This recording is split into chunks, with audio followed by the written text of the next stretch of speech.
Welcome and thank you for joining us. My name is Alec McCutcheon from Unicom. We're delighted to be hosting today's event, which is Testing Agile, DevOps and Low-Code Showcase. And the theme and focus is around towards better customer experience. What we aim to do with this event, we bring together the four themes. So you have testing, agile, DevOps and low-code, because we found there's more and more discussion about them. And we brought them together really under one roof. It's part of a series. We started last year with this thing, bringing the four subjects together. And we just held back in February a very similar event in Manchester. And we have a similar event in Bangalore, India. So I'd like to welcome everybody joining today. We've got still quite a few people to come, so apologies for slightly delayed start this morning. I'd also like to say a massive welcome to our online audience. We have a huge number of people attending, really from right across the world. We've even got people from the US, Asia, mainland Europe, so really all over. So welcome everybody today. I'd like to welcome our sponsors to come to the front. To just say a few words, we're really grateful. We've had some fantastic support from Automate Pro, AGILE, Qualitest, and also UK ITB, and they're all represented out here in the exhibition area. We're going to be serving tea, coffee, refreshments, lunch, and also drinks reception this evening, right outside here, so you don't have to go anywhere. Everything is served just outside the door here in the exhibition area. So I really hope you enjoy the day. I'm going to introduce shortly Keith Watson, who's chairing. He's at the front here. But first, I'd like to invite our sponsors to come up on stage and just say a few words about their organisations. If I can invite our sponsors.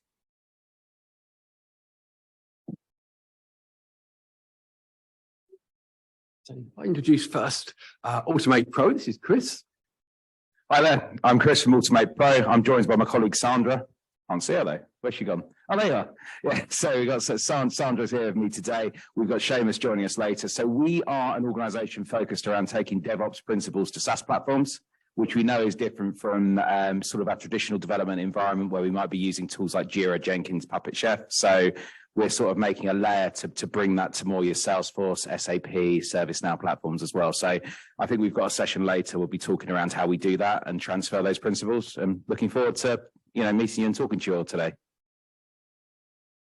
Thank you. I'll now hand over to AGILE, to Enrique. Good morning. Thanks to be attending this meeting. We are a test data management solution provider. So our mission is to make sure that all your DevOps operation and testing runs smoothly because they have the data they need. So Icaria TDM will do that work for you and will free up time from your testers so they can focus on more interesting things than creating and searching for test data. And we will do it in a reliable and safe way by identifying sensitive information, deliver it on demand, creating synthetic data if you need it. So I will be holding a meeting at table 4. So if you get to join me, I will be more than happy to discuss these issues with you. Thanks. Thank you. Thanks. So Adil from Qualitest. Good morning, everyone. I'm Adil. I'm part of Qualitest Group. Qualitest is a pure play quality engineering company. We are the world's largest pure play quality engineering company and powered by AI and other technologies. We have 8,000 people spread across the globe. Today, I'm here with a couple of my colleagues, Jeff, Smita, and Ali. They're just backstairs there. And you'll probably, see our banner and poster. I would request you to please come around whenever you get some time to discuss if you're looking for specifically how you can improve your quality engineering services, practices, processes. That's what we help our customers to do. Thank you. Thank you. And also Mike Smith from UK ITB. Thank you, Alec. Good morning, everyone.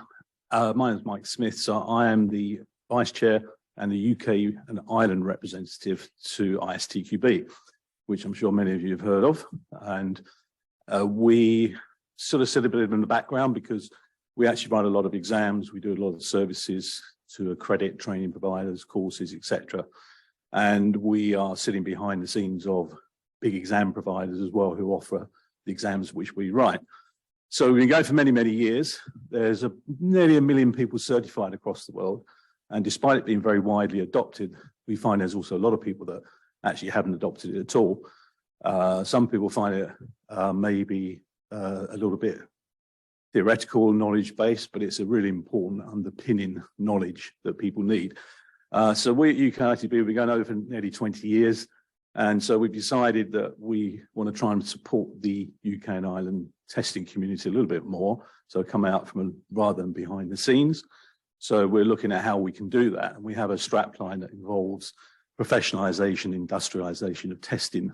So there's a few initiatives that we're looking at, one of which is a new practical testing platform that we're helping to look to introduce and see what people can do with it.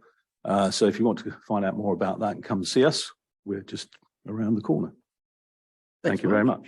Thank you. Thanks very much for our sponsors. Thank you. So I'd now like to welcome and introduce our chairperson today, who is Keith Watson. We've been working with Keith. I was trying to work out how many years. It must be about more than that. I think it could be 8 or 9.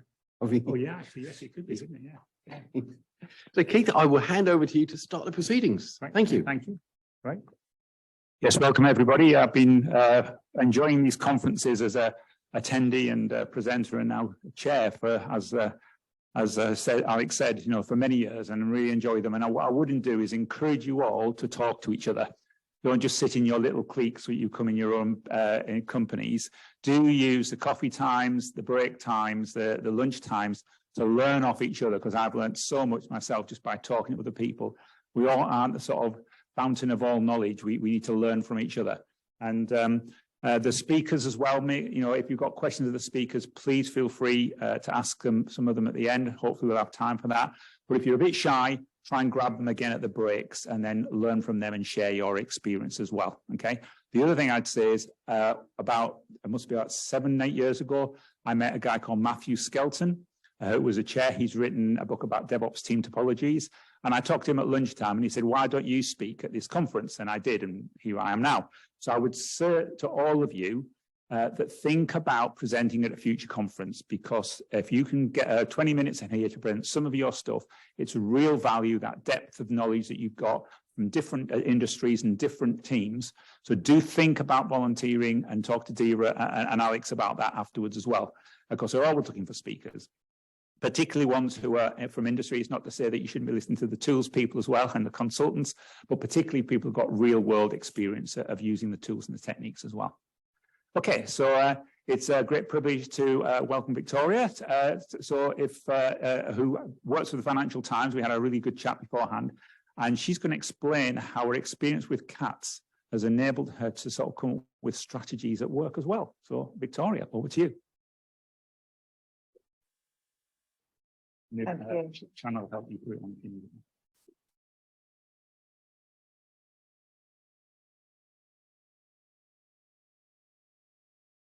Thank you very much.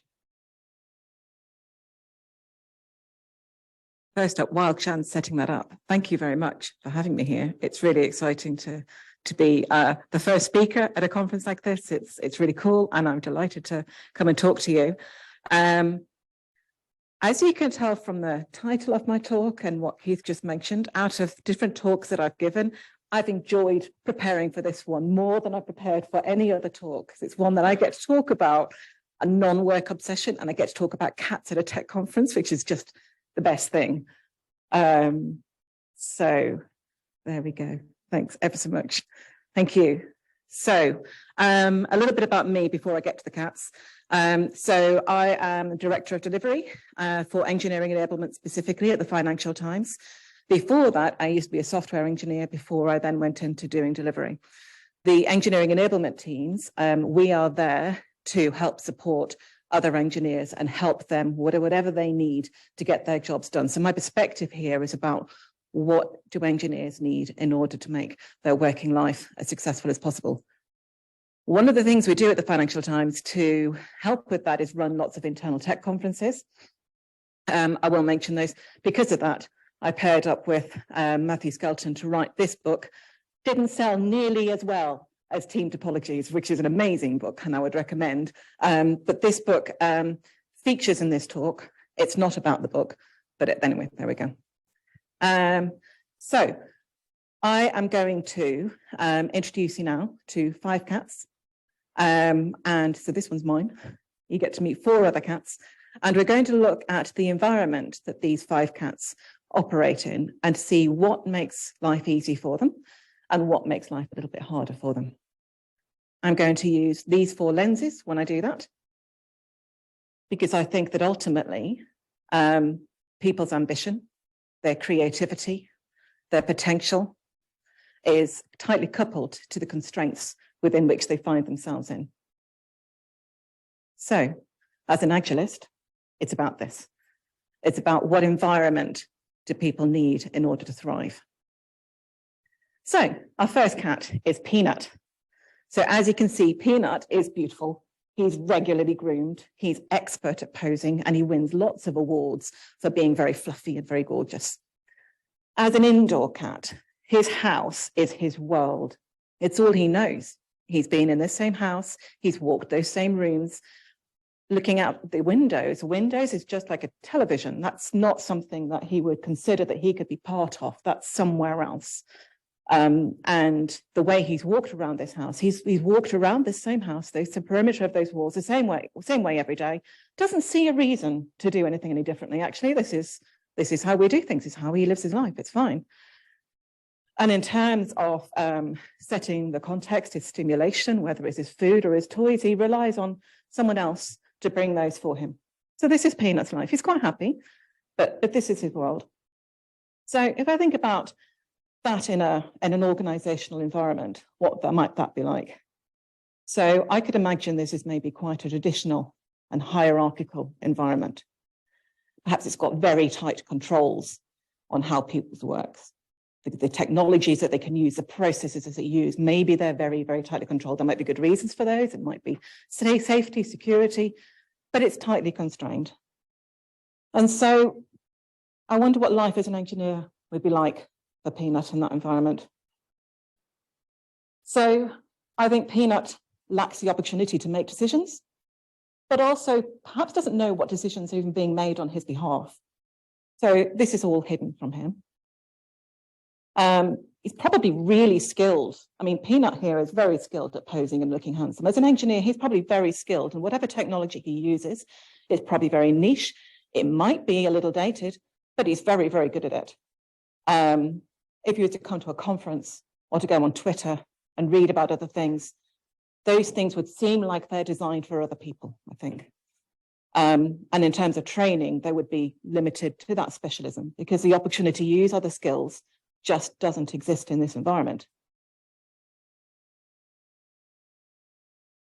Again, quite a contained environment, quite waterfall, very, very hands-off, lots of handoffs when it comes to releasing code to live.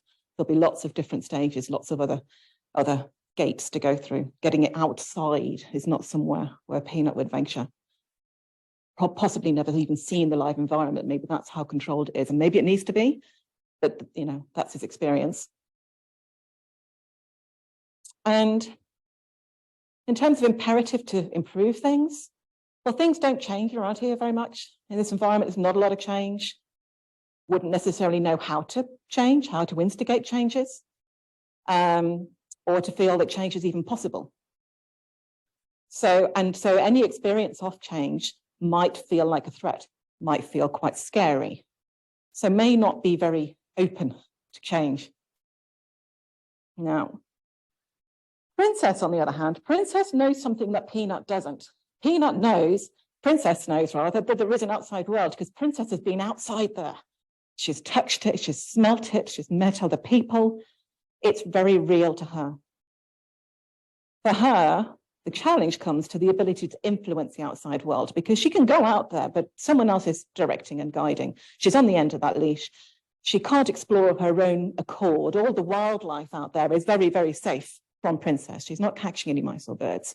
And her routines are quite determined by the human on the end of her lead. It's probably, this environment as an engineer, it's probably still quite a governed and standardized environment, possibly quite technically constrained. Maybe not quite so much as Peanut's environment where, it's probably evolving. There's probably more things, more opportunities, but it's still quite governed and specialized. And so what would life as an engineer be like in this environment for Princess? I would say that Princess is still possibly unable to influence decision-making. She can't go where she wants, but she can see the decisions that are being made. She can see that there are other options, but she just can't make those choices. So that could be quite frustrating. And on that basis, I would say that potentially Princess might be our most frustrated cat out of the 5 that we're going to meet. Now, Princess's skills are broader. New technologies are adopted.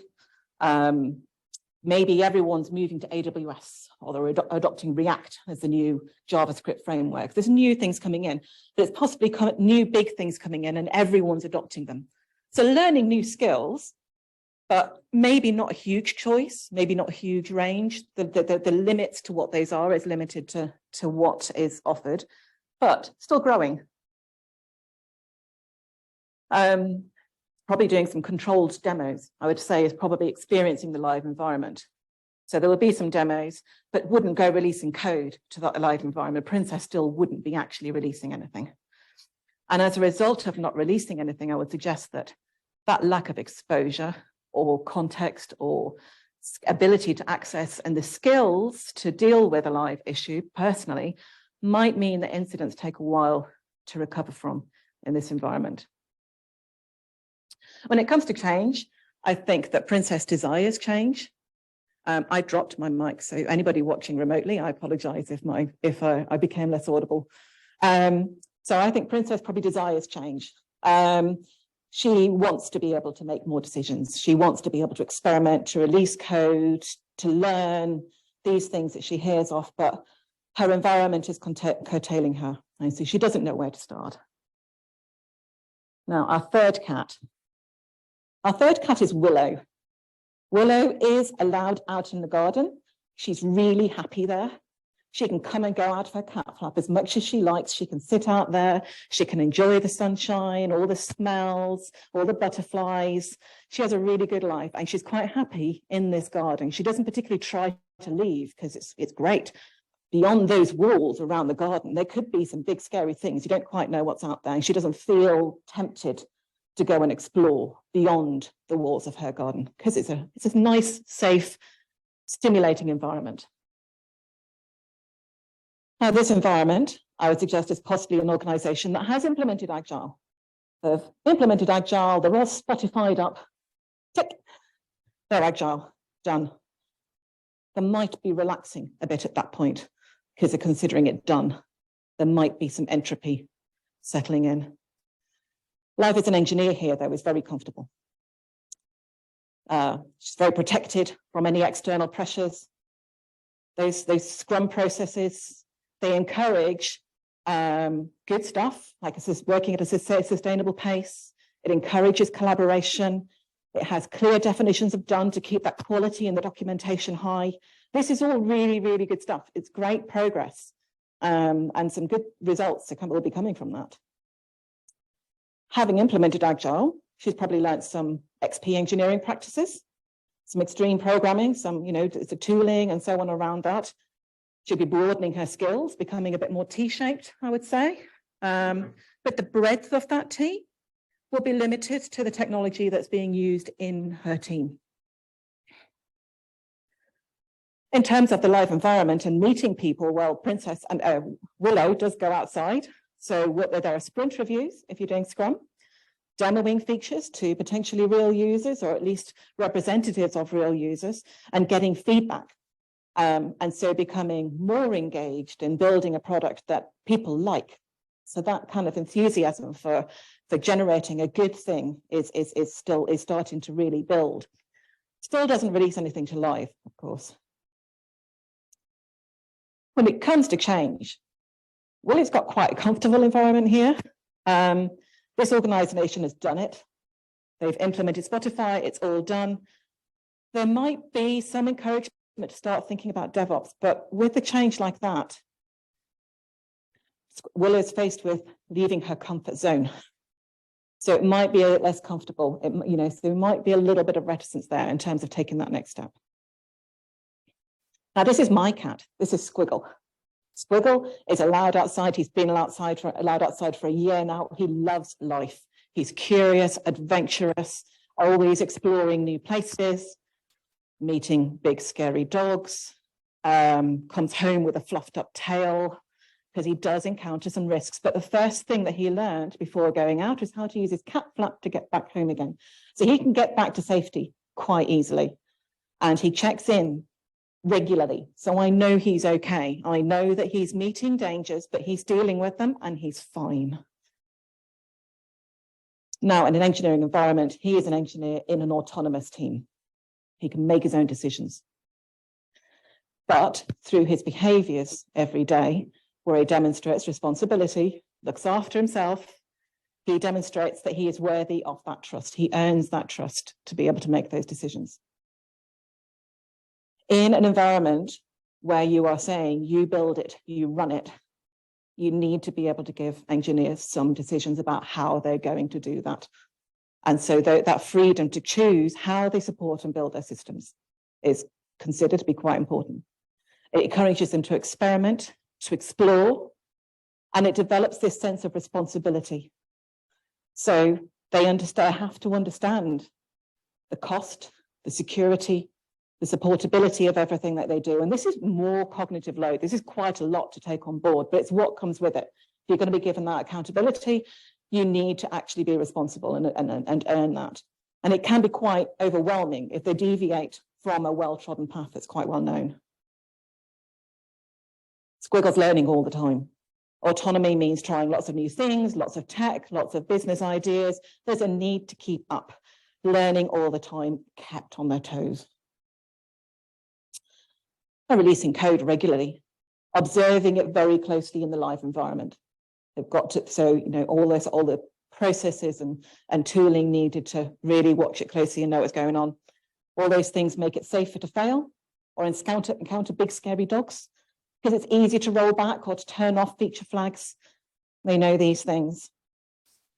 And with that autonomy and that connection with the live thing that they've made comes an appetite to experiment, to making something that matters starts to really count. The outcomes, that starts feeding into the decision making. When it comes to change, things are changing all the time for Squiggle. As long as these engineers are consulted and involved, those things are important to these engineers, then they're not afraid of change at all. Their challenge actually is that there's so much change all the time. All the change, there's a lot to keep up with. That nice open source tool that they use could just disappear. It's not owned by anybody. It could vanish, or it could get bought up by a big expensive enterprise and become a really expensive thing to support. So it's a shifting landscapes they've got to try and keep on top of. Right, our fifth cat, Rocky. Rocky is the big toughie on the street. He's gorgeous, but he grows and defends his territory by ambushing other cats that get in his way and just trespassing everywhere. He is just as beautiful, but he's a menace, frankly. So from an engineering perspective, this is someone who's got all of that autonomy, but none of the team playing skills, none of that sense of responsibility. The 10x developer, the maverick, they will abuse those freedoms and just create risk at every step. So Rocky is our cautionary tale. That's where it goes wrong, where it goes too far. So, which cat do you relate to the most? Which cats do you recognize in your environment? What do we need to do to help them? So we're now going to look at things that can help each of them and help each of our engineers like them to thrive. So going to Peanut. I'm calling Peanut a history lesson because I think that most organizations have at least started their agile journey. And there may be challenges, there may be some things that are making it hard, but they started it, they know where to go. We've learned a lot. So I'm just going to thank Peanut for everything that we've learned, and we're going to move on. Princess. As I mentioned, Princess is maybe feeling quite restless if you've got engineers like Princess. Princess's biggest need is to be heard. She needs a way to be listened to have her voice heard and her ideas. She is possibly dissatisfied and frustrated at being able to see the need for change, but having no way of influencing it. So how do you help her? One way might be an internal tech conference. That's one step. In that scenario, you're literally inviting anybody in your organization to raise their hand It might be to challenge the status quo. It might be to just share some great insight or some ideas, but you're giving them a platform. You're making it so that they can express themselves. Teams can learn things beyond the problem that they're working on. They can be inspired by things that they're seeing each other working on. And also potentially some of those things that are preventing progress, they can talk about them, get together. So it can be an enabler towards an environment that welcomes new opinions and new ideas and new conversation. It could be the start of a really nice little democracy. You could try hackathons, these high adrenaline events, quite exciting. Our engineers get to engage with real users and they get to hear directly from them what they care about, not translated via the product manager and business analyst, get to feel their passion and their needs. And those users and people in the business, they get to meet your engineers and realize, actually, they're really smart. They've got ideas. I like talking to them. And so this conversation makes future conversations much more likely to happen. Ron Westrom, a sociologist, talks about the value of a generative organization that enables information to flow freely up and down that value chain, which is people being able to talk, whatever level they're at, sharing ideas. But here, we actually want more than that. We want information flowing left and right, as well as up and down. We want to make it so that Princess can speak to more people, have more reach in terms of her knowledge and influence. Now, to Willow. We need to help Willow find the will and a way out of the garden. Those things that protect the team, those boundaries, those processes, they can become barriers. They can become boundaries. They can constrain the team after a while. Fixed boundaries around how you operate and what you influence can develop what Seligman calls learned helplessness. Learned helplessness is when you're in an environment where you don't think that you don't feel able to change things. If there are problems, you can't fix them. And so then if those boundaries, those constraints that are stopping you from being able to fix them go away, you still don't try and fix them because you got so used to the idea that you can't fix them that you don't move on. So if there's dependencies or problems with the release train or blockers that regularly come up, removing those problems that are stopping those from being tackleable, you also need to help her see that actually these things are things that she can try and operate. So we need to remove the barriers, but then also instill in her a will to cross the boundaries. So perhaps start thinking about the structure. So this is Matthew Skelton's other book, the big, much better selling one, Team Topologies. He and Manuel Pay there talk about stream-aligned teams. And these are teams that are directly connected to the business areas that they work with. And they get to focus on that whole end-to-end. And with that connection with their business users, they get to hear that insight, that passion, that direct connection. And it gives them actually, as having them close to hand and as part of their team, they get that autonomy because they can make those decisions because they've got all the information they need at hand and all the decision-making power. And with that comes a desire for a DevOps culture because they want to be able to move more quickly. They want to be able to make decisions and actually really care for and nurture and support the thing that they're building. So this should hopefully help to give Willow the will and the way to escape the safety of her garden. Internal tech conferences, again, they are going to feature, they're not the only thing. But here, with the Internal Tech Conference, what we're looking for is a culture of learning and of openness and feeling that it is safe to fail. It's okay to try things. Seeing teams who've tried new approaches should hopefully inspire, maybe I'd like to try that too. I felt in my team this sense of alert overload because we tried microservices and now we've got alerts coming, just bombarding us. Well, they've got that problem as well. Maybe this is an organizational constraint and maybe we should all get together and talk about how we tackle that. So it just should try and break some of those barriers and those boundaries and get some enabling conversations going, some courage. Now, next up is Squiggle. Squiggle might look like he's living the best life. He's having a great time. And in many ways he is, but it's quite bewildering and exhausting it's a roller coaster of risk, all these different new things he's encountering, and they're all quite, you have to learn how to deal with each of these dangers. And the cognitive load of having to be able to anticipate and deal with all of this stuff is really quite stressful. So we need to help him cope with the overwhelm. That's the challenge for Squiggle. So the first thing you could try would be to set up some enabling teams, or at least the things that they promote and encourage and support. So, for example, guardrails. So these are guides in terms of the architecture, the cybersecurity requirements, standards, other things that are really important that people need to consider and take responsibility for working towards in order to ensure that what they're doing is right. Maybe it's a tech radar. What technology is advised, recommended, endorsed, supported in this company? What have we tried and gone, stay away, there be dragons there? So your enabling teams can crowdsource this. They don't need to write it. They don't necessarily know it all. Your other engineering teams know this, but they can help to curate this and publish it and facilitate that conversation. A lot of people are talking about golden paths now. You know, how do you, what's the best way to get your stuff to production? So maybe you're building a platform, or maybe you're just building stepping stones with some really clear signposting. But how do you help people see the right way to get stuff done? Ultimately, you are trying to standardize and simplify with these things to make it so that it's easy to make the right decision. If you're giving people the ability to make those decisions, make it easy, nudge them and encourage them through things like this to make it easy for them to do the right thing.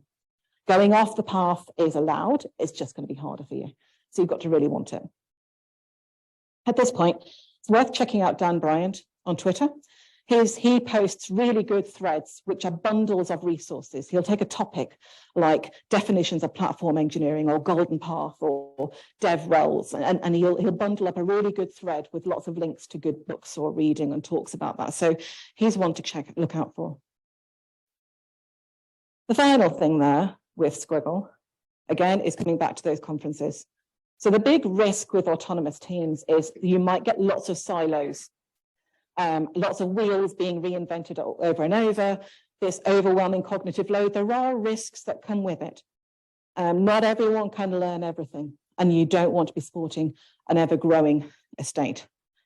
So with an internal tech conference, what can happen is they're sharing the problem. So you're allowing problems and good solutions to be surfaced so that people get to see them, be inspired by them. And what you're hoping is then that teams will adopt some of those ideas. Everyone learns and grows. They know there's experts in here, over there, and they don't have to learn that thing. They can maybe learn from them. And what you hope to see is some emergent consistency, teams voluntarily aligning. And what you end up with is autonomy through alignment, because they're choosing to do things that other people have already done and mapped out a good path to do. Finally, Rocky. Rocky doesn't think actually that he needs any help from the organization. He's quite happy carving his own path. But the organization does need something to change in Rocky. They want to reward community and collaboration and developing and supporting others. This is the sort of stuff that you want to start rewarding and encouraging so that it's not all about himself. Think about incentivizing. Incentivize mentoring, buddying, and training. Make those things that are actually, there's a benefit to doing it. Celebrate people who develop other people and help those around them. Reward everyone when there's heroic effort made. If there's a big issue and someone jumps in, someone else is filling in their gap. We're one team. Start to reinforce that sense. Incentivize sharing. If an engineer is building something and they make it so that it can be reused by someone else or shared by someone else, they're paying more attention to the quality of that because they know someone else is going to be using it. Reward that. Shared capabilities, reusable capabilities are really contribute to a culture of generosity, which is what we need.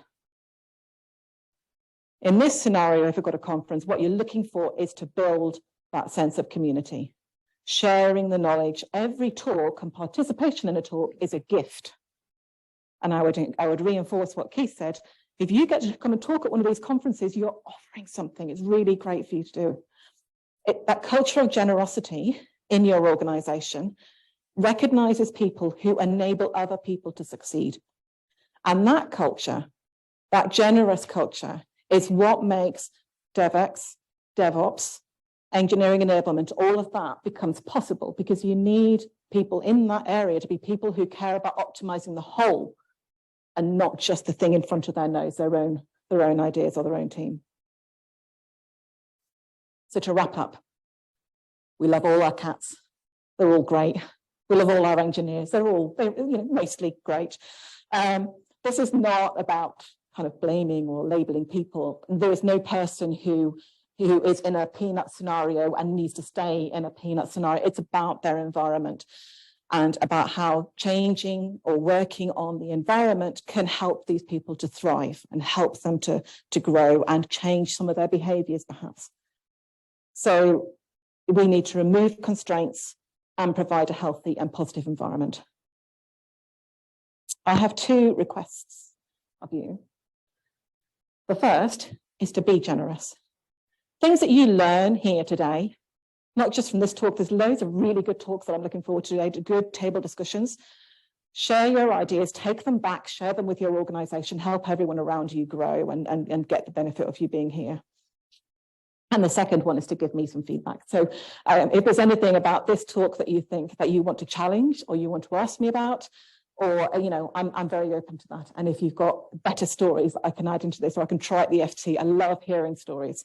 So that's my second ask. And that's in from me. Thank you very much.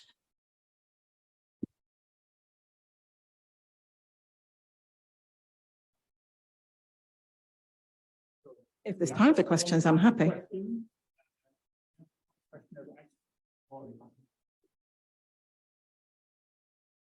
No? Oh, yeah, there are. So would you like to speak up as well, if that's okay, so we can leave you? Yeah. Sir, my name's Anthony. Yeah, thank you.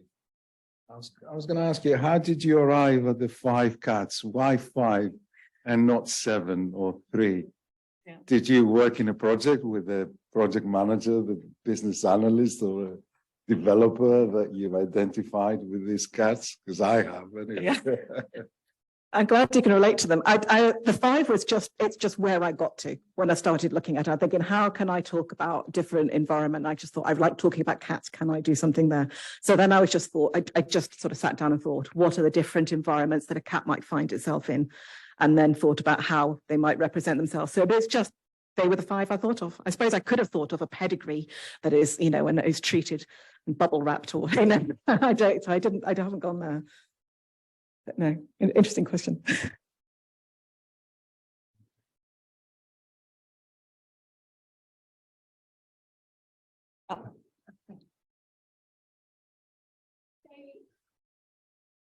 Real life experiences. Mhm. I've had a rocky, Yeah. and I love the concept of enabling their environments and giving them options Mhm. to come out of their zone, to embrace the new environment. But there are still some of them who are happy in their environment, do not want to make that change, or might be scared to make that change. Yeah. So What do we do? what do we do? Yeah, yeah. And that's a really good and important question, and I'm glad that you asked it. I think it's okay if there are some people who just want to do their job, but it's about the whole. It's about the system, and it's about continuing to challenge those people actually in small ways. So where are they contributing, asking them questions, encouraging them to inspect and adapt. This is the agile mindset coming in that can really help these people who are maybe, this is how I do things and I'm comfortable here. I would just be encouraging the agile conversations. What's been going well? What's difficult for us? How could we do things differently? And just slowly and gently with some people. When it comes to the Rockies, maybe give them the Phoenix Project to read. It's quite a good book. They need to change. You need to find somewhere where it is safe for them to be, because chances are there are people who want to change things. So actually, some of our enabling teams are fueled by Rockies, and them going into these teams, their purpose is about finding new things that might help other people. So they get to, experiment in a slightly safer space. They're not releasing stuff onto our live website. Our newspaper is not going to get printed unless they screw up our AWS. But generally speaking, it's quite a good place for them to learn to be generous and think of other people. So it's finding ways to channel the Rockies how to tame them a bit. And if they don't, then they've maybe got a decision to make. It's part of it as well. I'm not be scared of that. Ultimately, not the best place to end up, but sometimes, yeah. Okay, thank you.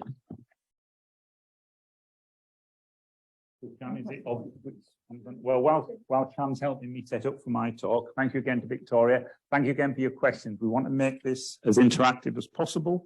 You know, it's important that you get something out of this. So if you want to challenge something, and I'd say the same as well, I'm 63 now. So I often say to my team, if ever my best before date passes, you must tell me. So if I say anything in my talk that you think you want to challenge, I'd ask a question or see myself and Victoria and the others at the coffee area as well. Okay, is there a clip on it? I'll check it.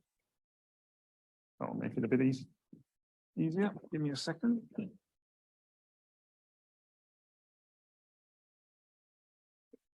Right, great. Let's click this one as well.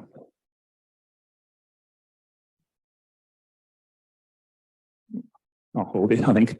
Okay, so a little bit about me first. So like I said, I'm 63. I worked for IBM, a three-letter American company for 24 years, mainly as a software development manager, shipping publicly available APIs for people to use to improve their systems. So transaction processing APIs and KICS, message processing APIs and MQ, WebSphere MQ, and application server APIs and WebSphere server, application server. At that time I left and I joined a company called Ordnance Survey, which many of you will know is a UK government department which produces digital maps, and some of you may use the Ordnance Survey app to go walking, but it's also used by utility companies and building companies to see where the land is and where it goes and things like that. And I was employed there because they were delivering their software very sequentially using engineers that were really operations engineers, not software engineers. And I was brought in to automate that process. And over 3 years, I introduced Puppet, and we started automating the delivery of the infrastructure to the software development teams. And that was very successful. And I reduced a team of 15 people down to 6, which I'll explain a bit more in the talk as well. And now I work for ADP. I'm the director of DevOps, although I prefer the title director of continuous delivery, because DevOps is really a culture, not a title. And I'm going to share some of the experiences and the tools that I've used to try and implement the DevOps strategy. Now, it won't be technically based here because technically you've got a lot of people giving technical talks. Quite often the opposition to DevOps comes from various different people, and it's important to know what tools and techniques you can use to promote your DevOps strategy, because often people don't want to use the tools. And I did do an MBA 20 years ago, so I'm just trying to prove that I actually did use some of my MBA. So some of the tools there you may recognize. I also published a model about a year ago, which I'll talk about briefly as well. So, right, good. Okay, so first of all, Winnie the Pooh is an important inspiration to me. Here is Edward the bear coming down the stairs, bump, bump, bump, on the back of his head behind Christopher Robin. It is, as far as he knows, the only way of coming downstairs, but sometimes he feels there really is another way, if only he could stop bumping for a moment and thinking of it.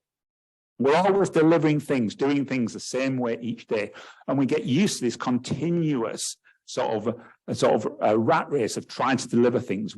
And to make improvements, we have to realize that there may well be a better way. And two of the industries I went into, Ordnance Survey and ADP, we were at the point where people were just doing things the same way because it was the oldest thing to do. And in Ordnance Survey, I tried to sell the idea that we could do things smaller, quicker, cheaper, and people wouldn't believe that we could do this, improve quality. And so a lot of it is minds and hearts, okay? People get used to doing things the same every day, and they're frightened of change, okay? Now, tools are a necessary and necessary condition for DevOps. You have to use new tools to be able to do infrastructure as code, or to do cloud, or managed services, or whatever you're trying to do, new build systems. But it's not the only thing. If any of you in mathematics, you'll know necessary and sufficient conditions. Right? You need people, processes, and tools. And often the process and the people are the hardest thing to get right. Implementing a new tool like Ansible, for example, it means you've got to train people in how to do infrastructure as code. You've got to have a Git repository to store your stuff in, and you've got to get people trained up to use this. And as Victoria mentioned, people have different reactions. I should have put cats on maybe on this, but some people are really frightened of the change because they come in every day, they're used to the skills that they're using, and they're frightened of change. Other people are really excited, like the last cat, the rogue cat. You know, they want to get on and use these new tools. It's exciting. It's something new on my CV. I can sell myself. I can get another job, right? And I'm sick of these old tools anyway. And then some people in the middle are sort of saying, well, yeah, possibly, but prove it. Okay. So one of the tools that I've used when I used force field analysis, which came out of Kurt Lewin's work to do with freezing and unfreezing. And what Kurt Lewin said was that when you change an organization, you have to try and unfreeze the current organization, get them to make the change, and then freeze that new change so it becomes part of your business as usual. And one of the tools he recommended was force field analysis. And this is what I used when I first started to implement my continuous delivery strategy in ADP. So the forces on the left are the forces that are enabling change. The forces on the right are the ones that are resisting change. And the length of the lines gives you a rough idea of the strength of those forces within an organization. And it's well worth doing something like that yourself in your organization, particularly. It's just not just a one-off thing. I do it regularly to look at, because sometimes the forces go away. And I explain that as well. So, for example, when I first started, there was a lot of executive support. They employed me, for example. They'd never had a director of DevOps before. So as the executives, they employed me to try and do that. There was a drive for faster delivery for production. They wanted to get things out quicker rather than just like a regular 3-monthly or monthly release. I was a leader with prior DevOps experience, so that was a positive thing. I was bringing some skills into the organization. A lot of developers were crying out to be able to deliver things fast, right? And there was opportunities, because we started off with a monolith for microservices containerization, which allowed us to then go towards pipeline as code, shifting left testing, delivering Docker containers and things like that. Whereas the forces resisting change were that the operations team, which was completely separate, who did our production deployments, were very against the changes, right? You did not touch the operations environment unless they allowed you to. And we still actually have a CAB, a change advisory board, but I get around that a different way. The governance processes were all designed for monoliths, like the CAB, as I mentioned. And you had to have 2 weeks in advance before you delivered anything in production, a ticket, right? The infrastructure teams were all based on silos. You had a networks team, you had a storage team, you had a disk team, right? There was a perceived loss of power from the stakeholders. As I mentioned when I was in Ordnance Survey, I had a team of 15 operations engineers, and by the time we finished the 3-year program, I was left with 5 software engineers. Okay, if you think about the way that DevOps works, then actually quite a lot of the stakeholders, whether it be the test teams or the engineering managers or the operations managers, will lose power because a lot of the ability will be transferred into the development teams. I think Victoria mentioned herself that there's no test teams well, you didn't mention it in your talk, but you mentioned it to me. So what happened to the test manager? Did he leave or did he go and accept another job? You know, so there's a bit of power play there. And then there was a monolithic product architecture as well. So the other thing then is John Cotter wrote a book called Managing Change, or The Leading Change, and he suggested a sort of circle of events, which again I've used to try and get a sort of momentum going with a DevOps strategy. And the first thing that we need to do is to sort of create some sort of urgency, and the urgency was to start to deliver things faster so we could keep up and beat our competitors in the delivery of payroll and HR software. That was what the target was, and I was tasked with trying to make that happen. But the key thing is building a guiding coalition. As a DevOps manager or a director of continuous delivery, you can't do it yourself. So it involves me talking to the engineering managers, the test managers, the delivery managers, whoever's responsible for release, the people who do the operations, and getting their buy-in to try and deliver these new processes into live. Because there's no point in just doing it in the R&D environment. Agile often stops when you deliver it into UAT or QA, right? I was trying to get Agile to work so it got right out, okay? And then creating a vision for change, and I'll show you a little bit more about that. One of my key elements was I did not want to force this on anybody. I want to show people the value of using these pipelines and using Docker containers and using Kubernetes and using the cloud so that they would come to me, which a lot of them did, saying, oh, I heard you're doing all this work. Can I get involved in well? And that's exactly what happened. More and more teams did it. So we worked really hard with the engineers, as like Victoria said, to try and get them to see the value of what we're trying to do. And that built a momentum because I didn't have to be in the room when I was promoting DevOps or continuous delivery. Other people were doing it for me. And the key other thing is demonstrating the art of the possible. So creating short-term wins, not a long 3-year program before it became out, demonstrating short-term wins on a monthly basis that some teams were seeing value and productivity and efficiency and quality happening in their teams. There is a slight danger in the art of the possible in that you create this bit at the top of the iceberg and all the engineering work to get it to production is underneath. But I think that's a risk worth taking. So we demonstrated both in Ordnance Survey and ADP how to do things fast, infrastructure as code, pipeline as code, etc. And that really worked. And then to make it stick with what we're doing in ADP is we moved all these pipelines to the development teams. So we were no longer building and deploying the elements they were creating. The development teams were doing that. So again, that was refreezing the change by giving it to the development teams to do. Now, we still have to do the production deployments because it's an ADB policy to do that. We could give it to development teams, but I don't mind doing that because it's like a press of a button. Okay. So this was what I went back to the vision, and this is the vision I still had 6 years ago, and it's still there now. It's not tools, it's tools agnostic, so it's not tools dependent. I was trying to get the principles out there so that people understood what we were trying to achieve, what you might call the why of doing it.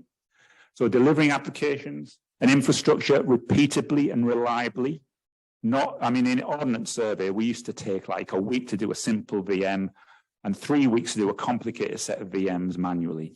By the time we'd finished, we were delivering complicated VMs, not just that, going back to the previous comment, when we did the next one 3 weeks later, it would be slightly different because everyone would be manually changing configuration.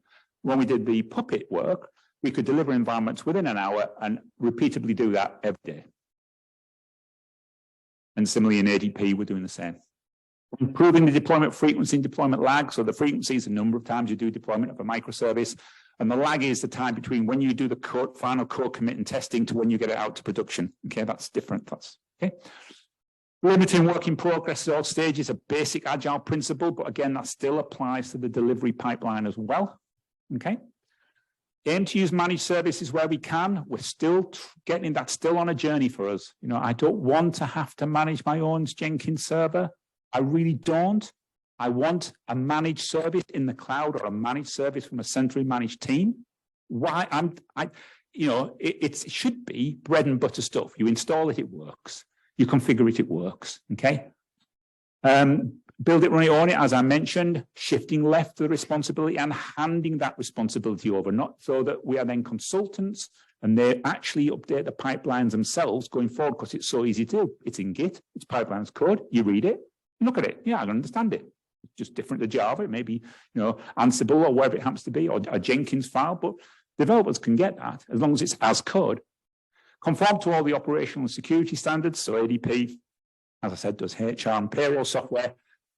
You would not believe how cautious the company is. Because if you, and some of you do, I've heard, use ADP's products for your HR and payroll, you do not want your personal address, your NI number, or your salary on the dark web, or whatever it is. We have a high security around all of our data. So we have to make sure all of our new pipelines, if it's faster, is as secure or more secure than the old pipelines are. And then demonstrate improved operations and production. I can show you charts, I won't today, where we've massively reduced our ticket backlog and also reduced our ticket response time as well. So we can spend a lot more time doing innovative stuff than just handling tickets from different teams in silos. And the summary is that the desired outcome really is to reduce cycle time from code commit to customer value while keeping everybody happy. That's my job, I suppose. And then you called it guardrails, I think, Victoria, but I call it rumble strips because it's about driving down the motorway and falling asleep and hitting the rumble strips and then realizing you're off, right? It's all about trying to get people to give that freedom and autonomy within a certain framework and get them to say, is what I'm doing today fitting in with this strategy or not? So make it visual and make it visible. Diagrams. How many times do we not know, because people write conference pages, loads and loads of stuff, draw a diagram, which is why Jenkins Blue Ocean is fantastic. You can put all those sort of green dots or red dots in a line, and all the different stages you've got gives people a sense of progress. I was taking my grandchildren around Legoland the other day, saw a sign and it said, little red dot, you are here. So where are you in the process? Okay. How can I tell where I am? Okay. Optimize the whole pipeline. Again, what Victoria said. Yes, autonomy is great, but I don't want 4 different teams using 4 different tool sets because, of course, either they've got to support them or I've got to support them. And as a manager, I can't transfer people between teams. So we need to optimize the whole pipeline, not just your tiny little bit of doing builds here, right? What about the security tooling? What about the check-in? What about the Git repos? What about the deployment tools? Okay, optimize the whole pipeline. Use configuration as code. So the as code model is really familiar to the developers. They love it. Version control everything, not just your source control. So your pipeline as code should be source controlled and have pull requests as well, right? So as your infrastructure code should be, use a standard software development lifecycle. I only employ software engineers in DevOps now because they get the software development lifecycle for code. Reduce the risk of human touch. I scared a lot of people by saying I didn't want anybody to touch any human to touch a production system. I don't want a human touching a repo, which then does a commit and a PR, and the automated service touches production, but I do not want humans touching production. Preferably, obviously sometimes you have to. Build immutable artifacts, which means build them once. Once it works, you ship it in the same way, you don't rebuild it for production. Add important employments, maybe a new phrase to you. Get the same result every time. If you run a test, however many times you run that test, it should always produce the same result.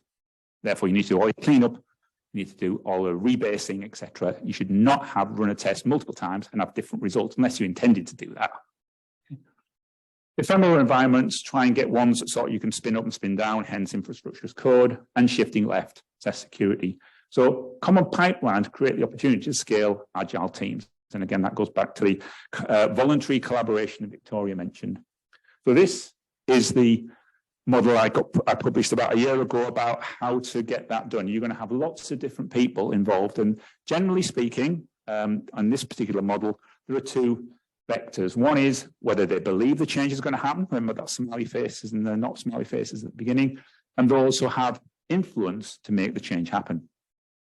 Now, we've all come across this one, okay? Cynic and detractor, oh, it'll never work. I've tried that before. You know, it's we've tried doing agile, we've done TQM, we've done all that. I've been through these change programs, right? The blocker is somebody, and we had these in ADP, people who didn't believe in the change and had high power. So we had an operations team who did the production deployments and they wouldn't listen to them. I'll come back to that in a minute. You've got the low influence, but high belief, evangelists and agents. They love to do something like that, but they haven't got the power, apart from them being influencers, to get people to change. And then you've got the enabler, which is the ones who believe in the change and can make the change happen. They have the power to do it. And going back to the blockers, I had an enabler. Fortunately, my manager, who was a development manager for my product, became the manager of the operations team. And he removed the blocker, right, by giving us all the work from their team and get rid of them. So we suddenly began able to take all the production environments on. It was hell for about 9 months, okay? But once we got over that, it was smooth. Like I said, we reduced all the problem tickets. We had common processes beginning to end for the monolith and for microservices, and it's so much easier, okay? So you really need a help of an enabler in your organization if you're going to implement any type of agile DevOps, low code testing, you know, continuous delivery strategy. And you've got the doubters in the middle who may just be sitting on the fence, or cynics, the ones in the middle, right? And you can use some of the evangelists and the enablers to try and get them into that upper quadrant, okay? Right. So that's hopefully that, right? George Bernard Shaw said this: the reasonable man adapts himself to the world. The unreasonable one persists in trying to adapt the world to himself. Therefore, all progress depends on the unreasonable man or woman, or choose your gender. So if you have to sometimes be unreasonable to get things done. And I have to flip between being collaborative and unreasonable. I showed this to my manager once, who was a VP. And he said, so you think I'm unreasonable then, do you? I said, well, if you want to infer that, please do, but that's not what I actually said, because he was quite demanding. But anyway, you have to sometimes be unreasonable to get change through. I'm getting there. One of the things about being unreasonable, again, another quote, I went to a talk by the Xerox VP about 30 years ago, and I asked him how to get change done. And he said, Keith, he said, you know, if you can't change the person, change the person. So you need to give people time to change, right? You remember the quadrant and also the smiley faces and things like that. But if they're not changing and you've given them the time, like I said, I went from 15 people down to 5 in the ordnance survey, okay? Some of them left voluntarily, moved departments. Other people I helped leave, okay? You need to have enough quorate mass of believers in the organization to move it forward. So don't be frightened of the difficult personal discussion with people or performance management discussion where you set them objectives for the next year where you say, you're going to learn infrastructure as code, you're going to learn pipeline as code, you're going to learn cloud. Okay, a bit like another one of the cats that Victoria mentioned, okay?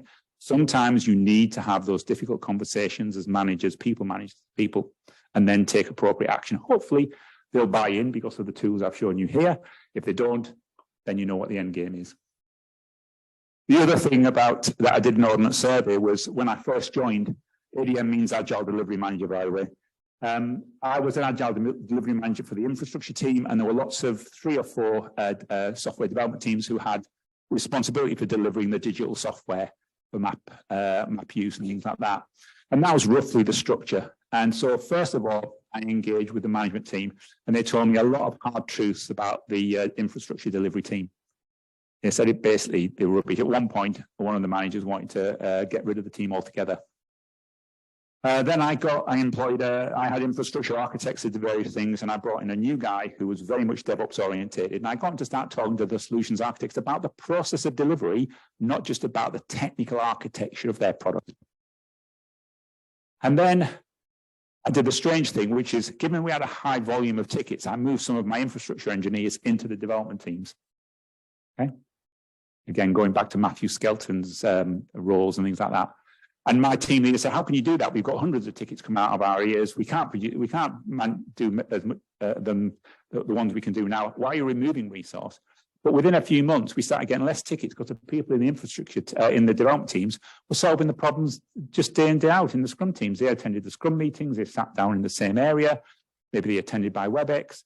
And somebody said, oh, I'm going to do this so and so. And the guy said, oh, you'll need more VM space for that. So I'll just go to the ESX and I'll give you some more space there. Or when we create it, yeah, we'll make sure we've got the right connections to the network team. I know Fred in the connection team, I can do that. So they were using their connections to do work and improve the situation. And again, the ticket level went down massively. And then we started doing infrastructure automation, Puppet infrastructure as code. And then, believe it or not, a developer said he wanted to come and work for us because we were doing code. And he was interested in infrastructure as code. And the same thing happened in ADP as well. So all those sort of things helped in terms of boundary spanners. A boundary spanner is somebody who understands one thing and another and brings us together to help make efficiency. So I had a software engineer in infrastructure who understood the software development process and therefore produced processes and implemented tools that were easy to consume by the software development teams. And then going back to the John Cotter thing again, reinforcing the change regularly is just so important. And you often hear, don't tell me what's going to be the case, show me. So what we proved was in both my organizations that we can deliver infrastructure reliably and repeatedly and deliver builds reliably and repeatedly. We could do it extremely fast, so we could do it a lot faster and at higher quality with less resource. We can do cheaper, better for less, As I said, the department was pleased because I managed to reduce the team from 15 to 5. And also when we adopted the production side of things as well, we went from about a total of 35 people down to about 24, and we're doing more than the combined teams were. People were very happy. When I'd done the transformation ordnance survey, one development manager came up to me and said, when I talked to you first, nobody liked your team, and now they keep inviting them all out to the go-karting. And I said, yes, I noticed that you'd also been trying to offer them some of the jobs in your software development team because they were so happy with what we were doing. And these were the same people, or some of the same people we had 3 years before. Yeah. And great teamwork and relationships. And that meant that people were gossiping about what we were doing. There were agents for change within the organization and saying, go and talk to Keith's team. They're doing a great piece of work. So that really helps. I hope I'll keep on time here. Trying to keep myself on time is difficult. Okay, so a hero of mine, or heroes of mine, Catherine Booth, whose husband created the Salvation Army. And one of her phrases was, if we are to better the future, we must disturb the present. So I would recommend to all of you that you think about how you in your own roles, whether you're leaders or implementers, can disturb the present to make the future of your organization better. Thank you. Oh, yeah, and then if you want to follow up, this talk is on the right-hand side. I published a paper there, and I also published one a year before that on competitive advantage through continuous delivery. So thank you very much.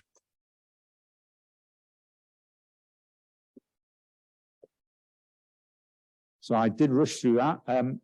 So does anyone have a question? Let's take one question, I think, if anyone's got one, please. Otherwise, you can talk to me at coffee.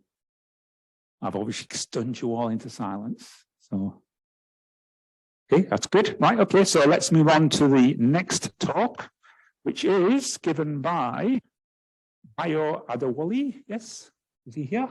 Hey. Okay, I'll just leave that there. And Bayo is going to talk to us about automating testing in agile teams. I'm sure he's capable enough of introducing himself rather than me, because I haven't had a chance to talk to you beforehand. So good to see you. It's okay. Yeah. There is a clip there if you want it, and then it's the speak. Yeah. Yeah, cool. And I'll give you 5 and 10 minutes. I'm hoping I wouldn't need it. Yeah.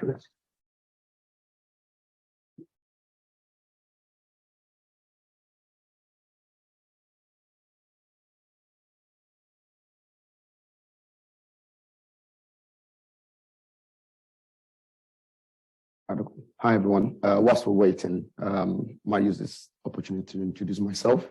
My name is Bayo Adewale. I work for Infosys Limited, and I am a lead agile consultant. I've worked in various places, notably energy sector. And one of my key achievements is I was part of the team that stood up and delivered the whole Azure infrastructure for BP from scratch to finish, which also included one of the transformation of the period when BP transformed from being waterfall into agile. I was part of the success story. What I'm going to try to discuss about is automation testing for agile teams. And here's some just bullet point of what I'll be discussing, which is agile and testing, automation versus traditional testing, importance of automation testing, implementation of effective automation testing, the pain point, and I'll try and touch point on the mitigation. Just a disclaimer before I carry on, I am not a technical person.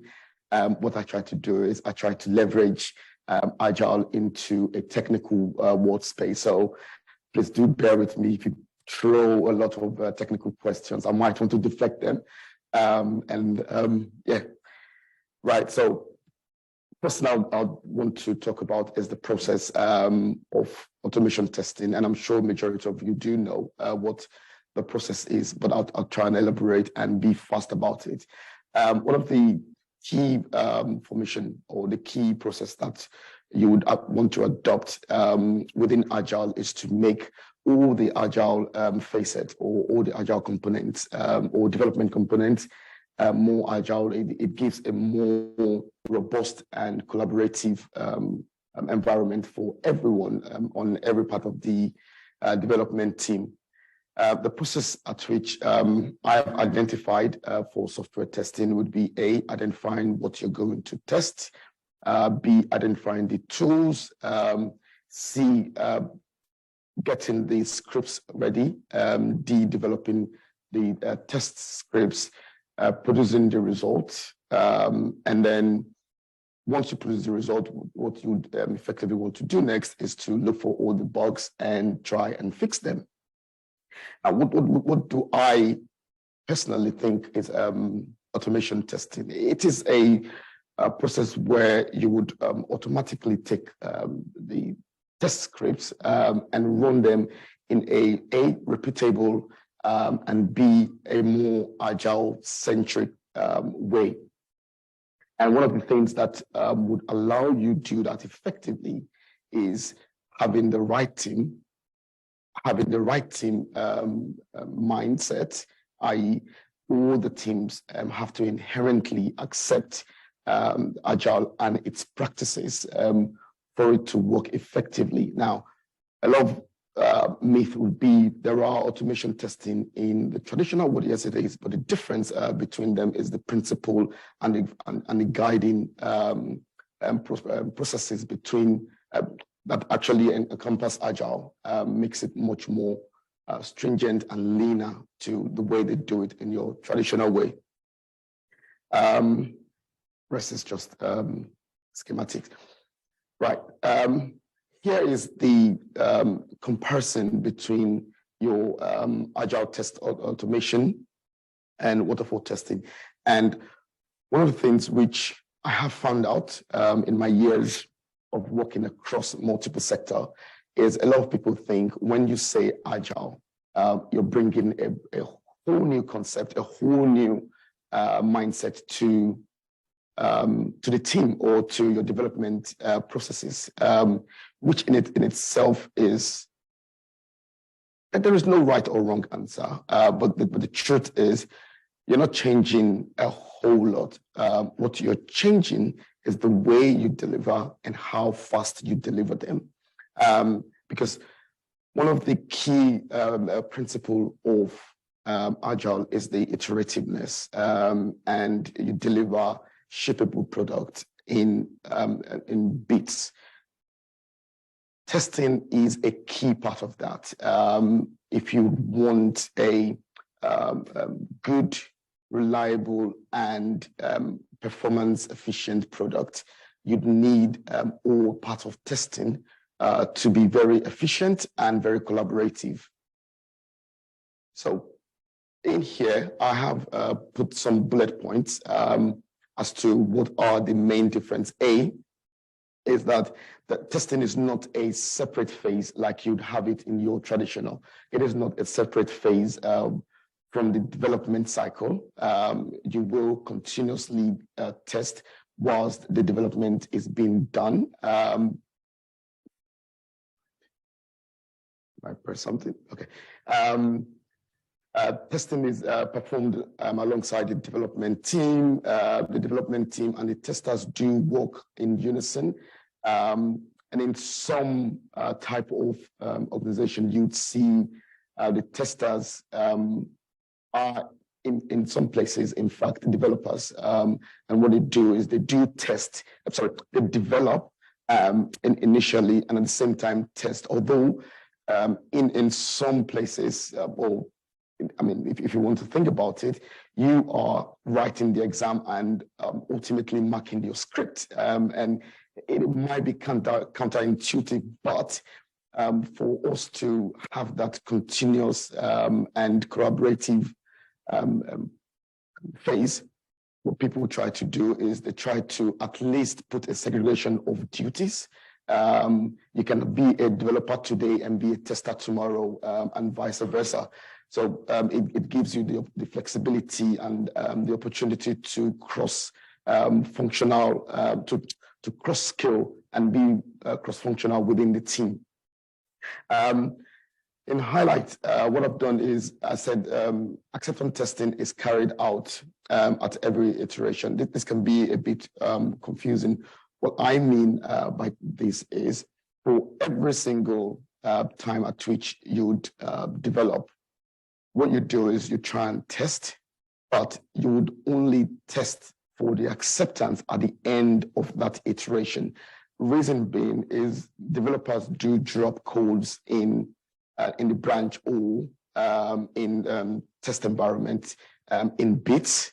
And what you want to do is you want to test them individually. And at the end of the iteration, you then test them together and do a regression testing just to make sure that what has been done before has not been broken and what you're trying to achieve is still within the scope of the deliverables. Whereas in in waterfall, what they do is they wait till the end of the whole delivery cycle to test, which can be very, very biased, and secondly, if anything goes wrong, and that's where the bias comes into it, if anything goes wrong because of the amount of money, time, and effort that has been put into it, people tend to push things under the carpet and just let it slide away, just so that they can deliver and say, okay, you know what, we would fix any bug later. So one of the things that people thought and said, okay, you know what, we will start to do things iteratively. Another key point there is the scope for change, because you're delivering things in bits. When you get to a point where the customer, the client, or the budget holder is not happy or want to take a different turn to what has been originally projected, it is easy for you to quickly change this.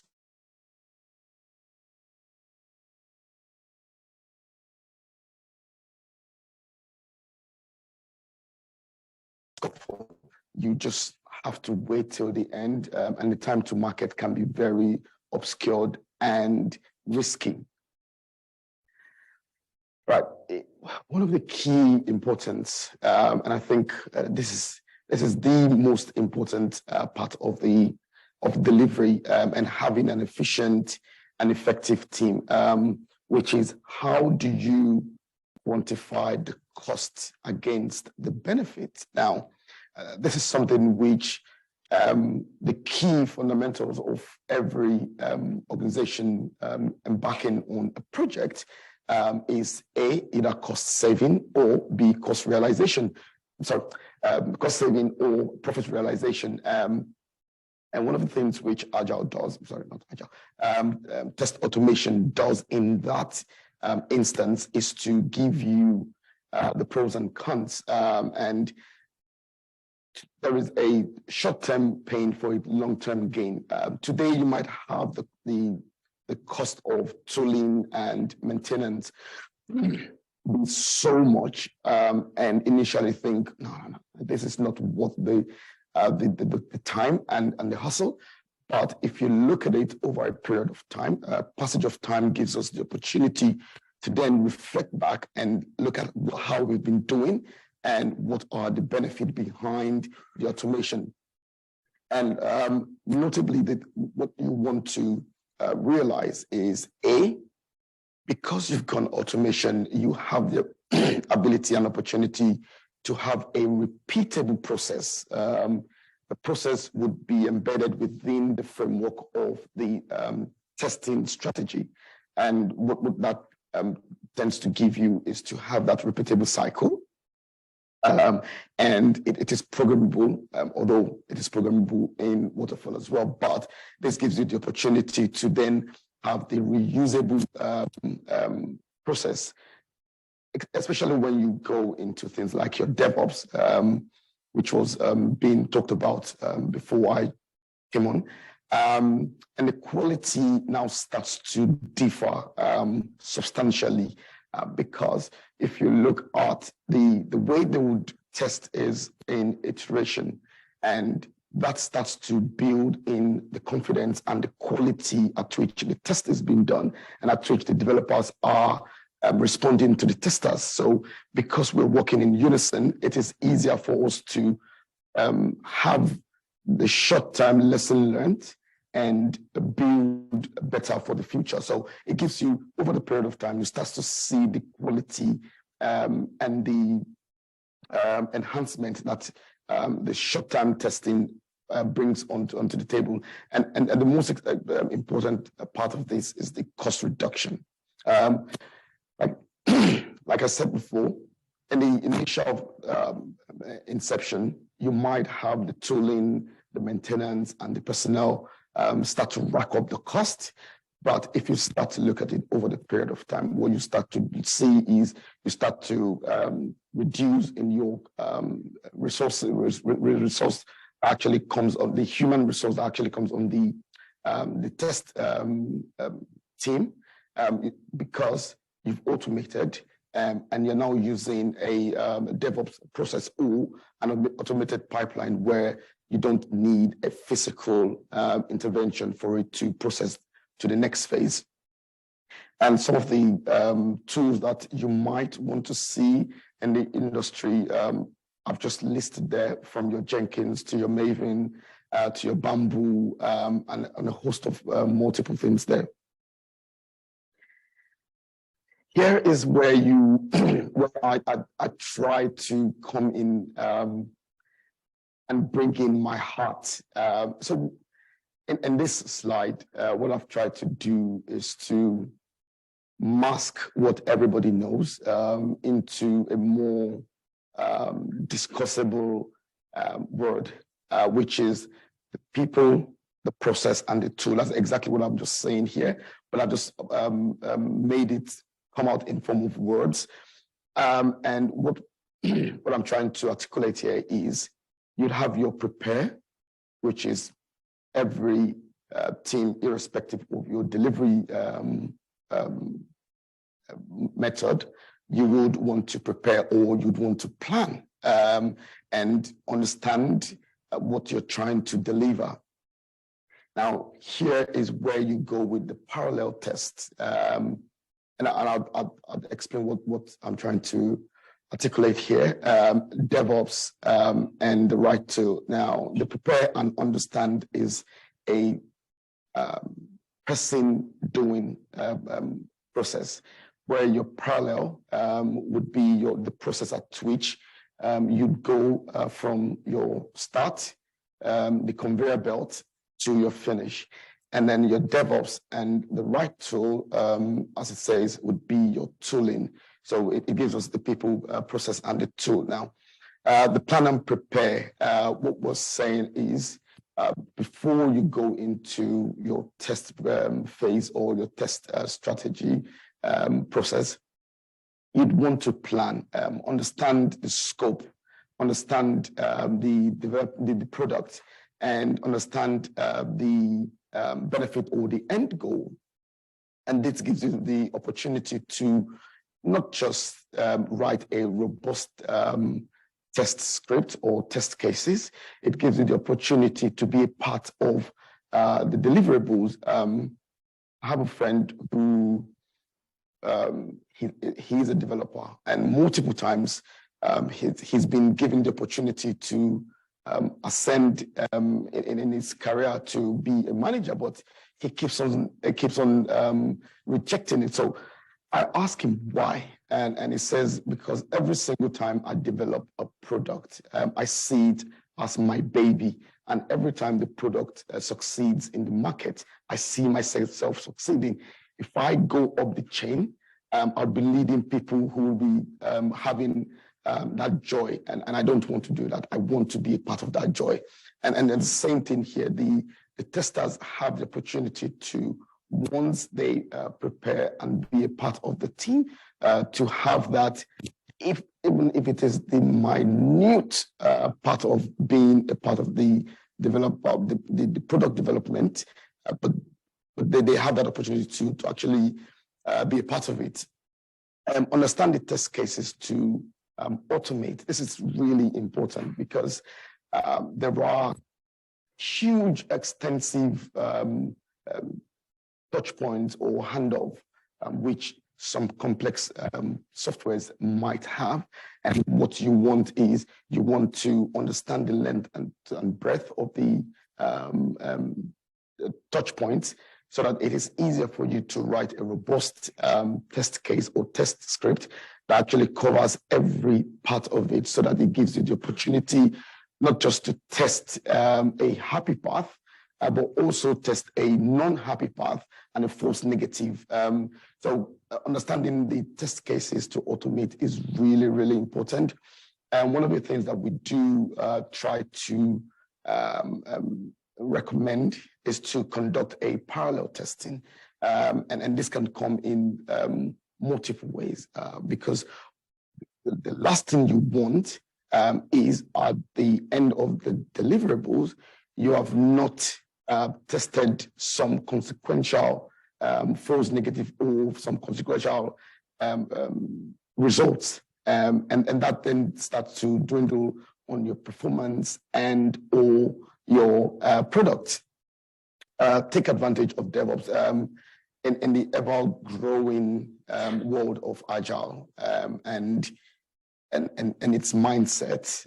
One of the key points which Agile has actually helped people to move to the next level is the DevOps, and DevOps is an integral part of a functioning and effective Agile team. With DevOps, you'd see a whole new world, an avenue for you to tap into and take advantage of. And what we're saying is, if you want a functioning, well, not a functioning, an effective test automation team, having DevOps as part of your tooling gives you the opportunity to harness the beauty and the effectiveness and efficiency of the delivery strategy. The right tool, again, this right tool must support the development and all the languages that has been used in developing the software, the application, or whatever product you're trying to build. And we're saying it has to support all varied range. If it's a software, it would need to support multi-tenant and multi-browser or platform. And it has to be robust enough. Right. So some of these pain points are attributed to complex product, and some are inherently a pain point that all testers, irrespective of the delivery method, would have. One of the things which the first one is the ever-changing code. And these are the key beauty of what Agile brings to you, and how Agile can help mitigate, if not totally, but to a certain degree, a part of the problem that we currently have today, because code do change at intervals or at any given time. You might have a vision to go left, and the next thing you want to go middle. So accommodating and having the flexibility to adapt to those changes can be daunting when it comes to testing, because you need, and this is where you need to understand the broad scope and the length and breadth of your deliverables, so as to be able to come here. And I'm sure a lot of you in your industries or where you work,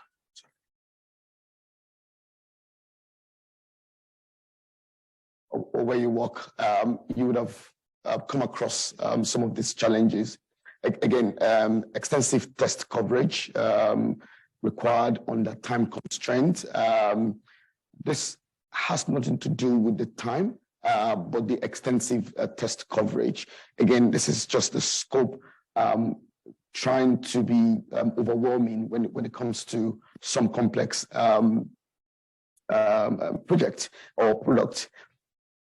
Pressure on the software performance, and this is one of, if not the most valuable part of deliverables, which is how does your product compare to other products when it comes to performance? Because in the ever-growing world that we find ourselves now, everybody's always on the go. Imagine if you have your iPhone or your Android, and every time you click on the browser, it takes you almost 3 minutes. I'm sure within that 3 minutes, you'd have gone to Marble Arch and back and gone and back, and before it loads up, and what you want is a product that gives you that fast and reliable performance. And this, again, can be a pressure on the test team. Complicated API testing, again, same as the previous, because there might be so many touch points that you need to cover, and understanding it can be a bit daunting for the test team. And test environment synchronization. This almost borders on the cost because what you try to do here is have a mirror-like prod and test environment. And sometimes if you don't have it, you can test in test environment and everything goes hunky-dory. And you put it into production and it's all up. Here are some mitigation to those pain points, which almost goes back to my second slide, which gives you the opportunity to reuse test scripts.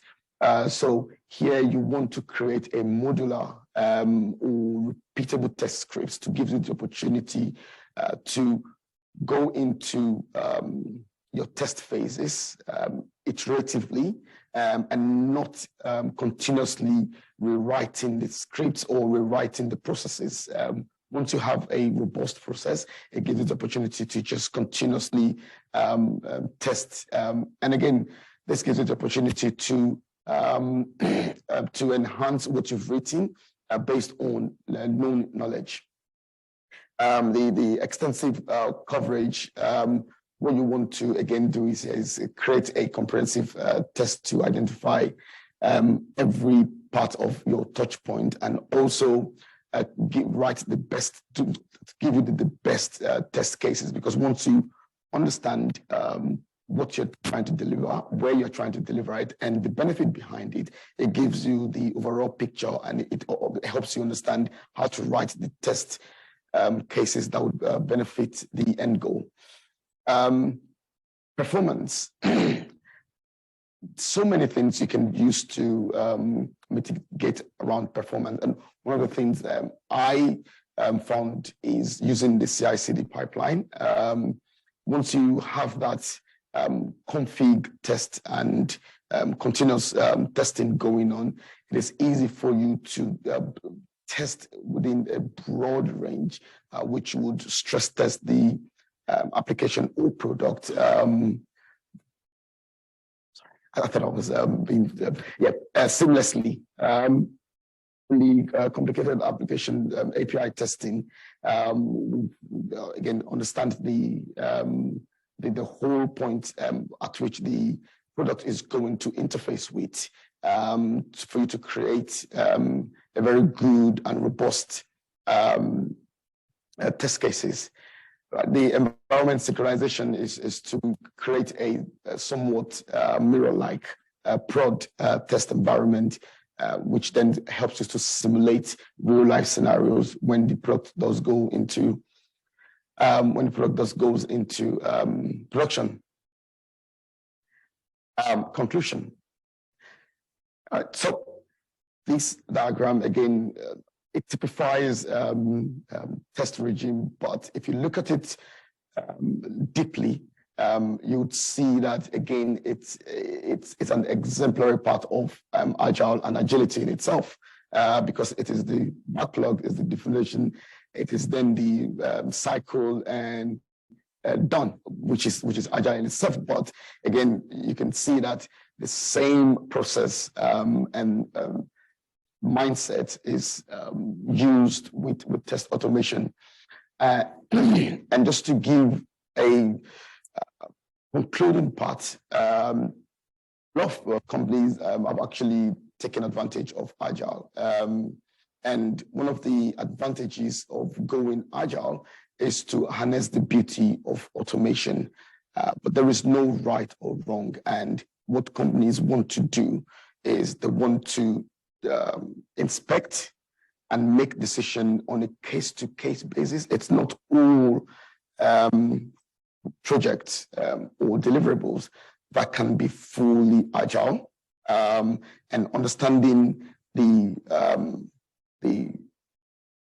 limitation and how teams would deliver more effectively is what the company have to decide.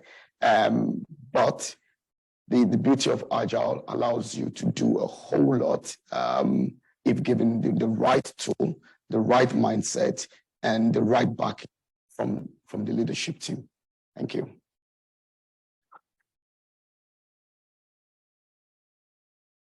Thank you very much, Pedro. Very good analysis of testing. Any- Very nicely in what I said about 15 left. Yes. Stay there for a minute and just question. We have time for the question for Pedro. Might anybody like to ask one?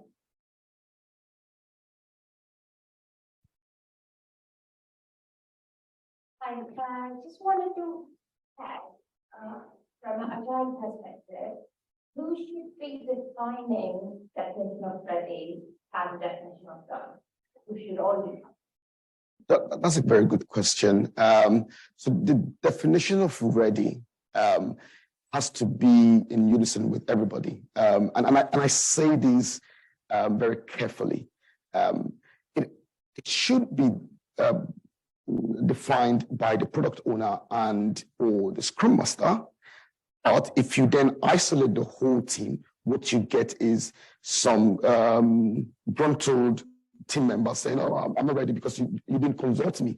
So it is always better to have everybody within the team to actually have an input in it, because we all fail together or we succeed together. So if you want to go to the side and do it yourself, you would only be creating an isolated team. So you want to bring them on your side and on the side of the deliverables.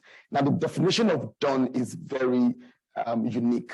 And the reason why it's very unique is it actually it carries the whole message of the client.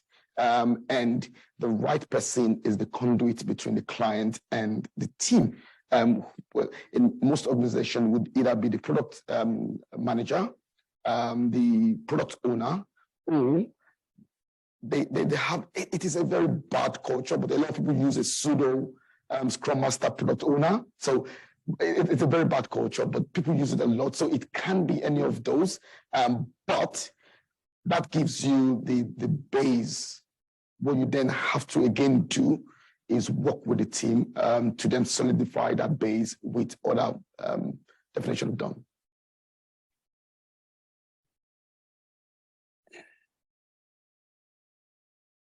Here, just looking into the previous slide in terms of test coverage. Yes. Especially waterfall and agile DevOps, the test coverage is very important. Correct. Right? So when you look into agile environment, agile model, how do you ensure that test coverage is 100%? Again, that's a very good question. And I think this almost ties into the first question, which is the definition of ready. What you want to do is, now I probably will be shooting myself in the foot, but I'll try and be a bit very elaborate.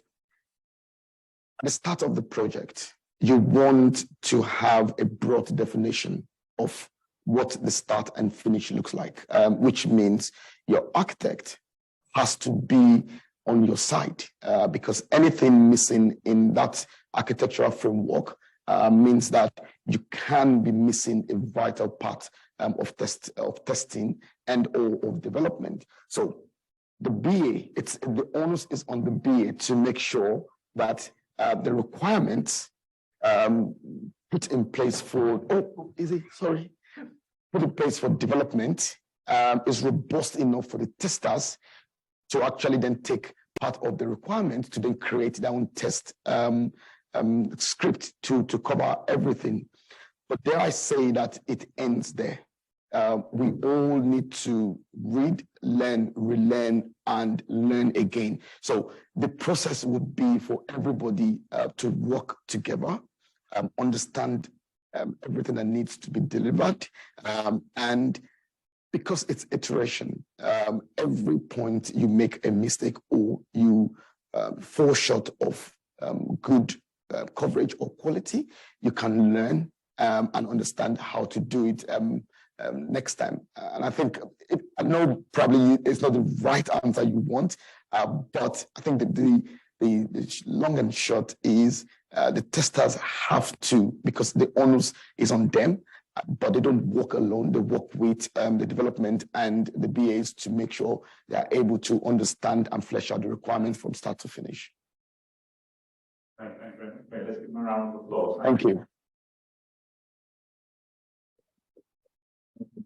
So I think speak on what we did, but made by an able representative.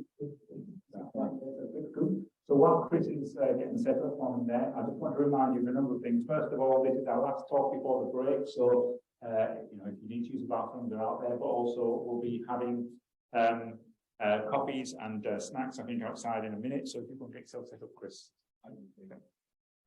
Also, I remind you to fill in your appraisal form. It's not easy to fill those in now. So just practice on my one by proceeding excellent if you want. That would be very good. And the rest of them you can score as you wish. Then you'll see numbers on some of the tables here. So when we get after the first talk after the break, which is Phil, no relation to me by here, so I'm Phil Watson, but we have spoken at conferences before. And in your program, it will tell you the title of each talk for the round table. So you might want to be thinking about where you will go and sit after Bill's talk. Okay. When we do get to the break, the title of the talk will then be put on the table. And those of you who are sitting on the not the tables, like I said, you might want to think about where you're sitting as well.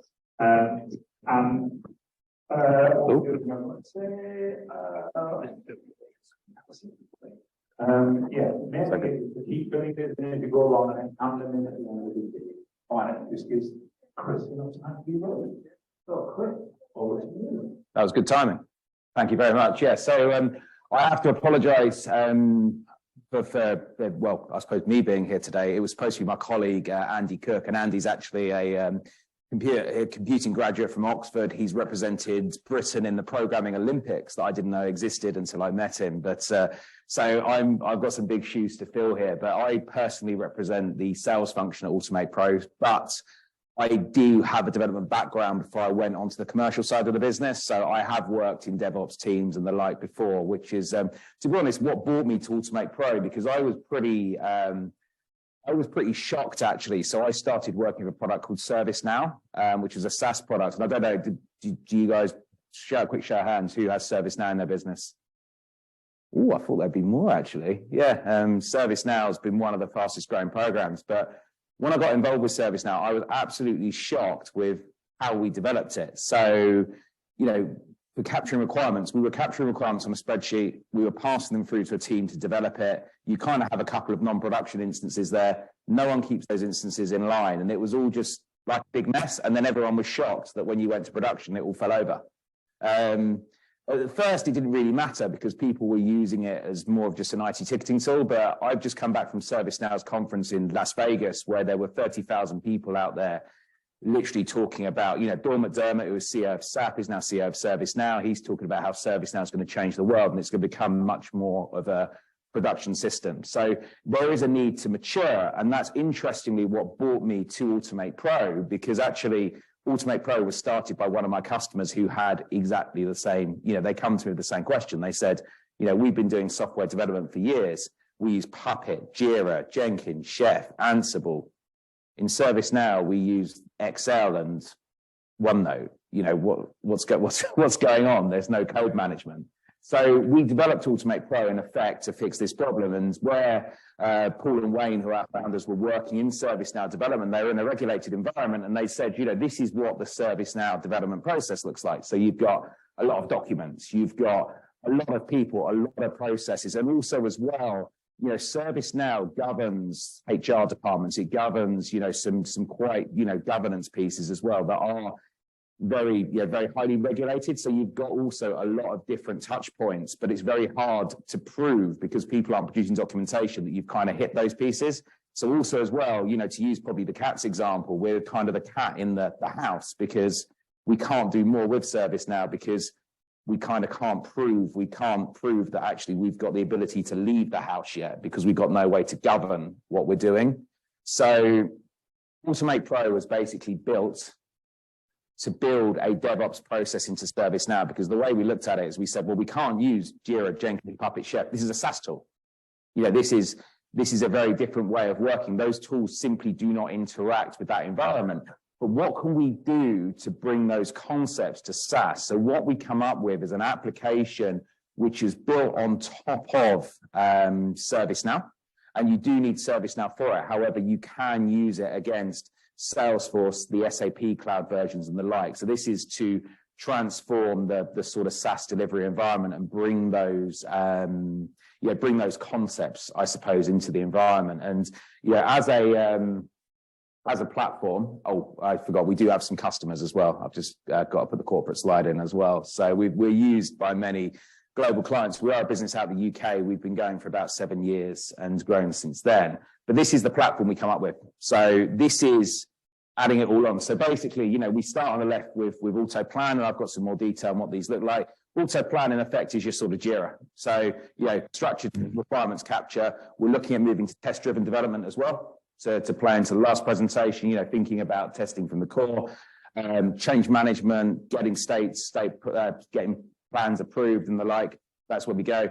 Auto dev is another piece as well. So interesting piece playing into, use the example of Puppet earlier, and is really interesting. So when people develop SaaS platforms, you normally get sort of your production instance, you get a couple of non-production instances, and that's pretty much all you get because you can't go and provision your own platforms. And again, what amazes me is, when we spin up a Puppet environment, what we spin up actually represents production. But what people often do when managing SaaS platforms is as they go and make changes into the non-prod environments, no one actually looks at how do we keep those environments in line as well. So you end up with, when you push stuff over, because actually it worked fine in, dev or worked fine in test, but dev and test didn't look like prod because no one's made that sort of effort to keep everything in line. So what we've done with Auto Dev is we've made a way so you can diff all your instances and actually keep those instances in line. So we know the non-production instances that were provided actually represent production, which stops these. And I tell you what, I've been working in these projects for about 10, 12 years, and we've had some severe sort of fixing forward situations, which we want to avoid. That's what we want to get away with. And as ServiceNow and these SaaS platforms mature as a product, we can't be doing that. We need to make sure that, when we do this testing, our non-productions represent our production platforms. So that's again, partly what we're doing there. Auto test is a huge piece as well. So we've built, based upon Selenium, but what we've done is we've taken Selenium and we've put sort of a human readable skin on it. So again, one of the problems we had is, again, I work with a lot of organizations, and in, say, the general software development environment, you've got, very mature processes. People understand all these tools.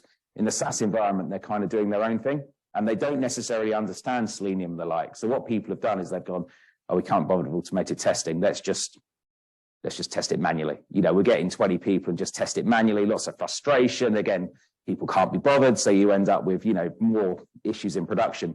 What we've done to make it work for SaaS teams as well is we've then put on top of it a human readable skin for Selenium. So the beauty of these SaaS tools is they're very finite in what they do. So if I think of C++ or, any other programming language, I can produce whatever I want. These SaaS tools kind of limit what you can produce, which means that we can put human readable skins, and I'll get into this in a minute. So your tests actually represent what, in a human readable format. And I'll show you that as well. So it means it's nice, easy. Anyone can create these tests. Anyone can do testing. So it gets these sort of SaaS development teams who are not used to these principles able to get in there nice and easily. It's all about reducing those sort of frictions, barriers to entry in what we're doing. Auto deploy. Another example used earlier, don't let the devs out production. The amount of fixing forward, again, I see in my life is horrendous considering the size of these organizations. So auto deploy is all around, let's make sure we're rolling everything through in a fashion. We're following a change management process. We can evidence everything that we're doing as well. And then what Auto Monitor does as well is it then checks that once we're live, it works. Because another thing that happens with these SaaS platforms is sometimes they will roll out patches and upgrades without telling you. So it'll be working one day and then all of a sudden it's not working. Not because of anything you or your teams have done, it's because the SaaS provider has made a security patch and the like that they've put on without telling you that's kind of caused things to fail. So again, we've then got the monitoring piece that says, well, we've got these tests. Why don't we just run them against production? So we then start testing production as well. And it's got the beauty as well as we start to mature practices that we're able to see if then people are making changes without going through the change management process. Because obviously a test will fail because someone's made a change. And this also ensures people adhering to practices, because another problem we have a lot of clients as well is we introduce the process and everyone goes, those sticklers, they're like, no, we don't want to follow that. We're just going to do it our way. And you've got a way of monitoring that as well. And the other thing that we've done is underneath that is we've said, look, we've got all these testing packs, we've got all the like, why can't we produce documentation off the bottom of it as well? So AutoDoc underpins everything we do. We've actually got a patent around this. So from our test scripts, we can generate end user guides out of the box. So we can also generate things like the requirement specifications from the requirements plans as well. We can produce all kinds of regulatory documentation because we're like, we've got all this data in the system. Why are we not producing the documentation? Because again, it's another thing. Who thinks you don't do enough documentation? Who would like to do more out of the audience? Oh, no hands. Everyone's quite mature when it comes to it. But normally, people aren't doing enough, and it is important. Documenting is actually, and I didn't realize it till I started working alongside these guys. If you want to get people in your organization up to speed with what you're doing, able to work more agilely, you need to make sure they've got that information at their fingertips. And, just relying on the fact that John knows that, John might not be in one day, we need to get this documented.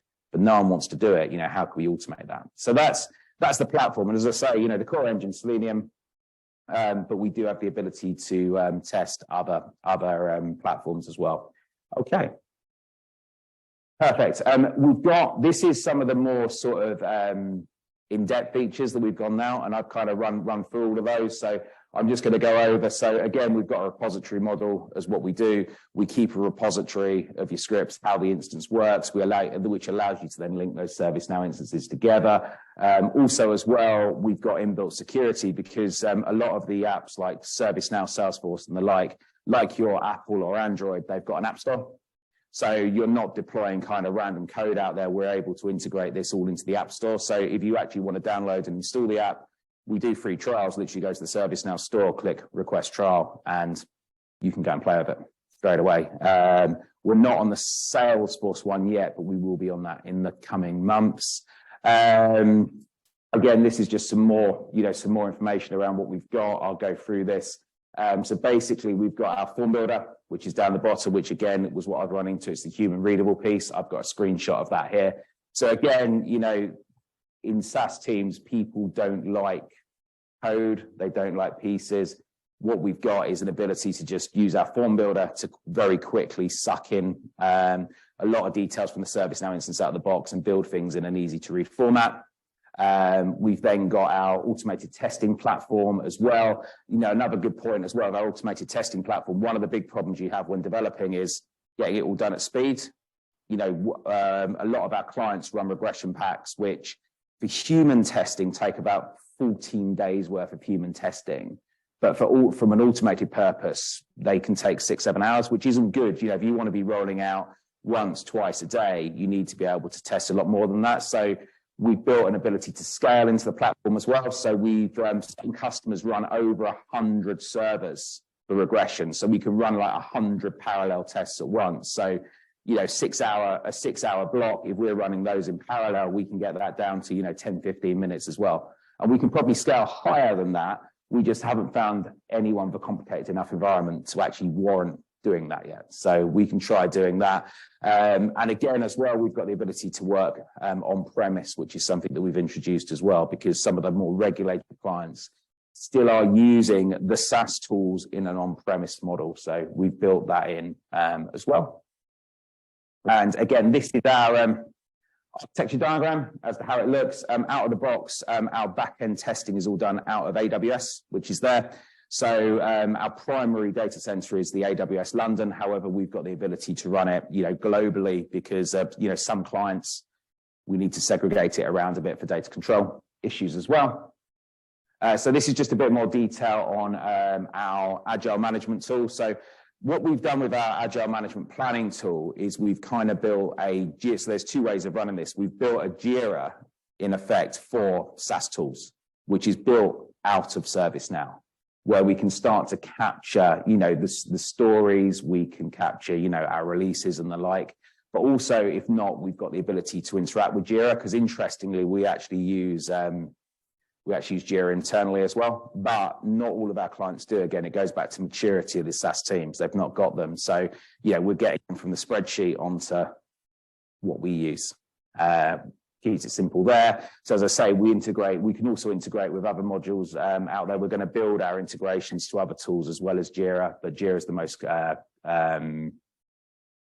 most common tool out there at the moment.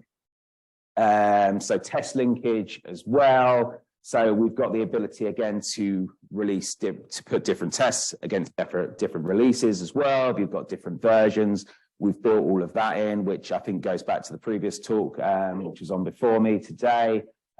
We've got the ability as well to generate release notes out of the box from test plans as well. So when you release this to your user community, that change log is automatically put out there. And also we've got the ability to build a traceability matrix as well, where you can look at what tests are required and the results of those, which I think is here. So before I go to roll out, I can see down here all the different test plans I've got, all my different releases, and I can see, you know, what's passing and failing before I put those to live nice and quickly. Unfortunately, it doesn't look particularly good on this projector. It looked far better on the screen when I was looking at it yesterday. We, of course, use this day to day. So we actually use Jira, but we still integrate our auto plan tool. So our auto plan integrates with our Jira, because with auto plan, we're moving towards test-driven development. So actually, we're kind of extending that functionality. So we use Jira for kind of requirements capture, and we're extending that out into our auto plan module as well. Auto test. So this is the one that, sorry, I'm going quickly here, but how are we doing for time? 10 minutes remaining. Right, I need to get going. Auto test is, again, the heart of what we do. Again, the unique thing around it is it's low code. And that's what we wanted to do, because people in the SaaS world do not like coded test tools, which is what we do. Works with all the latest ServiceNow features. Those of you who've got ServiceNow probably know that. ServiceNow themselves, so believe it or not, one of our customers now are ServiceNow themselves. So they had a big problem. They upgraded their own user interface, and then all of their sort of, all their documentation was out of date overnight, which we helped do. But also as well, all of their, they had issues with their testing because they changed the user interface. A lot of the testing they had built was kind of more macro-based. You move that button from there to there, when you change the UI, all of a sudden all the macros fall over. So they're actually now using us to help with that as well, because we keep ourselves up to date with all of the latest changes of the UI. But also on top of that as well, because the way we code out our tests, it doesn't matter if the UI changes, because we're not macro-based or the like. Again, multiple ways to build tests. We've got our quick start as well, which, one of the big problems we have is they're like, well, we've been using ServiceNow for 6 years. How do we get started? We've got our quick start module that can suck in the current configuration. Because again, where we're built on top of these platforms, we understand the database. We can very quickly suck in a lot of the information to get you up and running. And again, because we're working for these tools, we've got over 1,000 interactions ready to go for you out of the box.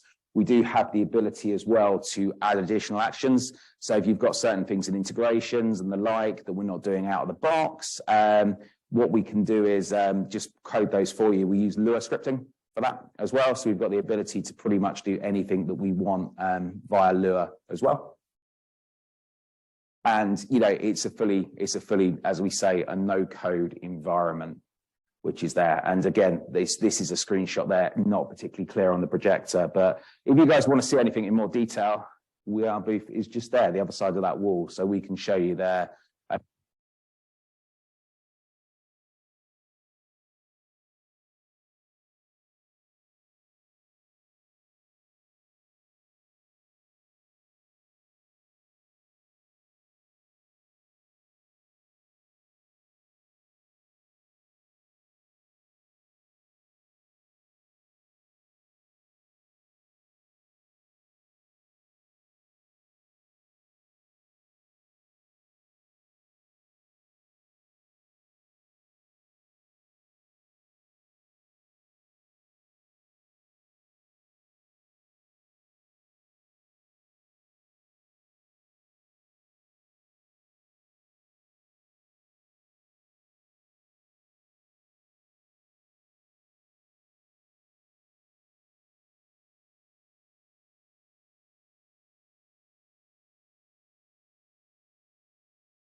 point and point of no return. Brilliant. Okay, good morning, everyone. My name is Bill Watson. I'm a test manager at the BBC. Now, when you think about IT development and the BBC, you think about maybe iPlayer, you think about sounds, things like that. However, we're an organization that's 22,000 strong. We don't just do that. We don't just do IT for that. We also bring in lots of systems to make TV and support the creative people who make TV. And it's actually working with those systems, the bought-in systems, it is my job. We have a spend of tens of millions of pounds. We bring in the software and we run acceptance testing on it. Now, acceptance testing is what I'm going to talk about today. It is very much my area. And it is very much about the customer and the customer experience, which is the theme today. So, if you do any sort of business-to-business product, if you deliver things into other businesses, you will have that other business running acceptance testing. They'll be making sure that what you have provided meets requirements, doesn't have any particularly bad defects. Yeah. So in this regard, when we're talking about customers, I'm your customer. I am the person you need to have a good experience with. Okay. So do a quick overview of what I'm going to talk about today. We'll start with who the customer is. Have a look at what acceptance testing is and the areas of acceptance testing. We'll look at who conducts the tests, and we'll go through some sample projects.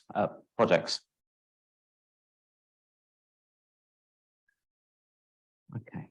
I'll start with that joke, and I brought that joke again because if you've seen me talk at a conference before, you will have seen this joke. So I tell it every time. It's the only joke I've got. I'm sorry. So a tester walks into a bar, orders a beer, orders no beers, orders 99999 beers, a bear, -1 beers, a keyboard mash. Yeah. The first real customer walks in, asks where the toilet is. The bar promptly explodes, bursts into flame, kill everyone in it. And with all of these jokes, with every other joke, there's a germ of truth in it. Because we can go through our beer, our bear, our very clever looking at things, and then the customer comes along and he does something we don't expect. So, how do we actually leverage that and get it so that the first real customer walking in doesn't burn down the bar, doesn't kill everyone? Acceptance testing. Talking of customers, let's look at who your customer is. The theme is customer experience. Well, a person walks into a bar. No, hang on, I've done that one. Not that customer. A customer is someone who buys something from you. Yeah. So I need to get my notes here. Just to diverge briefly, I stayed in a hotel last night. The aircon was broken. It was like a sweat lodge. So I'm running a bit low on sleep. So if I have to consult my notes a bit too often, it's because I'm a little bit bleary-eyed. Yeah. Who is your customer? Okay, someone who buys something from you. It does seem simple enough. However, it isn't necessarily that simple. I used to work for Sony Ericsson many years ago doing mobile phone R&D. I ran the telephony team that worked on software through from the telephony chip all the way up to the UI, that stack. Who is our customer? Well, most people thought it was the end user, the person who actually got the phone in their hand. No. When you do a new mobile phone, when you release a new mobile phone, you've got maybe a 2-year lead time on it. You've got an 18-month period when you can sell that phone. And the people who buy that phone are the network operators, or they were back then. They were the ones that we needed to get orders for 100,000, 200,000 handsets from. So we focused our testing in that 2-year period to hit that 18-month time spot. And we focused it to make sure the problems that networks would have with call completion were dealt with. Yeah, because they were the people. They were the people who bought off us. So your customer might not necessarily be who you think. It's a bit different now. a bit different for enterprise IT where I work at the BBC, because I'm your customer. I'm the person doing the acceptance, or rather, I'm representing the customer. I'm representing the end user that's going to get your system and run with it and work with it. Now, my customers, the people who engage me, because we have an internal market in the BBC, so I'm charged out at X £100 a day. My customers are different teams, and they're very, very different. And this is why at the end of this, I'm going to look at some projects I've worked with. I'm going to highlight different types of acceptance testing that are important for each project. But my projects range from, for example, identity management systems, where you're looking at 22,000 people in the BBC, joining, leaving, payroll, building access. There's a lot goes on with identity management versus, say, a portal to allow people to give script ideas to commissioning editors. So with the identity management, it touches everyone. With the portal for script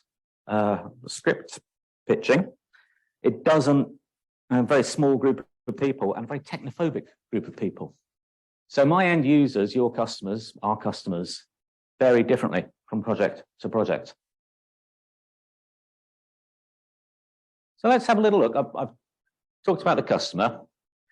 I've established that when you deliver your system, if you do deliver systems into people, it's going to be run, acceptance testing is going to be run by someone like me.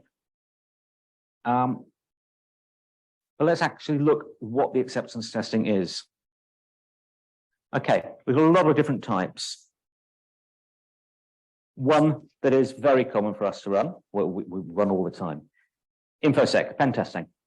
The BBC is a big organization and we attract a lot of attention. We get a lot of people trying to break into our systems.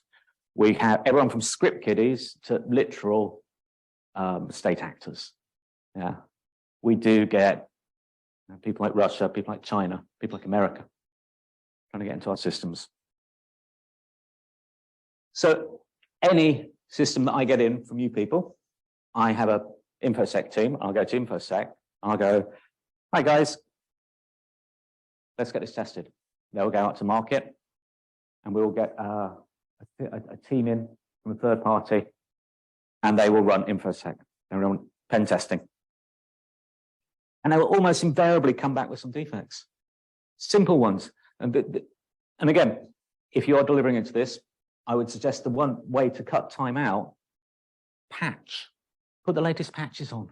If your server is running something that's 4 years out of date, our jaws will hit the floor and we'll just go, it's good anyway.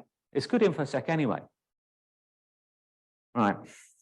So you'll come to me with a system. I'll commission a report from InfoSec and I'll be amazed that you're still running Windows 2008 server or something. Accessibility testing. I'm sorry to keep going on about BBC, but I've been working there for 10 years. It's my job and it's where I do acceptance testing. The BBC, we have a legal obligation under the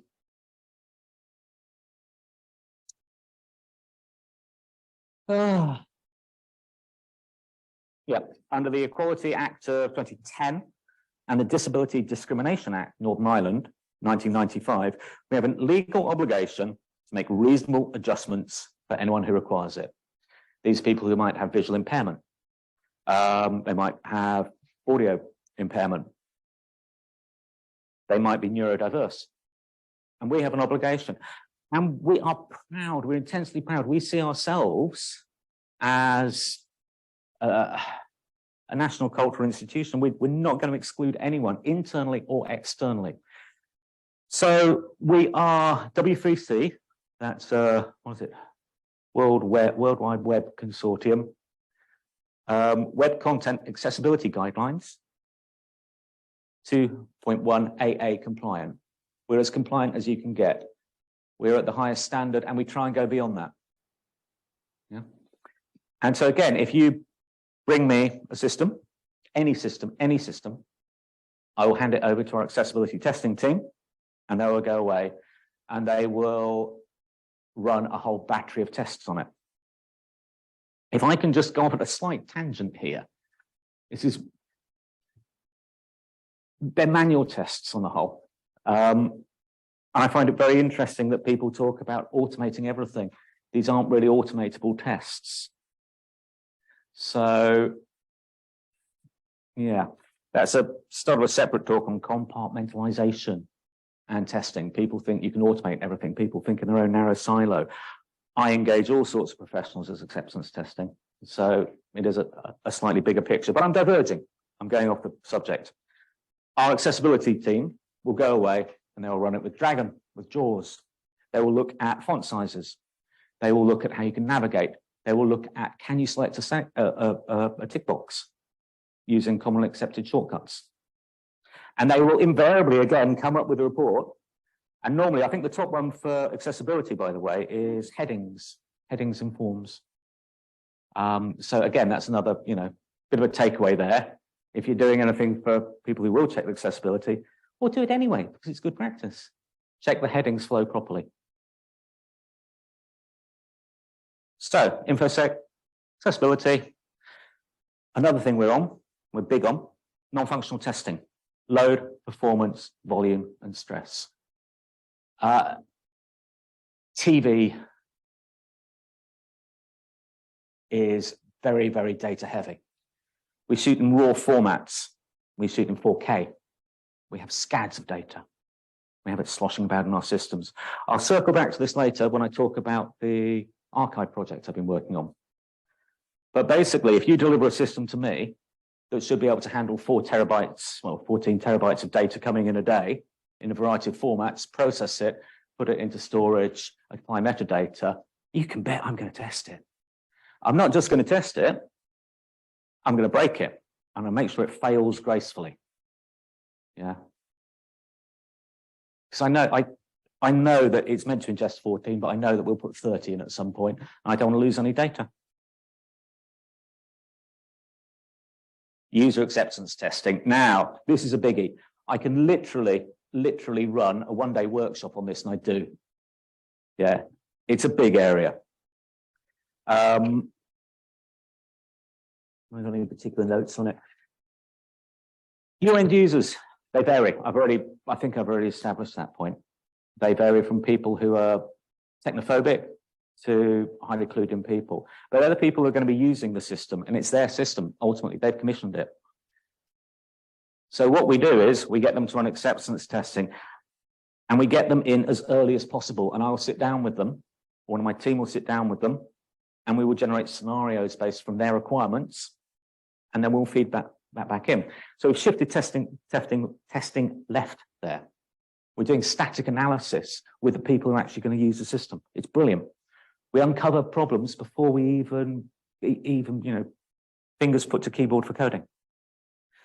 And then when we do get it, when we do get the system finally delivered, they work with real world data. Yeah. Now you can try, there were some lovely chaps in there trying to sell me data or, data services to replicate data in my system. And that's great. And I might even take them up on that for some projects. However, there are idiosyncrasies with data that people work with on a day-to-day basis. By getting them to do the testing, by really engaging with them and not just doing a pro forma job, you catch a lot of defects that would make it to live otherwise, that only they know about, that they know about how their system works. And lastly, other areas. Well, we veer into a little bit of operational acceptance testing, OAT. So we'll check the documentation's in place. You're delivering an identity management system that's going to be used on an active day-to-day basis by 600 ITCs, so people are organized on a team level. I'm making damn sure that all the supporting processes in place, the documentation for them, the documentation for the Atos support line. So someone rings up and goes, oh, I can't find this user. I'm also going to look at our rollout plans. How are rollout plans in place? I'll have a checklist ready. I'll go, are we going to roll back? Are we going to fix forward? What are our plans when we roll out? Disaster recovery. Yeah, I'm not Elon Musk. I'm not just going to yank a cord out of a server like he did recently. But I am going to take a server down. Very possibly I'm going to take a server down. I caused Bristol, the BBC Bristol site, to lose their internet connection a few months ago, deliberately, at the weekend, to test what happens when you lose the internet connection. And that's part of me accepting the system.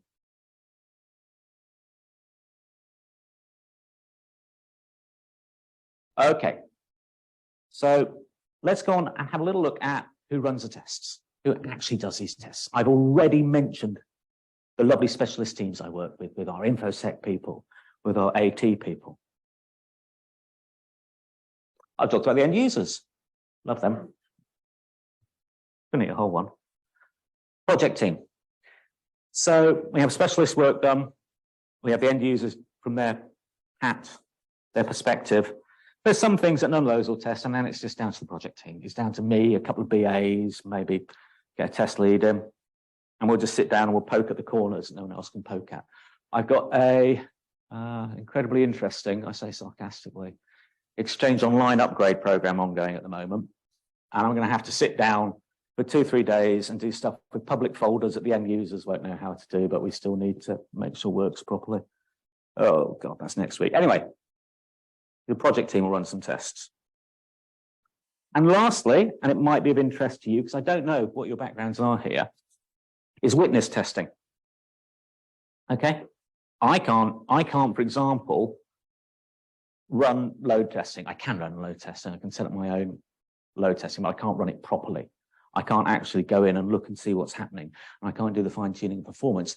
And generally, I give that to the supplier. I say, right, you've got this system. To mention that archive product, I don't think I'll give any games away because I don't think I'll let the name out.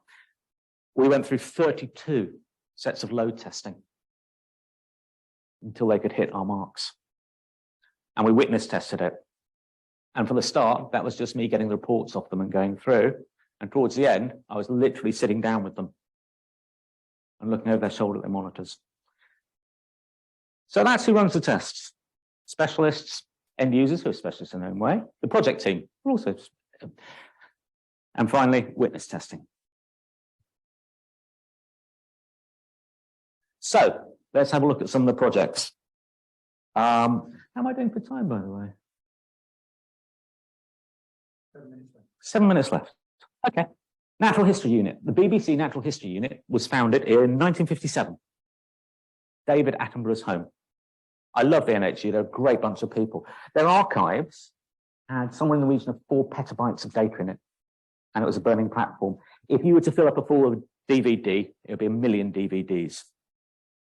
And it was getting to the point where this information couldn't be accessed. So we had to replace it. We had to ingest this 4 petabytes of data, and now we need to add 14 terabytes of data to it a day, as I've already intimated. And not only are we adding it, we're adding it in multiple different formats. We've got something like 30 different codecs we use from these cameras. We need to generate proxies of it. So that what you do is you take this information, you take this raw footage, you transcode it into something that's a lot easier to work with so that people are actually making the TV programs can track backwards, forwards, work out what they need. They can do different cuts. There's a lot of heavy process going on. So there were 2 main areas on this project that were key for testing. First of all, UAT. So many different codecs, so many different camera types coming in. We had to get an edit assistant in, and rarely for a project, I actually got the budget to have someone full-time for 2 years testing an edit assistant. We got them in on contract. That's rare for user acceptance testing, but it was key.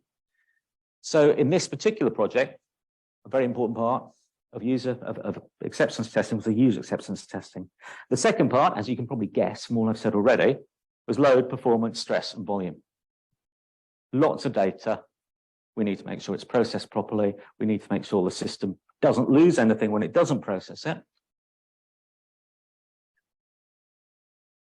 So those are our 2 key areas.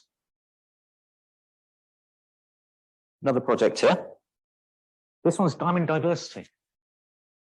This in the mid-2010s, there was a big drive to monitor in TV people's backgrounds. Did they have disabilities? What was their ethnic makeup? What was their age? Et cetera, et cetera, et cetera. And this was in front of the camera and behind the camera. So how do you capture that data? Well, we went out to the CDM, Creative Diversity Network. Well, we didn't go out to them, we worked with them, with ITV, Sky. There were 5 broadcasters in the end, I can't remember all of them. And we went out to a provider, who I will not name, and they built a system where anyone making a TV production uses a web form where we capture the information. We send out emails to the people to get a secure login to enter their information, and then we do a reporting module on top of it. So it's a complex bit of work. There's a lot of moving parts. And there are 2 main areas for us to look at, 2 key areas that were important for us. First of all, InfoSec. A lot of very, very, very personal data. Yeah, very personal data. And this was being talked about in the House of Commons. We had, I was actually chairing the team of test managers from the broadcasters. And a couple of times I was asked by the PM, will this pass the Advasi test? If we go up to Advasi and say, you're delaying the project by 6 months, can you justify that? And we go, well, actually, yes, I can. And I'd love to talk to him and tell him why we need to delay it, probably not 6 months, but 9 months. But they never gave me the chance. To be fair, it's probably just as well. But InfoSec was a key requirement here. And the other main area, accessibility. If you're trying to build a platform that is driving up diversity, including disabilities, you sure as hell have to make sure that it's top of its game when it comes to accessibility. Surprisingly, it took a lot of passes to get it there. And the last one we'll look at today is the identity management piece I've alluded to before. BBC has 22,000 people, where people onboard and offboard onto projects all the time. An identity management system, it had something like 12 integration points. We had to replace it because it was a burning platform. Yeah, integrate with SAP, integrate even with key cards for getting in and out of offices. If they break down, you've got trouble. So the acceptance testing here, the key areas of acceptance testing for us were user acceptance again. But instead of having someone in as an edit assistant, I had to borrow a team of 60 ITCs, 60 technology coordinators. And the other big area was actually testing the quality of the data and how the data moved around the system. Because we're trying to actually integrate all these different systems and track the data through them. So we did a lot of witness testing on the data. And I'll just leave it now with, I talked about the importance of user acceptance testing. This is one defect that came up as soon as we got the end users in on the login project, on the identity management and login project, was how we created our usernames. First 5 letters, initial, number. So I'm WhatsAll01. And as soon as we went there, the ITC said, you can't do that. You have to have an override on it. I said, why? Because we had a Stephen Pennine. Like, oh yeah, do you know what?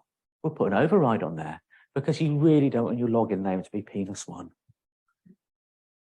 Right. I'm done. Have you got any questions for me? Yes. Thank you. Thank you very much. I want to ask you something. You know, for example, you said that when customers, when even directors tend to approach you in terms of how to optimize this, any sort of, I mean, from your experience, what have you found that are they really willing to accept those make those suggestions, or they tend to be a little bit? They have to be. And then maybe come down the slope acceptance.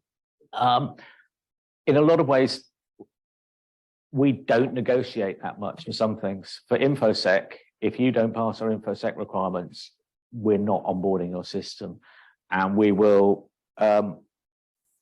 beat people around the head metaphorically with a contract and go, it must meet these standards. The same for accessibility. With accessibility, we will put a dispensation in. We will go, right, we have these issues. However, if you can commit to fixing them in this timescale, in this very short timescale normally, we will accept your system. And we, again, it's all, we force people to take our standards, basically. The only time that I've seen that not happen was when we got a meeting room booking system in. And we'd already spent the best part of £1 million on touchscreens to actually use it. And we were committed. And at that point, that was the only time in my career I've written a test report, test exit report saying, I recommend we don't take it. We have far too many open defects. The project management team for the supplying company were actively lying to us, and we caught them out on it. And I said, we should not take this system. It is not suitable. It is not ready. And it's got too many defects. And the project management team said, well, I hear what you're saying, but we spent £1 million. We can't not roll forwards with it. It's like, okay, I've delivered my report. Yeah, I'll hold people contractually, and we will just go, if you don't meet our standards, we won't take it. We tried to be nice about it, but I didn't get into test management to win friends. Just as well. So I just want to ask a question about when you talk about taking systems down, reminding me of Netflix's Chaos Monkey. Yeah. The data system. Do you automate systems down, or do you? No, it's not. It's not part of our everyday testing. No, because it is. We are in the realms of disaster recovery there. So we're checking to see what happens in a disaster. I mean, you don't want to simulate it too often. So you basically go and manually take systems down. Yeah. But no, it's not something we do every Tuesday morning, not by choice.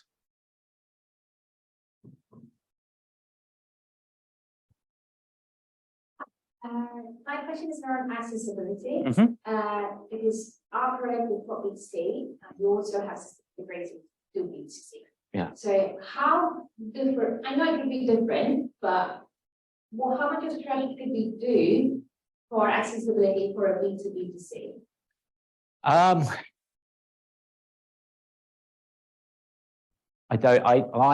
not the accessibility expert. I commission reports on that. I know from our perspective, you should do as much as possible. You should definitely do as much as possible. It's one of those things, though, where if you get people in beforehand, do you have any particular clients you work with, or is this like generic? Okay. Have you reached out to them and said, do you have an accessibility team? Because if they have standards, I mean, you could even go on the BBC website and you'll find our standards, and you could take some hints from there. And if you ask them what they want, it will save you time and trouble. I hope most big organizations do. They have this information available, what they will check and what standards they expect. And it is the WCAG 2.1 are the standards. They have different levels. They used to be bronze, silver, gold, AA. And they actually detail what requirements they have. So that's a good starting point. You could look at ours and you can ask your customer, you can ask people you're building for, and just say, what requirements have you got? And they'll probably love you for that. Thank you. Yeah. Oh, sorry. You talk it while I'm going on.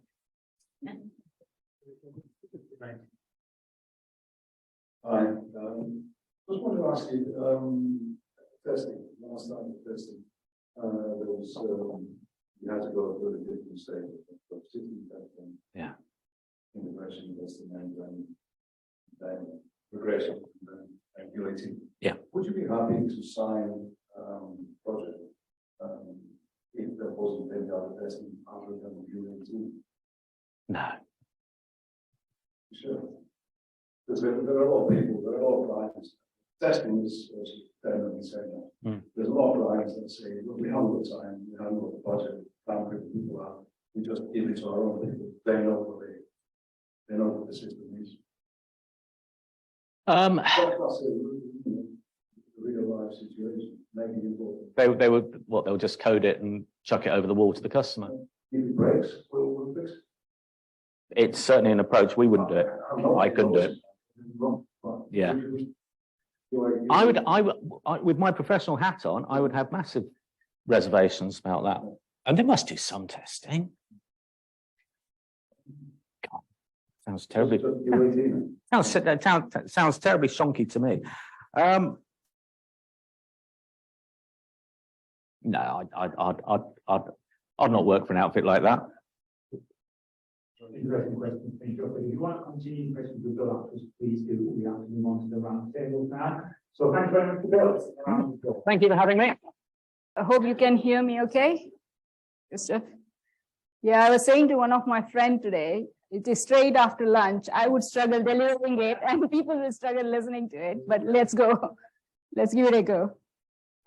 So here we are. I think we have heard from many of our colleagues and friends here. Very interesting topics.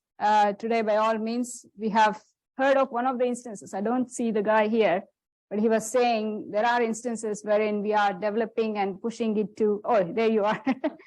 So we are pushing it to the production directly without actually doing enough testing. And that's the case, and that will happen quite often now. We have to all accept. I think that's where this topic comes into picture today, which is all about DevOps and how it will help us deliver applications at a high velocity. So here are some insights based off what I have seen in the last few years and what I'm experiencing now. So by all means, we could all have a listen into, and I'm happy to take any questions. So I have timed myself for 20 minutes. So let's see how we go. Before we start, let me give you a bit of intro of about me. So I'm now working as a DevOps and SRE transformation lead, but I have been in QA engineering for the last 20 years. So recently I have moved my roles. I have worked in various industries. I've been in banking, finance, startups, insurance. So I had a good flavor of every other industry I could think of. And I have been speaking in conferences quite often. And at Deutsche Bank, I do look after various initiatives. So I do get to speak with various individuals. So before we start, I want to ask a question. Many of you, what do you exactly think of DevOps? Do you think it's just tools, or is it processes along as well? So do you think it's just tools? It's a process. Superb. Yes. So many have this misconception that it's all about tools, but it's actually processes and tools coming together. So that's the key. That's the key important aspect, which drives your delivery, which drives your mindset. So that's all about, it's all about practices and tools coming together. Now, a little bit about the culture. So there are some basic ethos we have to follow. We have to think about embracing the failure, which is key. So you have to look at embracing the failure, having a good transparency, having a culture of collaboration, not blaming each other, which often happens. I think when we think about silos of having devs, test, and ops in different silos, you always think about having this blaming culture wherein somebody says, oh, the devs had a problem, so testing has gone wrong, or the testing had gone wrong, so ops has had lots of incidents. So it's all about having that collaboration together, and accepting the change is key. So you have to all adapt. I think many of us have spoken today about how testing has evolved. It's no more the traditional cycle wherein you'll have months and months to perform testing. It's all about changing. So you have to adapt to the change. Some of the practices let's speak about before we talk about why and how it will impact your velocity. DevOps is all about streamlining your software development infrastructure. And the key thing about this is getting into production as early as possible, as often as possible. It's all about doing it very quickly, very often. That's the key. So how you get there is how you have to learn. And it's all about learning and adapting, continuous integration, continuous delivery. It's all about making your innovation being quicker and being very flexible about it. Right. Many of us, I think I have seen even in fact in our organization as well, we always speak about these pipelines, like it could be Jenkins or it could be TeamCity, any CI/CD tool you use. People speak about pipelines, but what exactly is that? Is it just about deploying into production with a click of a button? Maybe not. It has much more than that. So as you can see, it has a hell lot of steps to get through before it deploys to an environment. You always want to have a continuous authorization of whatever code you have checked in. It's a small change, but it has to go through various stages before it gets into production. That is where an effective build pipeline is very important. So for example, here, dev has committed a change. It should go through a build process wherein it will build the binaries. It will say, yes, it is possible to build the binaries. And then at the back of that, when we say run test, it's just not your regression test. I have seen instances in organizations where they think testing is just something an automation engineer would have to do. It's all about like running your regression test. It's not just that. You have to run your unit test alongside it. You have to run some of your other integration checks you can do. So running all those tests and then making sure you actually pass the build and you get a pass out of your test outcome. Again, you can't have a big suite of tests running. Like you can't run a regression test which consists of thousands of tests. No one will wait for that small change to go in for a hell lot of tests, right? So you have to identify what are your priority tests you would like to run as part of that chain. It could be the case that you may want to run overnight nightly tests. I think somebody was saying about nightly builds and nightly runs. So that's what you should do more often. But when you are making a small change which needs to go into an environment, I would rather suggest that you have small set of tests which can execute and which can tell you the outcome straight away. And then once you find the outcome is comfortable enough that you can pass, then it gets into an environment. And again, here we are not speaking about just the production environment. We are speaking about delivering into a dev instance or a test environment or a UAT environment or a production environment. So any environment it goes into, you have to make sure like you have all these stages in your pipeline, which will make your CI/CD, that is continuous integration and continuous delivery. Right, let's speak about velocity. Velocity, what is it about? It is about a measure of unit of work, and that drives the planning activity for any project delivery. For example, like you could have instances wherein a team of 7 devs, or when I say devs, it is a combination of dev, test, and ops together. They have a certain velocity. It will help you plan for the next quarter as to how the delivery would look like and how the requirements will get delivered to production in that period. It will help you with the larger planning. So it's a unit of work, and mostly, as you can see, it tells you your team performance. So sometimes it is very subjective. Velocity is measured in various ways, but again, it depends on the team itself. So one of the agile practices ethos is you shouldn't change your agile teams more often because your velocity is very relative to your individual teams. So try to have a team which is like together and which has had that relationship established so that you can measure your performance. Now, when we speak about velocity, we should also speak about some of the inaccuracies, right? As I said, it's very relative term. So of course, it can be inflated. Some of the application teams have this habit of like just pulling up and saying, oh, we have a good velocity, and just they make it up. And that's not what it is. So there are chances it can be inflated. And some of the teams do actually complete the task just for the sake of completing and forget about standards, forget about design, forget about good practices. They sometimes don't even write unit test. So that's again another problem. And then they always, I have seen one of our teams who used to be in Dublin, they are not anymore, but the problem with them was they used to have such a high velocity given they used to develop all these features that no one used to use. They just went into production just for the sake of going in. So that's another problem we'll have with velocity. When people start comparing velocities of different teams, they end up doing these kind of things. So which could be the inaccuracies about velocities. But if we use velocities in the right terms, they have a very good correlation with DevOps. As we have seen, one of the reports says, the organizations which have stronger DevOps have 65% more chances of being more innovative and delivering more than any other organizations.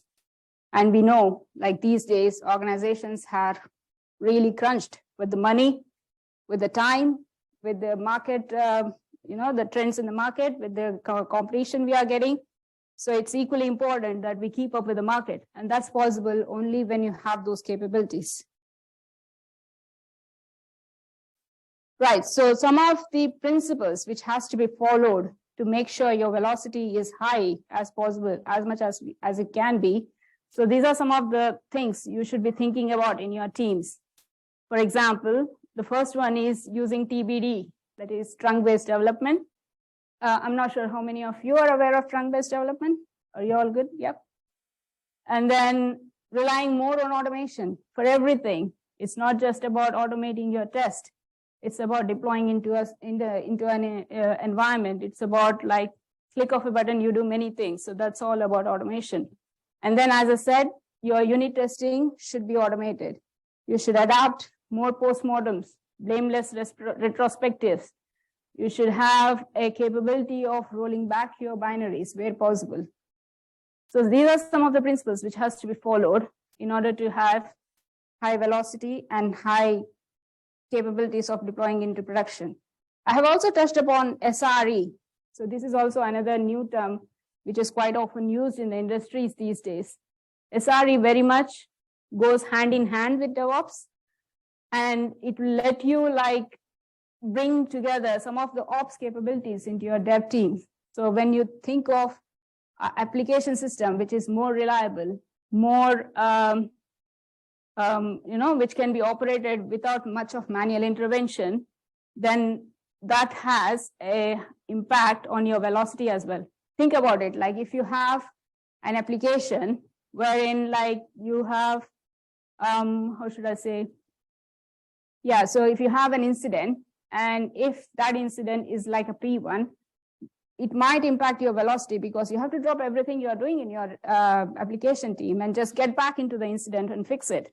Rather, you want to get to a stage wherein you have defined a streamlined process through DevOps, which will let you manage an incident at a very minimal impact. So that's the key. And again, when you think about SRE, you have to think about looking at some of these indicators, right? Like having a service level objective, thinking about your service level indicators, having an SLI for your production systems. So yeah, these all, as I said, will go hand in hand when it comes to improving your velocity. And the benefits, by all means, as we all know, DevOps and SRE come together. They'll help you having that bonding between ops and test and dev teams, which will help you like decrease your frictions, improve your business values, increase your performance, scalability. And I was trying to think of an analogy, how we can relate the velocity with DevOps. I could think of a rocket, right? It's like a fuel which will propel this into the orbit. So that's all we need for organizations when they have to deliver faster. So there is a relationship clearly between both of them. So I think the application teams need to work harder to get there. But I do understand sometimes it could be a slow journey in the start, but once you establish your processes, once you have streamlined, it takes you into the production much more faster. And I have seen the examples. I think we have some true examples where it has happened, and we are going into production pretty much twice or thrice in a week without any problem. And in a regulatory industry, by the way.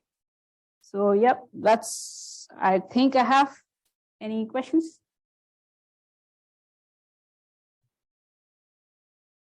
Yep.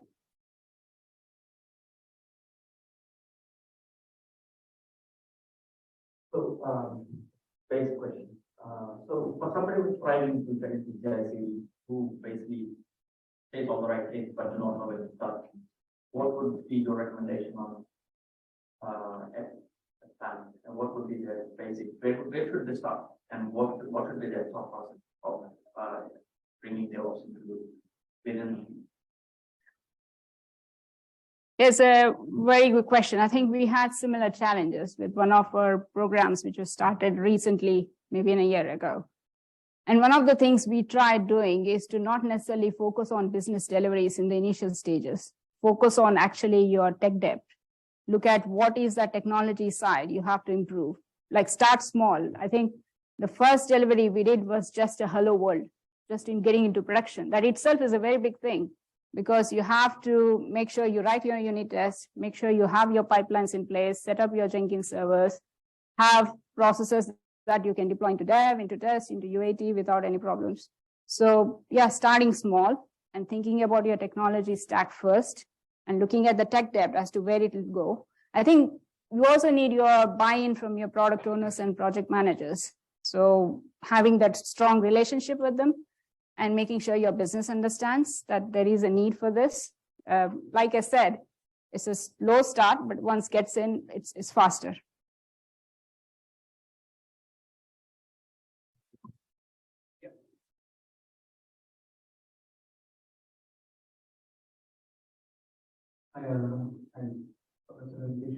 So the question is, there is a new concept emerging, right?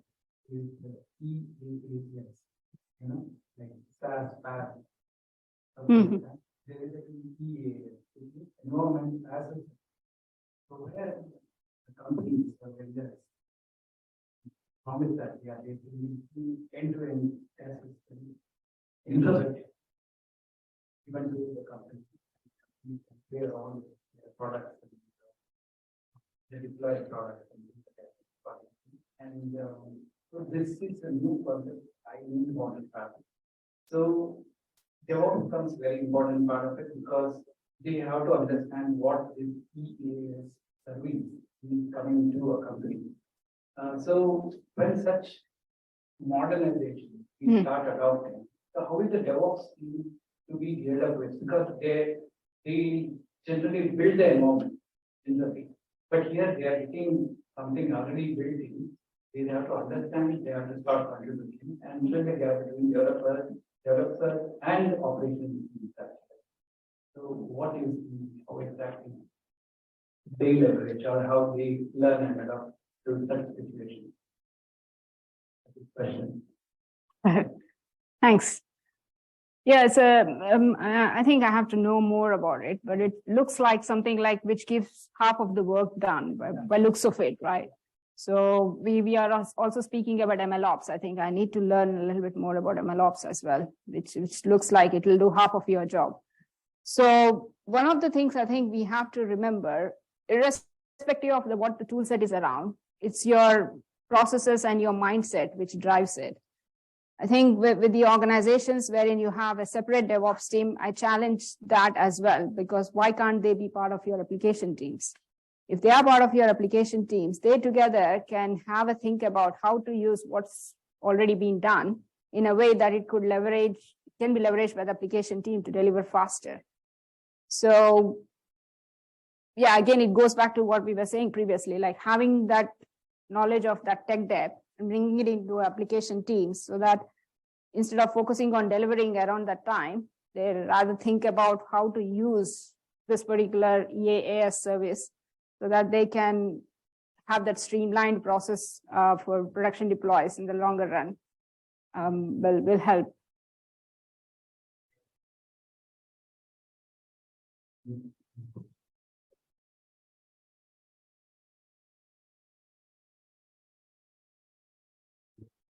You mentioned that velocity not being the most important in how we measure performance. What would you suggest if you were setting your project? How would you measure progress in GILE? Yeah. Yeah, pretty much, yeah. So as I rightly say, I mean, velocity, it's all inaccurate. It's all very relative and very subjective, depending on how you measure it. And it can be inflated as well. So one of the things I think, I'm not sure like if we have seen my previous talk, it's all about like looking at those DORA metrics, the 4 DORA metrics they speak about, which is a very good way of measuring your software delivery performance. And it's an industry-wide standard. It's something like the finance industry has definitely recognized, wherein like if you are going into production, if you are coming back with a less time, like with an outage, like if you are able to recover within few minutes, that would tell you like you have a very strong capability of delivering into production with minimal impact. So there are other factors which can be leveraged instead of just relying on a very subjective velocity.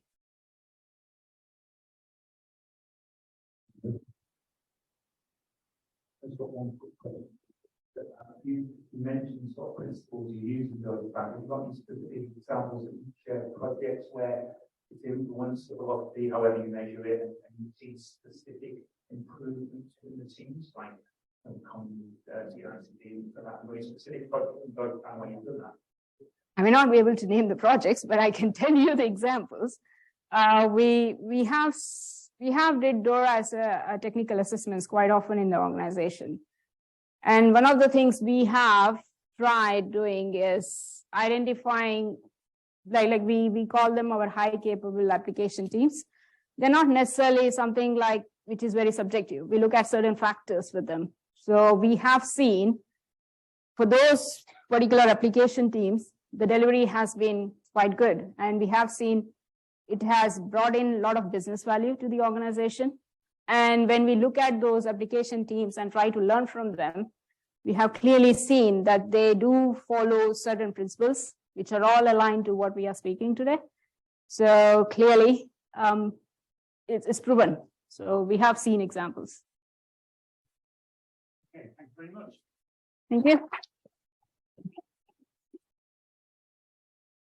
Okay, so Paul, we have a little bit more time in the anticipated time. And so we'll use that. While I'm setting you up, what you said, Paul, is an artificial intelligence set would end up out with another artificial intelligence. It's an AI for an AI.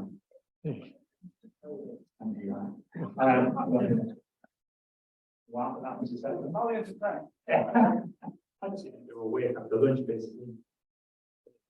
So, yeah, so Paul has a very interesting. You're recording this? Yeah. I was going to record myself. Yeah. Okay. Yeah, just that. Yeah. Can you put it on? I'm struggling. And after this, we will be having another two mics. And then I put both of them on.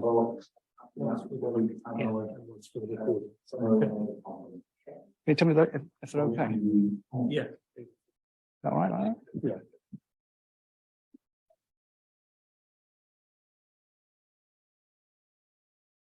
Okay, more mics up.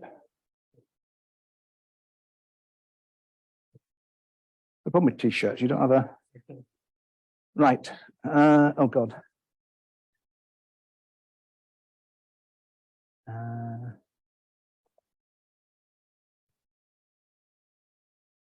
Right. Hello. So have I now got 37 minutes? So sort of ask. We break the tea at 15 or 7, believe it or not.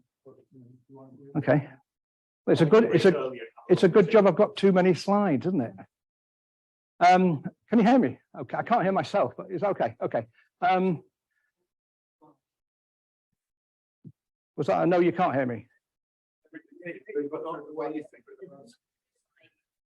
Do I need the mic? I can shout. Oh, I need to be turned on now. Why have we got two mics? Oh, one's live and the other one's for recording.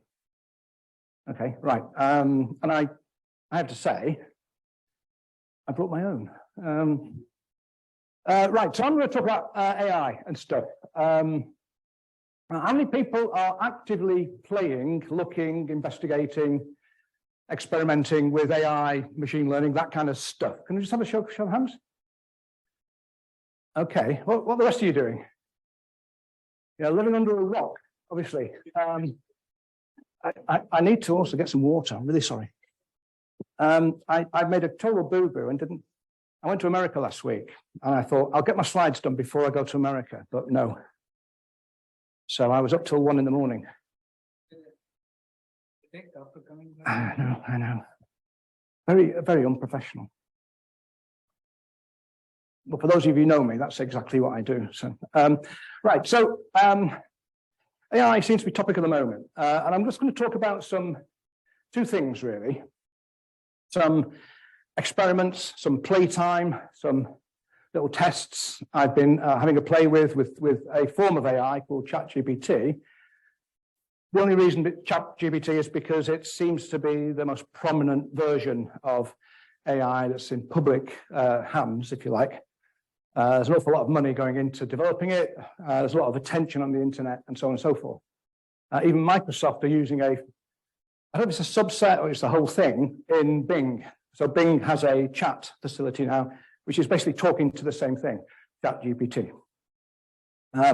So that's one half of it, to talk about that in general.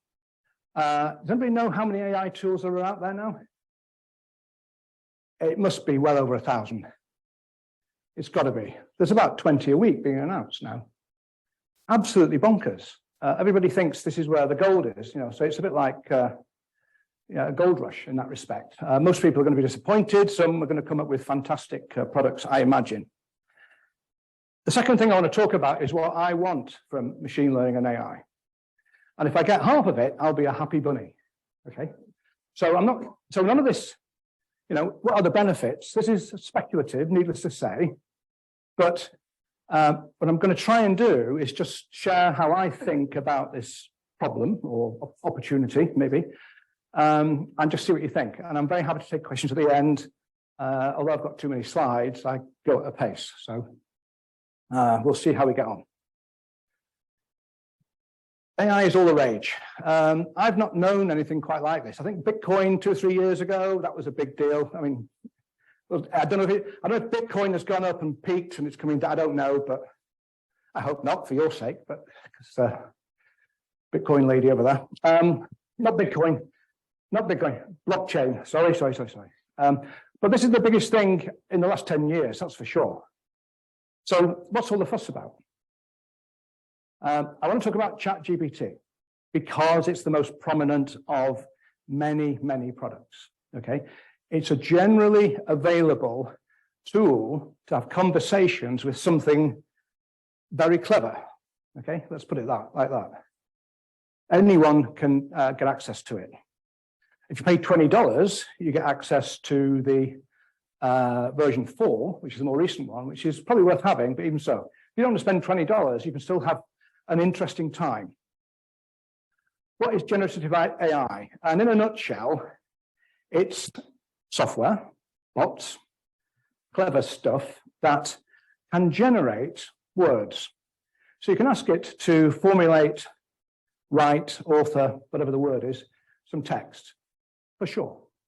It can also write code. It can also generate images, potentially. It can also take text and code and images as input. Why it's called generative, I'm not entirely sure, but I think that label is not adequate. Okay, it's basically a bot that you can ask it anything, and within certain constraints, it will do its best to respond positively and give you something useful. Now, the stuff that it can't do are things like give you medical advice or financial advice, because they might get sued. Obviously, the developers of this thing, OpenAI, might get sued. So there's things it can't do. And there are things it can't do for legal reasons, and there are things it can't do because it just can't do them. So it can't tell you anything. The current version of ChatGPT can't tell you anything about the world that happened in the last 18 months or so, because the data set that was used to train it was cut off in 18 months ago, about then. Okay, so don't ask it about recent news items. Doesn't have a clue, doesn't have that data. It can deal with images, it can deal with molecules. Apparently you can feed it the formula of things and it can do remarkable transformations of molecules to molecules. I don't know how that works, don't ask me, I'm not a chemist. Music, it can generate music. It can certainly write poetry. It might be crap poetry, but at least it rhymes. Okay, but it's better than that because you can tell it how you want any of these things done and give it some guidance. And if you're an expert, if you are a poet, you could specify a poet to quite a lot of detail and say, these are the themes I want to use. I like these words to be involved. There's an undercurrent, and it will and do it in the style of me or William Shakespeare or somebody. It will do it because if it's got data about Shakespeare, which it obviously has, it can generate stuff in the style of William Shakespeare or Bill Shakespeare, as I know him as. Video. Now, the time will come when we're looking at videos that are generated by AI. I think at the moment it's like cardboard cutout kind of stuff, but it's coming. You can there's a product whose name I can't remember because you look at one of these things and you never go back to it. There's a web service. You can upload some text and it will generate some PowerPoint. You can upload your voice and a picture of yourself. And I think you have to sort of send a few pictures so we can get an image of you. And it will generate a talking head that looks and talks just like you. So why would you go to conferences anymore?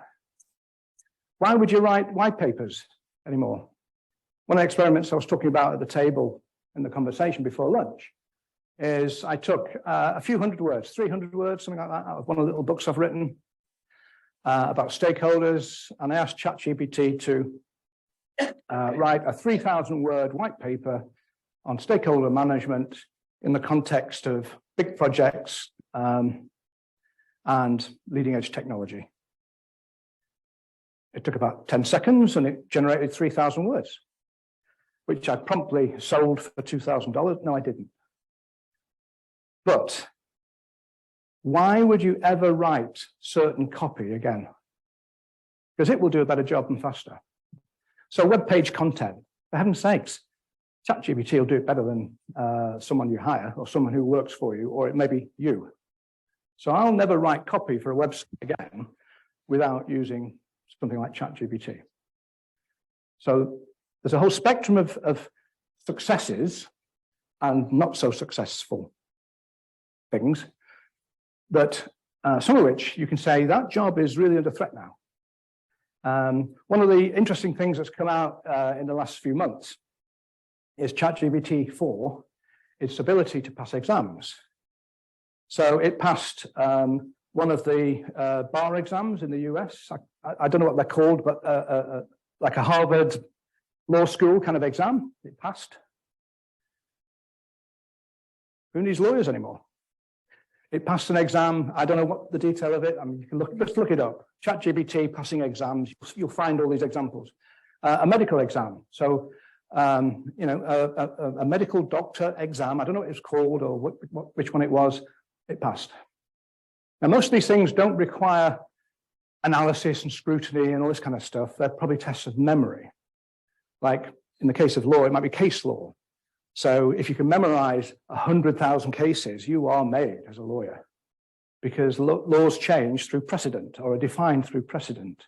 So if you can remember the precedent, you're in a really good, strong position to move on in your career. So it also passed an ISTQB Foundation exam. I guess that's not such a big achievement in the same way as a law exam, but there you go. Robot actions, yeah, of course, AI is going into robots. We all know that. So, all right, so that's our general introduction to what this thing is about. When you're dealing with ChatGPT, it's like chat. It's like Facebook Messenger, or WhatsApp, a bit like that, okay? So you can have conversations. You ask a question, it gives you a response. The questions aren't called questions, they're called prompts. And the prompt might be some background information, some directives to say, do this, do that, do the other, and then you end the prompt with a write 3,000 word white paper, that kind of thing, or create some test cases, or give me the proof of Fermat's last theorem or something like that. I don't know how many mathematicians are out there, but you know what I mean. It probably would fail at Fermat's last theorem. GPT basically uses the knowledge it's gained through the training data, which is essentially the internet and substantial amount of it, going up to about 18 months ago. And in some ways, it's brilliant because it has almost like a photographic memory. It's terrible because it has no imagination. It doesn't really understand, in any sense of the term, what it's remembered. So it can write code, but it's writing code against some pattern that you give it. Okay. When you throw code at it, it doesn't understand what the code does, even though it might tell you this is what the outcome of this piece of software would be if you run it. It's just recognizing patterns and so on. And so you have to be very careful about what it can and cannot do. The skill of getting value out of ChatGPT, we can talk about other products in a minute, but the skill of getting anything useful out of it is the quality of the prompts. If you ask it a sloppy question, you'll get crap for an answer. Okay? So I'll give you a couple of examples of sort of thing that it can do. Another experience that some of you have used it, obviously. My sense is it feels a bit random at times. And this is because the answers it gives are provided on the basis some probability of matching the prompt. So if you ask it the same question twice in quick succession, you'll get two different answers, which might be very different, which is a bit weird. That's almost human-like, isn't it? Like, oh, you didn't like my first answer, I'll give you another one. That kind of game. So it almost feels like you're talking to a human. I don't think you are, but it has that kind of sense. And I wonder whether OpenAI, when they built this thing, have designed it to make it feel more human-like in conversation. It's very apologetic. If you say you've forgotten something, it's really apologetic. You know, it's really quite pleasant. You know, I don't think you'd get that from some cocky graduate who you've just hired. You know, you're not. It's very polite, which is cool. You know, you wouldn't have thought it would be, but it is. It's polite. What else? It does feel like you're having a conversation with something human-like. However, there's an old adage or whatever, the people in show business never work with animals or children or AI. And the reason for that is because when you ask it a question, again, it will give you a different answer. So picture this. I've spent 2 hours working through a conversation with ChatGPT, and I'm thinking, I'm going to make a YouTube video of this and try and get some value out of the couple of hours. And then, of course, oh, if I had that conversation again, it would go in a completely different direction. You know, you just can't do that. And in some ways, that's kind of, well, that's really clever. It can have infinite conversations. It's also a bit of a pain, because if you want to record a video, you want it to do exactly what you remember it did last time, because you're going to put some words into the video. So you have to be careful with it.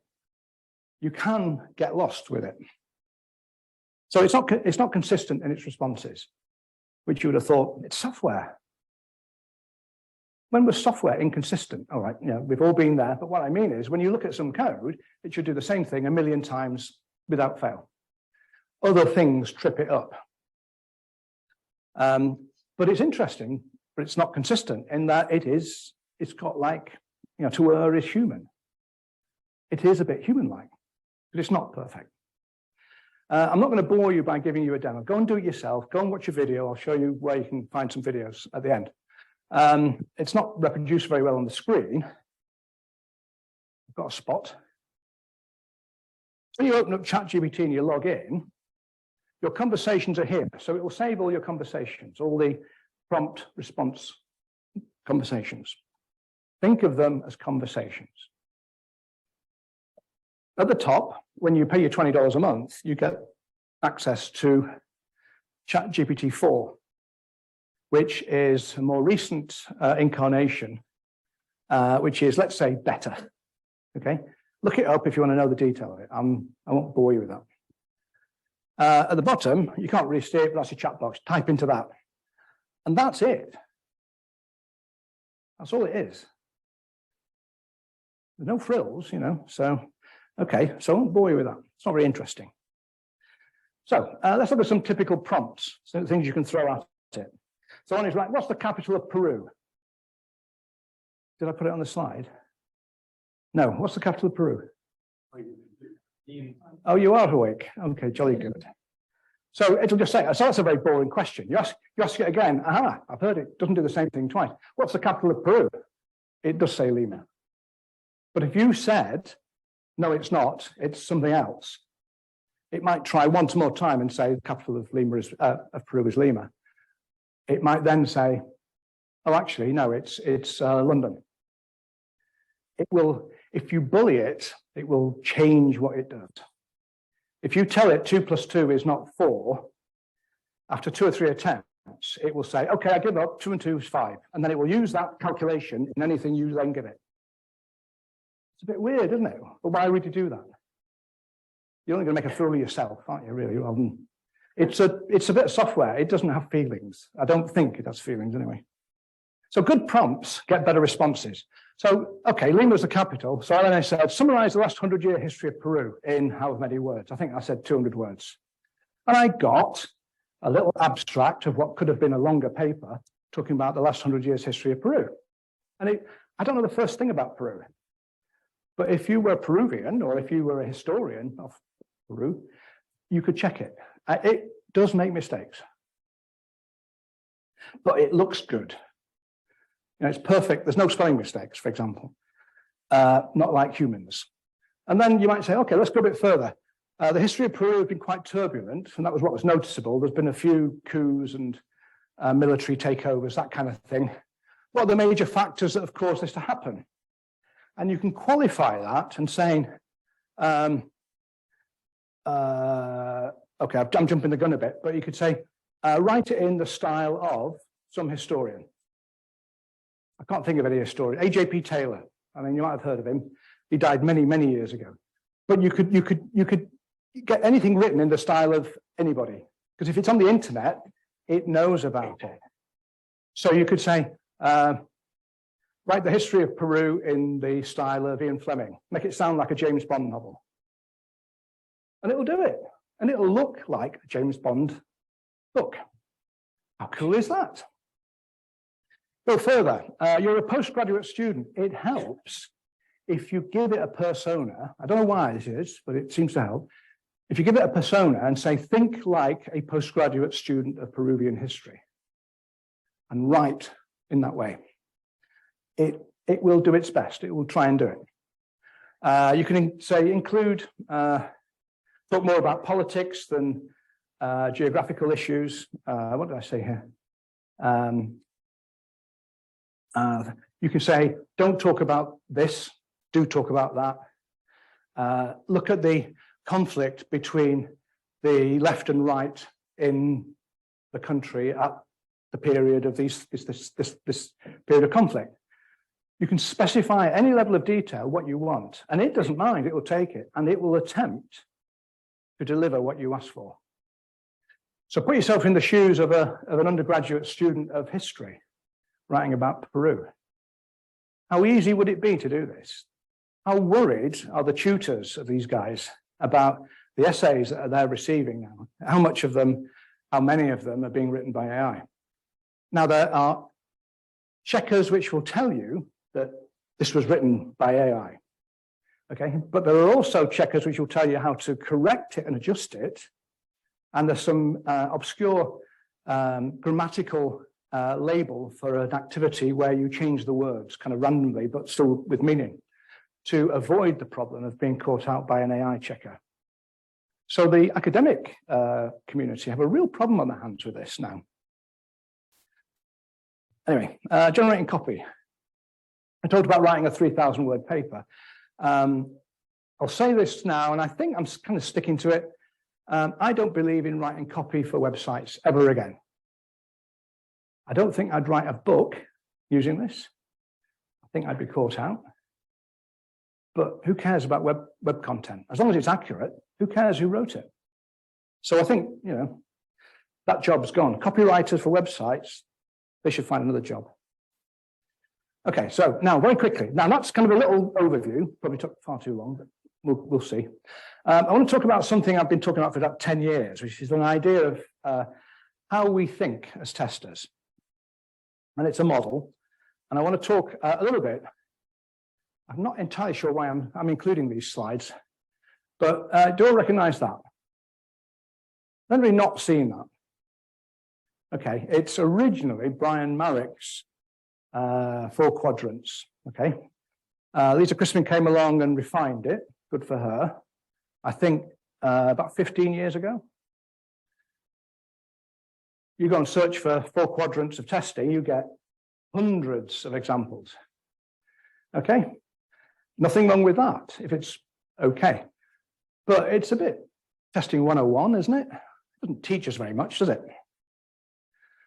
How many of you have seen that? You know where I'm going with this, don't you? You've all seen this. Okay, same thing applies, except let me just, it's a scam. There's a few people here and just outside who I've known for more than 30 years.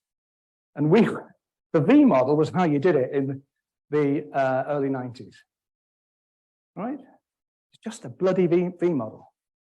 I could take the infinite loop of DevOps, whatever, and if you unwrap it, it's waterfall. Isn't it? Okay, so enough of this nonsense. And so on and so forth, right? Now, I don't think there's a problem with the models other than they're very limited in what you can get out of them.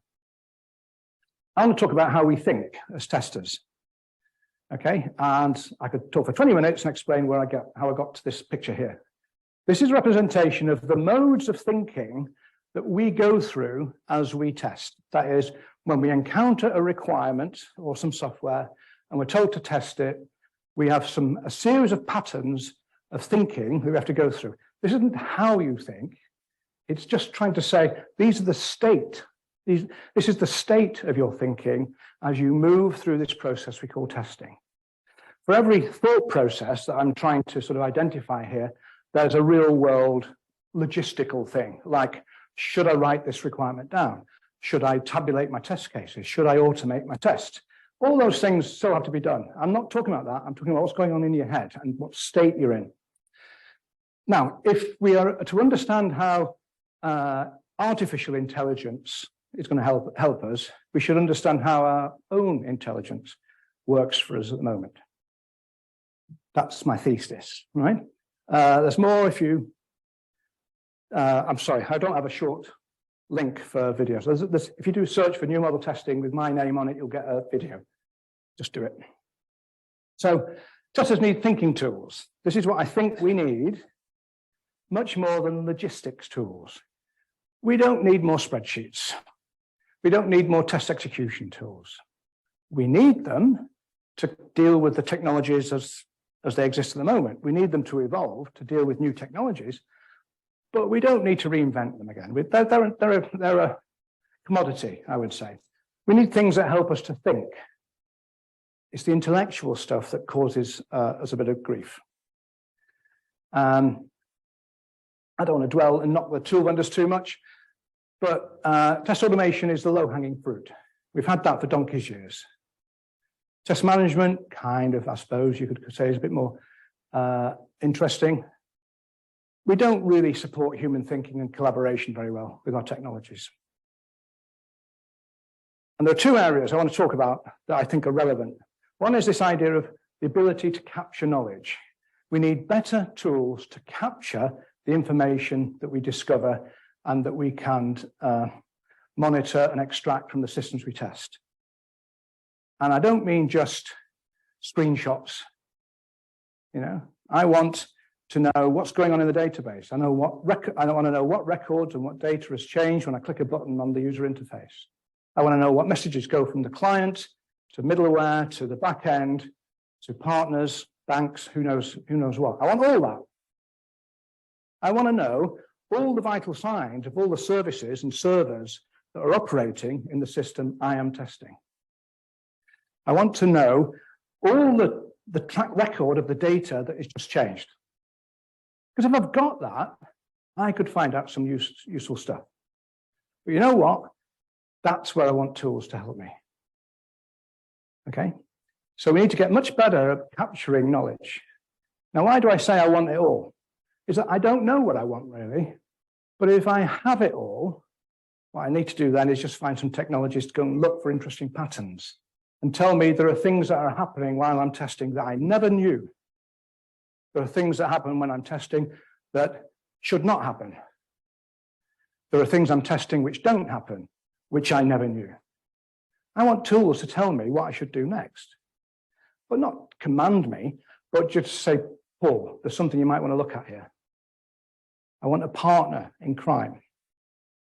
So, pencil and paper, best tool in the world, but it's not digital. Then again, if we write on paper, take a picture of it or have a scanner read to hand and some AI can analyze it and convert it into a model, super, why not? That's what I want. One of the things I want, I should say.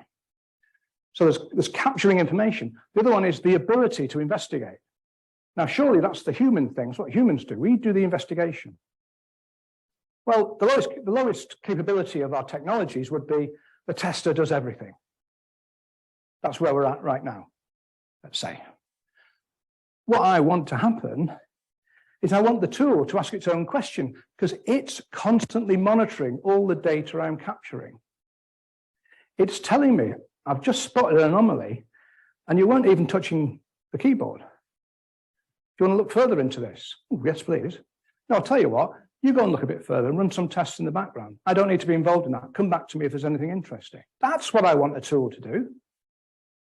Most tools, what's the old problem about test execution tools? Is I've got a problem. I haven't got a test execution tool.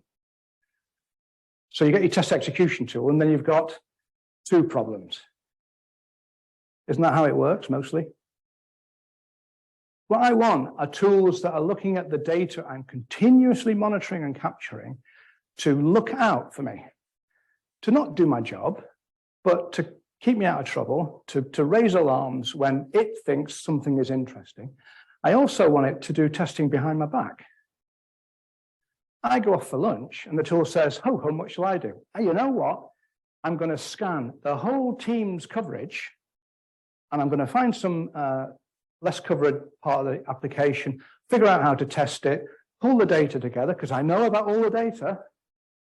I know about all the transactions that change data. I'm going to run some tests while Paul's having his lunch. And when I come back to my desk, I want it to tell me, found nothing. Or I found a Lulu. There's a real problem here, I've discovered. That's what I want from tools. I want the tools to do the work, not the tools to give me work. Okay? I want them to give me a heads up, sure, and that's kind of involves work. But you see where I'm going with this?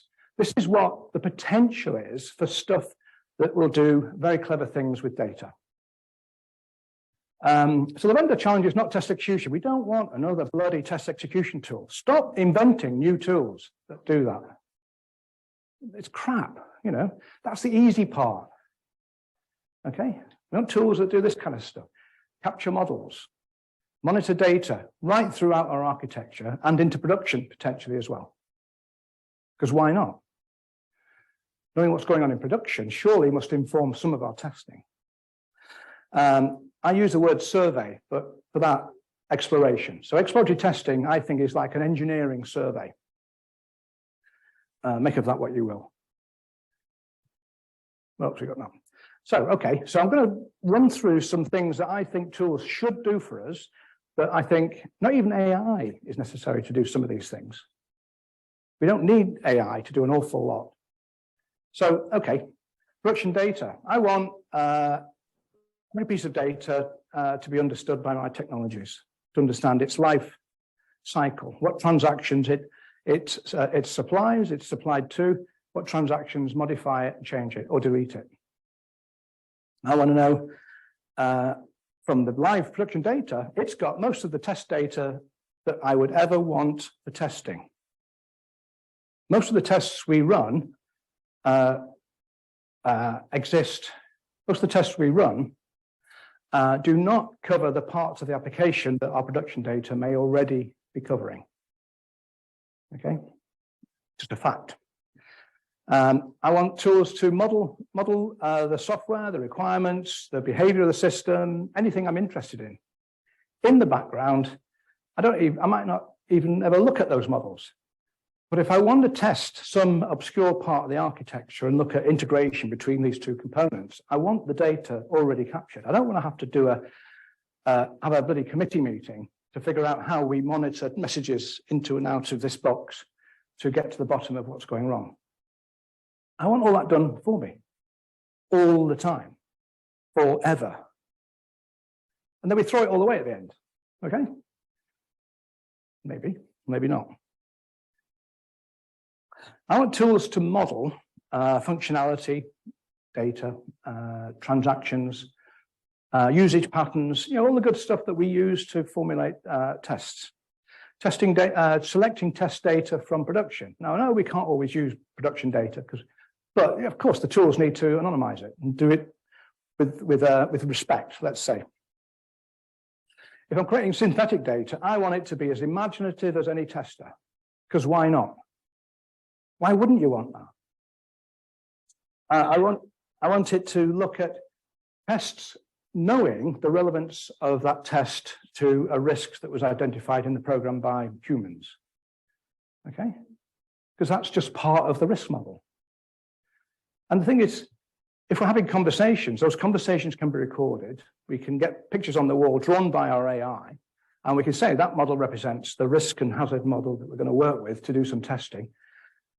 Go and come up with a set of test cases that will allow us to simulate this bad event happening. That's what I want from technology, because it's possible. Because that's the other thing. None of these things are terribly difficult. I'm sure they're expensive and complicated, but they're all possible. And why not?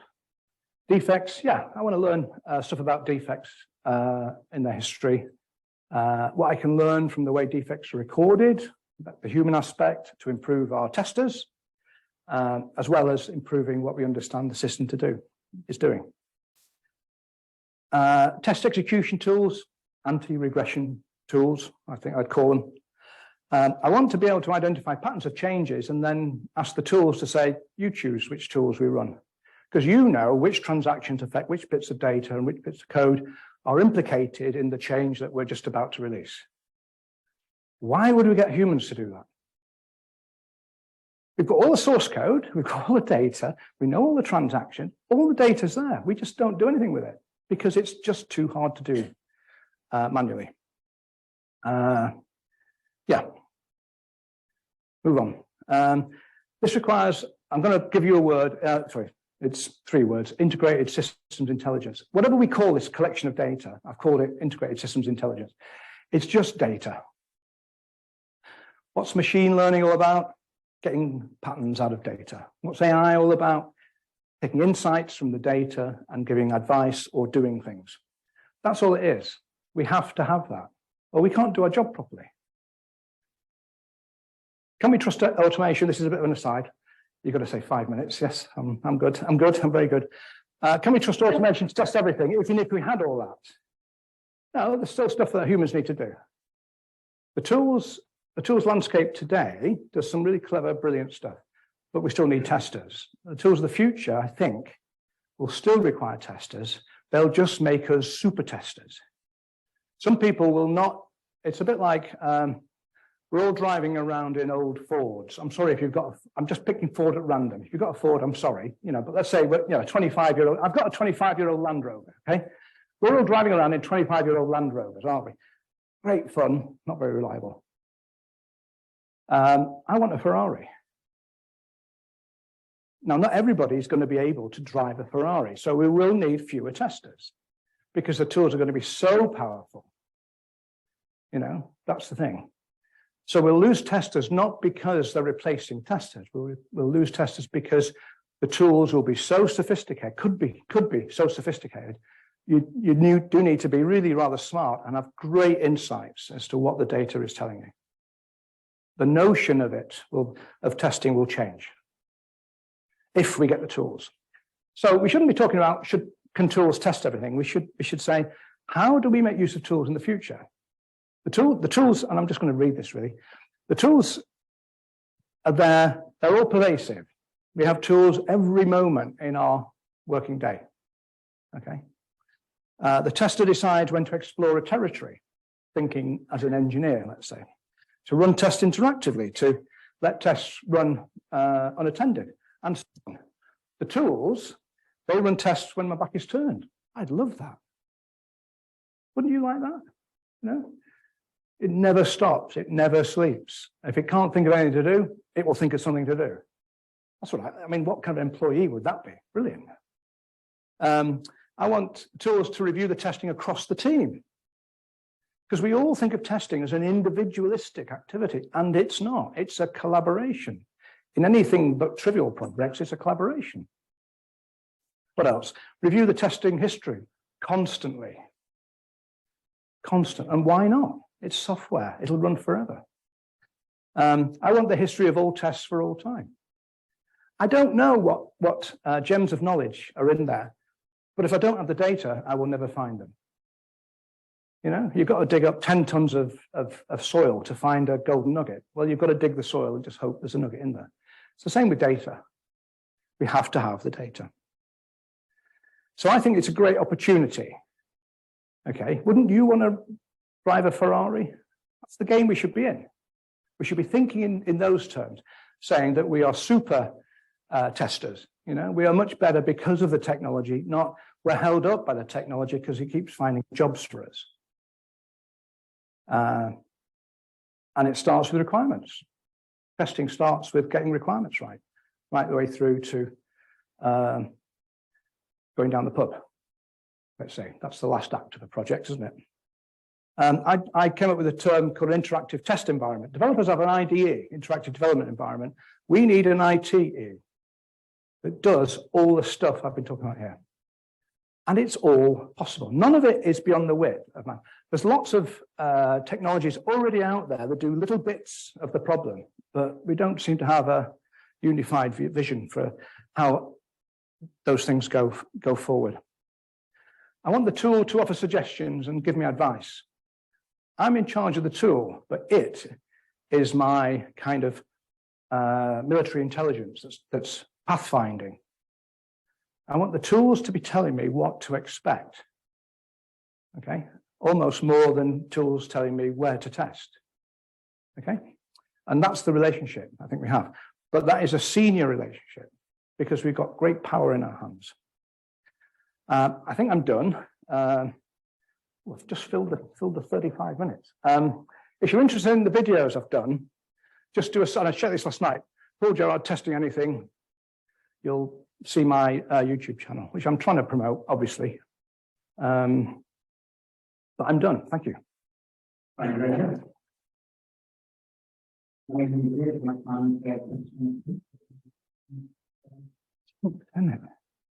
Could you just maybe link the GPT to what you said in terms of the pathfinding? You're expecting maybe the tools GPT to help you with that pathfinding analysis? Is that what you're I don't know. There are, I don't know. I said there's over 1,000 tools now. There are so many products now emerging. I'm hoping one or two of them will be specific to testing. So maybe ChatGPT or whatever, but it's a large language model. And we need, the model we're using is the actual system we're testing. That's where the data is. So we need technologies to capture all that data and use that basis of having a test GPT. I'm just thinking aloud, but ChatGPT is one of 1,000 products. And it's very prominent because it's getting a lot of attention and there's a big push from OpenAI. They've got billions in funding to develop it further. So it's a big deal.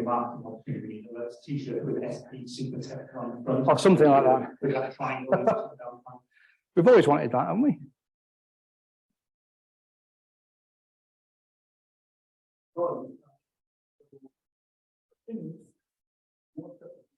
LLMs comes with the hallucinating answer for some of the questions.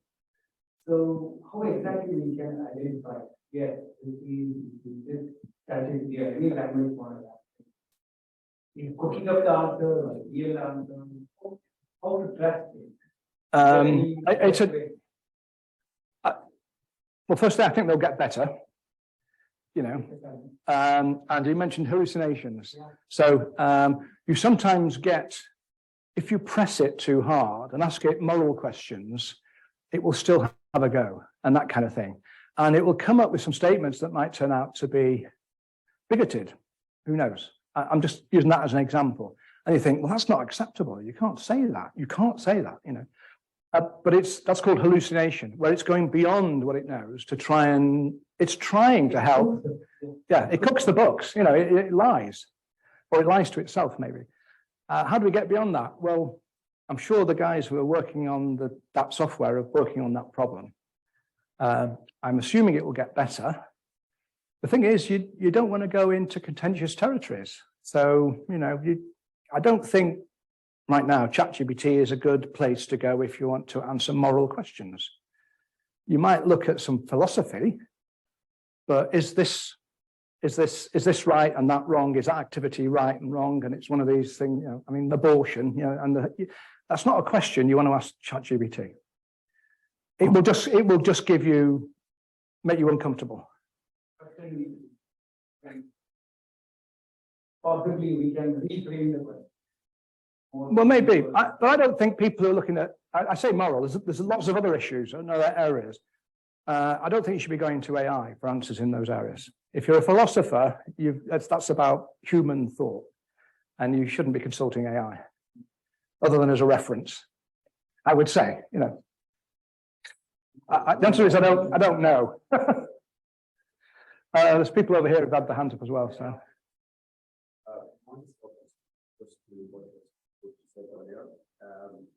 You mentioned videos done by AI. Which were aware because in manual cheating, there was an AI image circulating that there was a bomb blast near the Pentagon. Okay. It was shocking. What? So it's like a terrorist event that it. Yeah. Oh yeah, but it was giving the impression, I guess, yeah. Well, it's every technology in the wrong hands is gonna, yeah. But you're right, yeah, absolutely. I've got no answer to that. Just don't mess about with it, all right? Don't. We need to be on the lookout for AI generated emails, scams, exploits. I'm sure you're already getting them. I mean, I've been on email for 20 something years now, and I've had the same email address for 16. So every list that's out there, I'm on it, you know, and I don't want to change my email address, obviously. So of the emails I get, about 90% are still crap. And I don't read them, obviously, because what's the point? You know, but they're obviously wrong. Yeah, and they'll be. Imagine this: a scripted robot calls you and asks you for it for help in some issue that is near to your heart. So, for example, years ago, I got an email from a guy. I was abroad, and I think it knew I was abroad. And no, he said he was abroad. And he said he was locked out of his house, but he needs 20 quid to get a taxi to go from A to B. Can you put some in my account? That kind of thing. And it's, I've not described it very well, but it was very plausible because I knew this guy. And it's like, that's exactly Eric's problem. He's forgetful like me. You're going to get very human-like scams coming your way. Of course you are. I mean, you would hope that ChatGPT, because it's a hosted service, that would be spotted if people are asking for putting prompts in to say, how can I scam someone out of money or their life savings or whatever. It's happening all the damn time. Yeah, I mean, it can be used for ill as well as good. Unfortunately.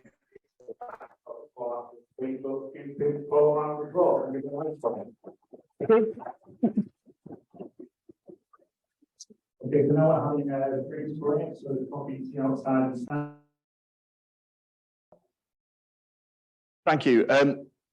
Just before we start, I'll introduce myself and then I'll mention a couple of little anecdotes which I think are quite relevant from some of the speeches and presentations that I've heard earlier on today. So my name's Richard Bishop. I work for Lloyds Banking Group and I work in a group called the Quality Engineering Centre of Excellence. It's quite a long title, so we shorten it to QECOE.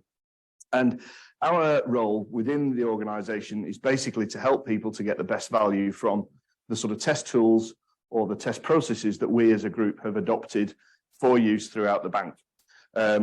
So we used to have a centralised testing team. Quite frankly, it couldn't handle the volume of work that we as an organisation required. So testing has now been devolved out to lots of different business areas. You'll be hearing from one of those business areas later on in their presentation about sustainability. But the business areas now do that work and we support them. And so effectively, that's our role. There were a couple of things that struck me about some of the presentations earlier. Paul Gerard was talking, for example, about ChatGPT and its growth. I did touch briefly on AI in my presentation. But one of the amazing things that I heard in a talk yesterday by Accenture, which was talking about ChatGPT in particular, it took 5 days to go from 0 to 1 million users. That was in November last year. Prior to that, the fastest adoption of a new technology was Instagram, which took 5 months to do the same thing. So it's quite impressive how quickly it's coming into things. And just about every test tool vendor that I talk to is somehow managing to shoehorn it into their product, whether that's helping to create tests, helping to look at test coverage, helping with test reporting or whatever. It's everywhere. So I thought I'd mention that. And the other little anecdote struck a chord with me earlier. Somebody asked a question about testing in production, which struck me as it's an interesting thing, and some people do it. You know, you get these teams that do A/B testing, that sort of thing. But I was looking on Twitter at lunchtime, and a thing popped up. And it's the anniversary of this event today, so I thought I'd mention it because it's quite interesting. It says on the 25th of May, 1982, an RAF F4 Phantom piloted by, it mentions the name, was engaging an RAF Jaguar in an exercise. During the encounter, the Phantom shot the plane down, forcing the Jaguar pilot to eject. And that was very much a case of testing in production because the pilot didn't know he had live missiles on his plane, and he did all the stuff. And yeah, so that's quite an interesting cautionary tale about testing in production. So without further ado, my presentation is, as you can see, the title, Building a Mobile Device Farm. And my history at Lloyds, I started out in a performance testing role, and I've done a variety of things. And over the last few years, I've erred towards mobile testing, and more specifically, introducing a mobile device farm to Lloyds. The actual type of this really is the trials and tribulations of building a mobile device farm, because it should be an easy process and it's not, and I'll tell you why it's not, or I'll give you some of the reasons why it isn't an easy thing to do. So my talk basically is into 4 sections. So there's a brief introduction about Lloyds. I'm assuming most of you have actually heard of us, but I'll give you a little bit more detail in case you haven't. I'll talk about mobile banking in particular and what we do in terms of mobile banking. I'll talk about how we actually chose the product that we chose and how we adopted it, and some of the pitfalls that we've faced and what we're doing to change it. So it's a little bit of future as well. So first of all, this introduction to Lloyds. So I'm sure you've heard of us. But there's a number of brands on there that you may not have associated with Lloyds Banking Group, particularly some of the ones down towards the bottom of there. We obviously lease an awful lot of vehicles. 1 in 10 vehicles in the UK are currently leased by Lloyds Banking Group or one of our subsidiary companies. I mean, you'll recognise all the logos and may not have associated with Lloyds, but obviously we're a big financial organisation. I do apologise if I'm standing in front of the slide. But down here in the bottom corner, this is something that I created, funnily enough, using ChatGPT. I wanted a counter that would count something for me. And the interesting statistic that I came up with when I was talking to people in the mobile banking team was the number of logons that our mobile banking application handles.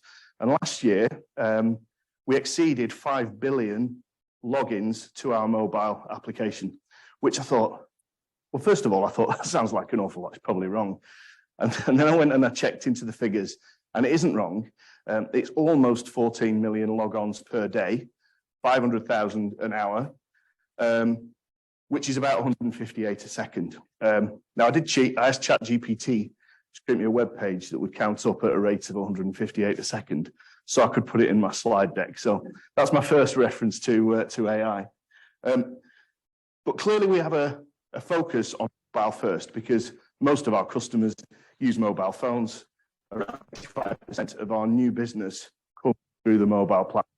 So that's share dealing, mortgages, insurance, all those ancillary add-ons that we as an organization do that aren't directly related to the mobile banking application that you may be familiar with.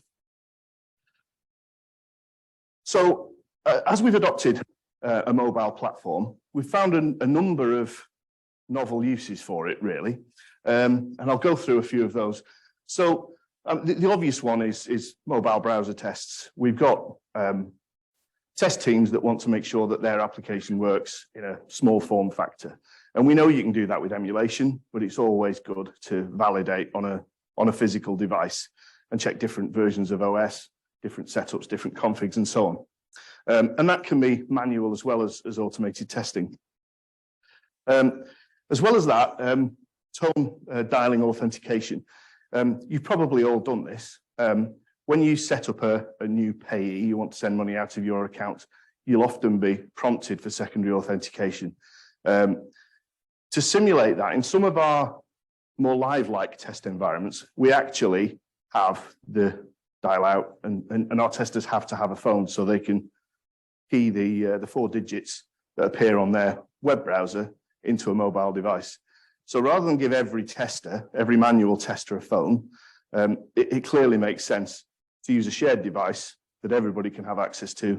And so that's a strange use of the platform that we never anticipated when we actually went down the mobile testing route. Oh yeah, the other thing that we never anticipated was overnight network changes. We have a number of wireless networks in the organization, as you would imagine, and the network team wants to change it and reconfigure it and test it. And the way they used to do this was make a change to the wireless network. They'd drive into the office at midnight, do some changes, check it still worked, and then go home. And when I rang them up and I said, I need to put 50 mobile devices in one lab and test whether they work, is that okay? They said, 50 in one place, probably. Anyway, we got into a conversation with them about upgrading the mobile network in a specific location. And then they wanted to know why and what I was doing. So when I told them, they said, could we use those at night when no one else is using them to make network changes and check that the wireless network's still okay? So lots of cases where we never thought we'd have a need for this type of device lab, and it's actually become very useful to us. And finally, we've done branch testing. These people are testing on very close to live versions of the application, so much so that the applications are secure, meaning that, you know, when you try and take a screenshot of your phone, you press the volume down and the power button or whatever. The app is so lifelike to the actual production version that functionality is disabled. So we've been able to get around that by driving it through a browser and taking a picture. So rather than having a tester, this is what we used to have. We used to have testers with a phone in their hand. They'd navigate on their iPhone to the functionality they wanted, and then they'd take a photo with the Android phone, and then they'd swap over. And so we've managed to get away from that sort of very manual process for testing some of our apps. So all of those were things that we didn't anticipate we would use the platform for when we started this. I'll mention how the mobile application at Lloyds works. So basically, when you're in the application, you aren't aware of the fact that there's 2 parts of the application. I'll go into that in a little bit more detail. But the other thing I'll mention is these 4 brands down the left-hand side all have exactly the same application. The only difference to it is well, basically the color and the logo in the corner. So we develop one application, and then each brand uses it and tailors it in their own way. And one of the ways that they tailor it is through these icons down at the bottom. So when you're logged into the banking application, if you click on one of the logos at the bottom, effectively it's launching a separate app. It's a WebView app rather than a standard iOS or Android app. So it's effectively just a web browser within the application. So we're testing effectively two separate things when we test the app. There's the app and then the WebView component. So I'll come on to that a little later, because that introduced some complexity and some difficulties which we were able to overcome. The next bit is product selection. So this is how we actually went out, we went to market and evaluated a number of vendors, and I'll explain some of the processes that we used and how we chose the product we did. Although when I say the product we did, we still do use multiple products for testing, but I'll describe how we decided which tools to focus on. So first of all, we went out and we did our requirements gathering. We went to 4 separate business areas within the bank. The developers of the mobile app itself, clearly they were quite important to talk to. And we looked at others. So we looked at a team, for example, that looks after branch tablets. We don't have this anymore, but 3 or 4 years ago, if you'd walked into a Halifax or Lloyd's branch, for example, you'd probably have been approached by somebody with a tablet that says, can we help you? And what they're trying to do is encourage people to use digital to engage with us rather than stand in a queue at the branch. That team, the branch tablets team, had test devices which were so locked down, if you walked out of the branch and it wasn't in sight of our wireless network for a period of about 15 minutes, the tablet would stop working and never work again, which was quite painful from a testing point of view. It meant, for example, that we couldn't host mobile devices at a remote location. We couldn't get a third party to do it for us. So we were forced effectively to choose a vendor that would allow us to support on-premise devices for testing. So that was one of our criteria. So the key criteria were we had to have on-premise device support, and we as an organization, we use different test tools and we don't really mandate use of one or another. But when it comes to mobile automation, there's a few ways to do it, but just about every vendor that you go out and talk to is promoting the use of Appium. If you don't know Appium, it's basically like Selenium for mobile apps and mobile devices. So it had to support Appium. That was a no-brainer, but that was no problem because every product did support that. But as an organization, we also use UFT quite extensively. We've got 2 categories of testers, like a lot of organizations. We've got the developers who want to do stuff in their IDE. To be fair, they all want to use Appium because it looks good on a Mac and black screens and all that sort of cool stuff that developers do. Then we have business testers who understand the applications, understand the business processes, but perhaps are less techy, less geeky than the black screen Mac types. And they tend to use UFT. So we needed to support that tool as well. And that's very much helped our decision-making in terms of which products to pick. We also wanted Windows connectors. Now, when you're building a lab, you have a machine, in our case, described as a connector, which is effectively a PC with a USB hub sticking out the back and a load of phones or tablets plugged into it. We had to have Windows ones for Lloyd's security rules, which basically says the Macs are on a separate disconnected part of the network. Windows is core to laptops and servers and so on. There are options to have connectors on Linux, but not the version of Linux that we as a bank use. So again, these that steered us towards the product that we chose.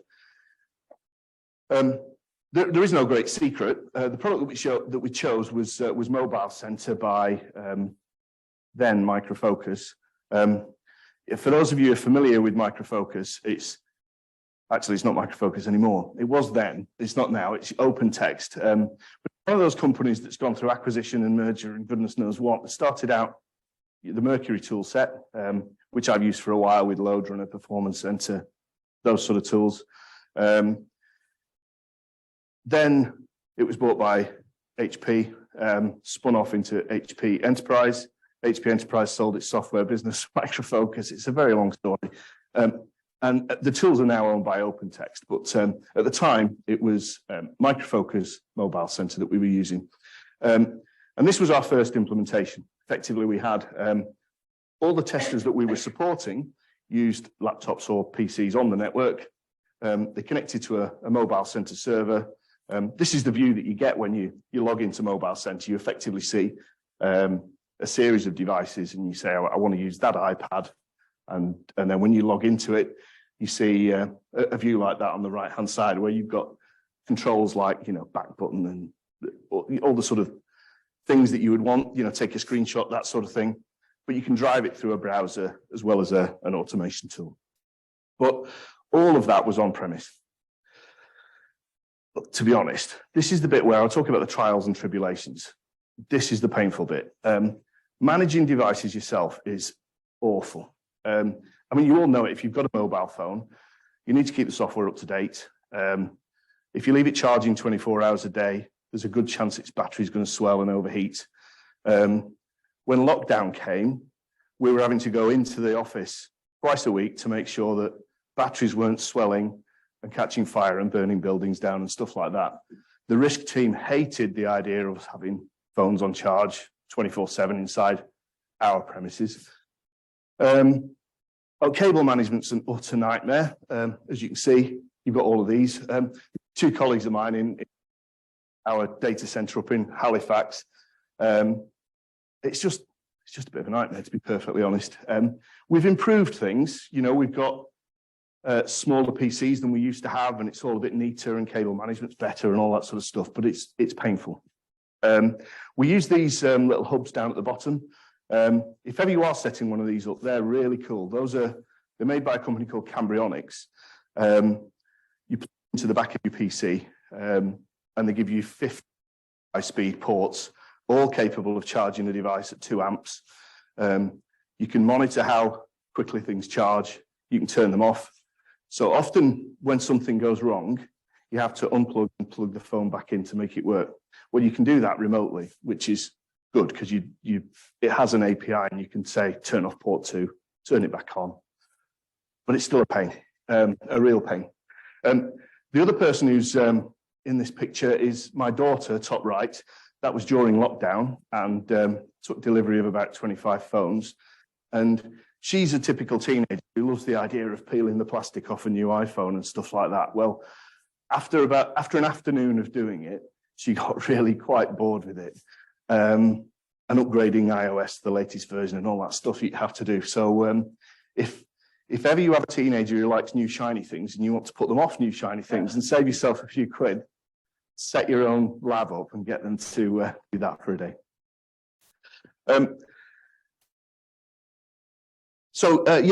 Clearly, this is another thing. To be fair, I cheated. That's a photo of some old phones that I found in a cupboard in our office. They're not actually the phones we use, but I did have a pile of phones that were all swollen, waiting to go back to for recycling. So from a sustainability point of view, it's bad to have your own devices on premise. It makes sense to have somebody else doing it if you can. So that's the sort of cautionary tale. What's bad about running your own device farm? So I'll talk about what we're changing and how things are evolving. I've mentioned OpenText because Micro Focus is now OpenText. What we've done is instead of having our own on-premise platform, we've taken our license and we've given it to the vendor, OpenText. We've sort of given it back. And they've built us a device farm in their data center. So that's great because it takes off the upgrade pressure, patching, devices getting hot, all that sort of stuff. The other thing we've been able to do is segregate our network. So I mentioned earlier, we've got Macs used by developers, and we've got Windows machines used by testing community. We've got two different colors of devices here, and that's because we want to make sure no data leaks from our more secure networks, which tends to be the Windows traditional network, into our dev and test network. So we've been able to segregate the devices. So if you're a Mac user, you can't ever log on to a mobile phone that was used by somebody on the Windows network, because we want to make sure that the mobile devices themselves aren't a route that we can use to get data out to the bank. That's something else we've been able to do. OpenText use Linux connectors, which are far more reliable than Windows PCs. They need rebooting far less frequently, and they're just more stable. So that was another improvement. We do still have some on-premise devices, but we now have a policy of not replacing them. So when they either die because we've used them for testing, or the batteries swell to the point where we think there's a risk, we just don't replace them. We're moving everything to offsite. Another thing that we've done quite a bit of work on recently, and just about finished this week, is application management. As I mentioned, we've got multiple different brands, multiple different versions of the apps, multiple different test branches. So for example, if I log into App Center, which is a Microsoft Visual Studio repo for apps, and I pick on the Halifax app, I'll probably see 20 different versions of the app, probably more, to be perfectly honest. And each one's tailored for a different team. It might have, you know, the stockbroking changes in, or the insurance, or the pensions, or mortgages, or whoever. So you can download the version of the app that you want, but it takes a while. They're quite big apps, 100 and odd meg. You then have to upload it to the device and test on it. So we've automated a process where basically we do an API call to App Center, pull the app down, and then push it back up to the mobile device. So testers who want the latest version of an app can just click in UFT Mobile and use the app that they want. The other thing that's a bit of an issue is device sharing. This is why I've got a picture of sort of gratuitous picture of Rachel Riley. The reason for that is when somebody rings us up and say we want 4 devices, they always say we want 2 big ones and 2 small ones. So it's a little bit like, you know, big numbers and small numbers for that multiplication game. And the reason for that is they'll often say, I want a big form factor Android device, tablet, and a small one. And that's always a bit of a pain, because we've got lots of workspaces assigned to teams with 4 devices that they only use once a month. So the new version of UFT Mobile, which Micro Focus have renamed Digital Lab because they're good at changing names, it has an auto wipe feature, which basically means we can put lots of devices in a pool. People can use whichever one they want. As soon as they disconnect from it, the app they were using is deleted, and the next tester can install whichever version they want. So that's helps us in terms of reuse of devices. And the final bit of the presentation, I'm talking about, I mentioned earlier, web view apps. So we've got the app, and as I said, the little buttons down at the bottom are used to launch web view apps, which tend to be written by other business areas. So we've got a central team that looks after the mobile banking app, that handles authentication, security, all of those types of things. And then mortgages or share dealing or whoever write their own web view components. The issue that we have is if you use the traditional tools, UFT through their Object Spy, or Appium Inspector, which basically helps you to identify objects within the application to click on, it can't see the things you want it to see. And that's because the app is launched, Appium or UFT is aware of that view. And that's what it's looking at. So when the web view app is launched on top of it, Appium Inspector or UFT Object Spy is still looking at the one underneath. So when you say click, you know, this button, for example, it says what button? I can't see it. Don't know what you're talking about. So one of the things that we've done some experimentation with is UFT AI, second reference to AI in the presentation. And UFT AI basically just visually looks at a screen and then interacts with what it can see. And I've got a demo of this. This is a demo I recorded where we've got a UFT script on the left-hand side and the mobile device that it's controlling on the right-hand side. And I'll play the video. It takes a couple of minutes, and I'll talk you through it as it runs. So the script's now started to run. It's been told to pick a particular mobile device. It's doing that now. And as part of the test, it knows to launch an application. This is our mobile Lloyds banking app, but it's the test version of it. So the first thing it does is say, I want to go in this test environment, this particular build and so on. So the app launches. And then the first thing you see as a customer is, please enter digits 1, 5, and 6 out of your password or whatever. So the script is doing that. This is all just normal standard UFT at the moment. It knows the password for that particular user, and it's picking the relevant letters from it and putting those in. And then once the application's launched, you can tell it's a test account because if you look at the balance, it's got £99,990 in it. There's not many current accounts like that, I don't think. So basically, the script is now launching the web app component of the application, which, as I've said, doesn't actually work. And at this point, we jump into AI mode. So we've clicked one of the things at the bottom, and one of the options you've got is to look at your banking history. You know, where have I spent my money in the last month? So that this is the point where it's gone into AI mode, and we've basically said, it happened a bit quickly, tell me my spending history for May, and you click back and it goes back. But the script, the way it works, it says click the left triangle, click the word debit card, and it just does it. It doesn't matter that Object Spy or Appium Inspector can't see that. The script doesn't care because you say, look for the words debit card, it's a link, click it, and it just does. So once the test is finished, this is just a standard set of test results, which anyone who's seen UFT or before that, probably QTP or WinRunner, will have seen a set of results that look like this. Each of the steps that you've done is in there on the left-hand side, and there's a little screenshot of the things that have been clicked by the test tool over on the right-hand side.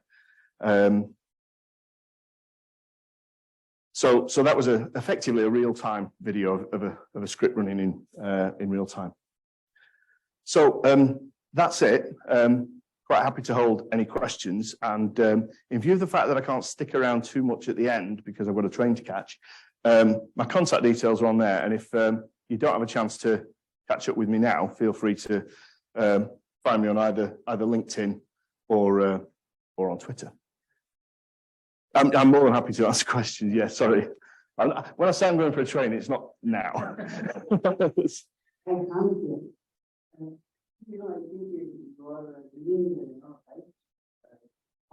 for mobile is very much required now. We are in modernity world. So one clarification, if you are going to test in terms of mobile testing, there are plenty of devices, plenty of versions of the devices in the market. Yes. So what kind of strategy or approach for considering for selecting those devices in terms of test coverage? That's a really good question, and it's particularly good because it's hard to keep track and buy your own devices. It's far easier to get somebody else to do that for you. So that's another one of the reasons why we've effectively said, let's get someone else to host devices for us. The way we've done it in the past is we have two teams that monitor our customer traffic into the bank. They use, I think we use Adobe Analytics and something else to basically work out how users are interacting with our websites and mobile apps. So we know the version of the device, we know the iOS or Android version, form factor, we know everything about the people who connect. The interesting thing we found when we analysed that was if you bought the newest 5 Samsung devices and the newest 5 Apple devices, you covered about 85% of our customer base. It's amazing how up-to-date customers actually are. And the other thing that's really amazing is just how quickly people adopt, particularly new iOS versions. Apple will launch a new iOS version on Monday. By Friday, virtually everyone's using it. So there's perhaps a bit less spread than I first thought, but we do have to monitor it, and we do have to stay ahead of the game. One thing that we can't yet test, and I'm not aware of anyone who can, is flip phones. So, you know, the foldable phones, no one supports it. No one supports that. The only way you can do it is to have one that's closed, one that's open, one that's halfway there, and run some of your tests on each of them, but it's really not good. I dare say at some point someone will stick a robot in a rack with a real phone and do that. And interestingly, years ago, Perfecto Mobile did exactly that. They had phones in racks, very expensive solution at the time, and they had a robotic finger that would literally physically move around. And interestingly, that sort of technology may come back because from a security point of view, there's an awful lot of features going into mobile apps now to guard against automation. And one of them is using the movement sensor in the phone to make sure that as someone types a PIN number, the phone moves a little bit. And if the movement isn't what the phone would expect, it won't let you in anyway. So to be honest, when that sort of technology comes along, all bets are off again, and we'll have to start looking at new solutions. But it's very hard to keep up, is a simple answer to that question. One more question. Thank you. I just realised I've got an FBA Halifax and Lloyd's mobile app, and I realised now why they look so similar. It's the same app, yeah. Big secret, big reveal. So pushing it to mobile banking, that happening, you're losing that sales channel whereby when you go into the branch, on upsell, etc. So how are you trying to integrate mobile banking in the sales channel and you're using things like AI and machine learning that? The very quick answer is I'm not sure, but I can probably give you my personal opinion. When I was talking to the mobile teams, I know that 85% of our new business comes through the mobile app now. So we must be doing something right in terms of cross-selling. That team that I mentioned, you know, that had the two phones, one of the things they test is effectively marketing messages. So you're logged into this account and it says, it looks like you're paying, I don't know, HSBC credit card every month. Do you want one of ours? You know, that sort of thing. I don't know how successful it is. I don't know really how it works, but I suspect we're doing things like that. That's a me opinion rather than an official from the bank opinion. But yeah, I don't know is the simple answer. I can only imagine that it's going on. Great, thank you very much. Can I get some round of applause? Thank you. And well, I saw I'm winding up management services. It seems that much certainly I'm looking forward to this, but we've been on a journey from monolith to microservices. I'm looking forward to seeing what it is. It's on what Richard mentioned, those common apps that people talk about called white label apps. So if you use the BWR train app or the BWR train app, the one that was on the white label, it's BWR brand or BWR whether it's Richard mentioned that wouldn't be Lloyd's brand on there as well. You want me to? Yeah. All right. No, there's 2 minutes. 1 is 3 minutes.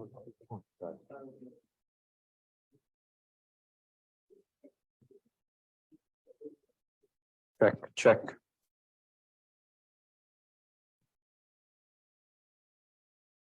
Check. Yeah. Are you good?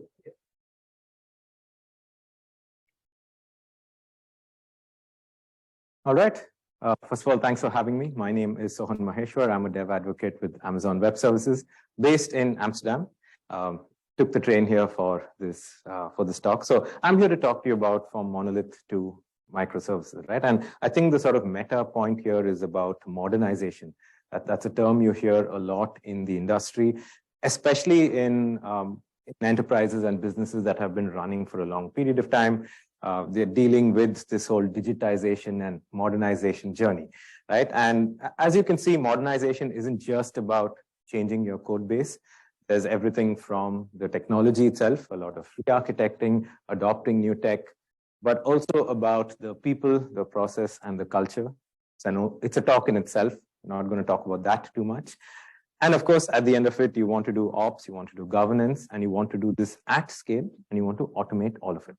Right? We have a saying at AWS, which is automate all the things, right? You want to have as much as possible automated, which is why things like infrastructure as code exists.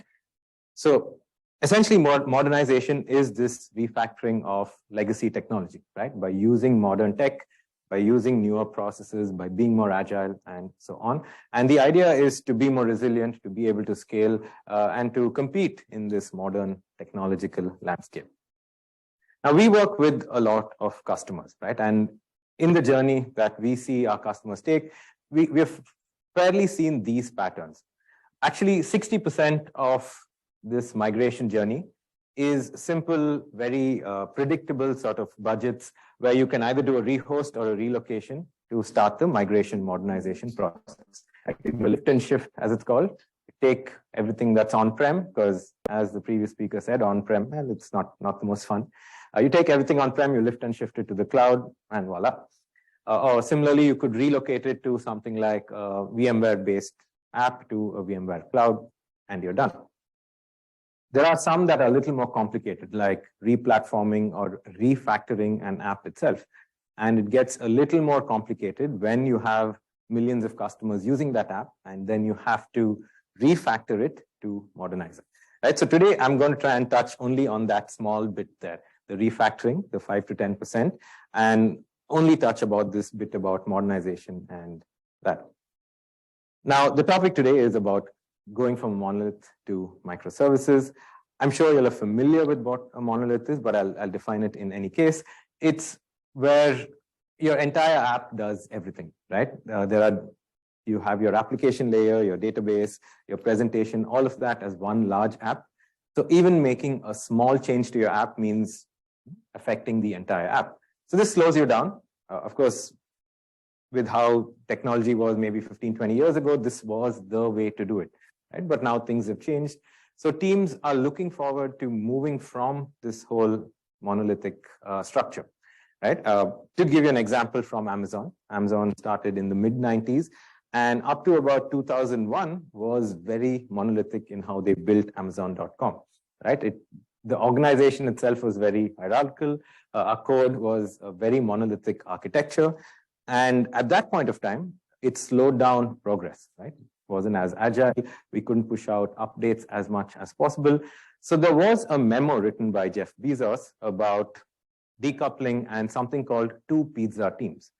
He basically said, if 2 pizzas can't feed a team, then the team is too large, right? And to this day, we still follow that philosophy very much. It's mentioned in quite a few of our meetings. And he took that idea, not just to hierarchies and organizations, but also to architectures itself, where all of the different services and different things that are happening technologically in a company are all decoupled from each other. And they all expose their tech and they communicate via microservices so that each of these microservices are completely independent. Yeah, like I said, with 2 pizza teams, each team own and run whatever they build. Yeah, so a team completely owns whatever they build, they run it, they test it, they do the DevOps, and so on. And this means a huge amount of decoupling, and this means a lot of agility as well. And earlier, we would see structures like this, right? Where you have this huge team of like 2,000 testers, or this massive team of 500 database administrators could be assigned different projects at different points of time. But now all teams basically own and run what they build. So everyone's working together towards a common goal. So this is the 2 pizza team way of thinking. So this eventually led to microservices, right? Which is basically reusable modules of code, which are built, they are deployed independently, and each of them have their own independent SLAs. So updating one microservice doesn't necessarily affect the other, right? So teams that way are far more agile, they're more resilient, and they can scale. And you can do a lot more A/B testing as well with microservice style architecture. So essentially the question is, many of us work in companies where we have inherited large monoliths, right? Either we have inherited code that is monolithic, or we have inherited an organization itself that is monolithic. So how do we go from that to a microservice? Now, that is not to say that all monoliths are bad. Typically in a startup with 5 people, you probably want to start building a monolithic application. You don't have the resources to actually do something like this, right? But as your company grows, when you adopt the modernization process, you might want to look at this process of going from a monolith to a microservice. So I'm going to discuss today patterns to decompose a monolithic organization or architecture to microservices. When we look at types of projects to decompose, there are two categories that we see. One is greenfield, right? So greenfield is when everything is completely new. You don't have to deal with any legacy code. It's a new project, but your organization and structure is fairly monolithic. So that's where you start. And the one that's a little more complicated is brownfield, where you have legacy code, you're dealing with legacy code. You can't make too many changes to it because customers are using this code, but yet you want to switch or you want to decompose to microservices, right? So dealing with that is a lot harder. So we'll spend a little more time talking about that. So let's start with greenfield because it's easier. And this is just a bit of an overview on how you can look at, going from a structure that is monolithic to something that is microservices. The first one is you could decompose by a business capability. Now, say you work at an insurance company, and the different capabilities you have at the insurance company are sales, customer, compliance, and marketing, right? Fairly standard. So you can decompose this insurance monolith into these capabilities where each capability is its own microservice. Now, each pattern has its own advantage and disadvantage. With this pattern, you need a strong subject matter expert in each of the capabilities, but the advantage is you have a stable architecture for each capability. So you're good that way. But there's a disadvantage that the application design is very tightly coupled with a capability, right? So that is the sort of drawback there, or that is the sort of call that you take, depending on what you want. Now you can use something like this, but take it a step further and decompose it by subdomain.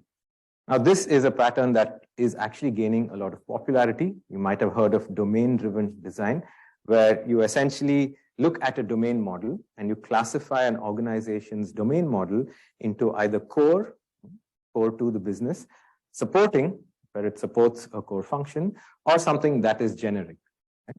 And based on that, you can first decompose by business capability. You see sales, customer, compliance, and marketing, and then further do it by subdomain, right? So in the case of sales, you can see, okay, purchasing and claims are 2 microservices.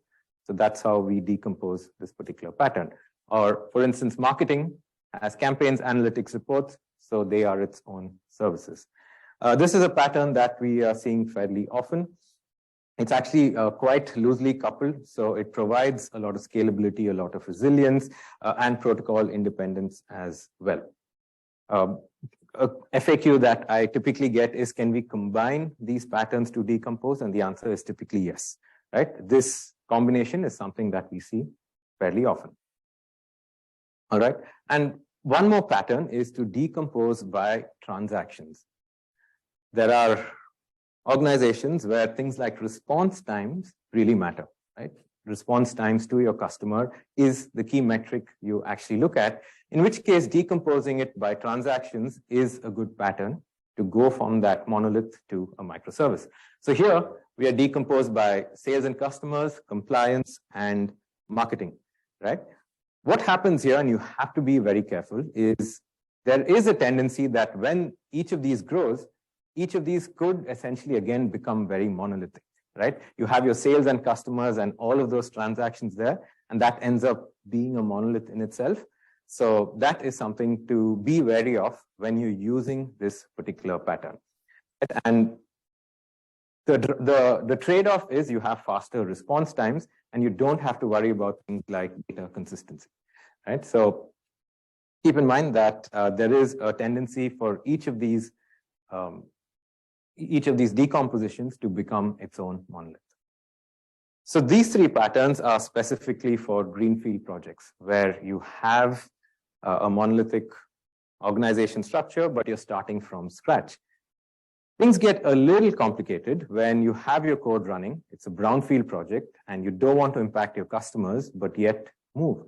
And I'm going to talk about two patterns, both of which you may or may not have heard of, with tech and code examples to show you how you can actually start this process. Right? The first one is called the strangler fig pattern. Has anyone heard of this before? I'm sure. Yeah, few of you all. Okay, excellent. So Martin Fowler is a CXO at ThoughtWorks. He's an author of the Agile Manifesto, a fairly famous person. You should read his blog. So he was traveling somewhere, I don't remember where, I think it was Australia, where he saw the strangler fig tree. Right? This is an interesting tree. So it seeds on the top of other trees, right? And essentially it starts creating roots that then reach the ground, and it slowly envelopes the existing original tree and, eventually kills that tree off. And there's this beautiful new fig tree instead, right? And he was inspired looking at that, and he came up with this pattern called the strangler fig pattern. And essentially, the gist of that pattern is what you see here, and it was written almost 20 years ago, which is gradually create a new system around the edges of the old, letting it grow slowly until several years, until the old system is strangled, right? Exactly like the strangler fig. So, well, what does that mean? To put it simply, there are 3 steps to go from microservice to go to microservices via strangler fig. The first one is transform, right? Where you have to identify and create modernized components, either by porting or rewriting them in a modern app. So take a typical business app. You're like, hey, I have this monolith. Let me start by modernizing the product, the orders, and the invoicing. So once that's done, you want to coexist, right? In step 1, you've created an API gateway to the app itself, and then you slowly start pulling each of these different components out and modernizing them. So in the first one, we have pulled out, hope this works, yes, we have pulled out the invoicing, right? And we have started modernizing this while the rest of the monolith still coexists with the new component.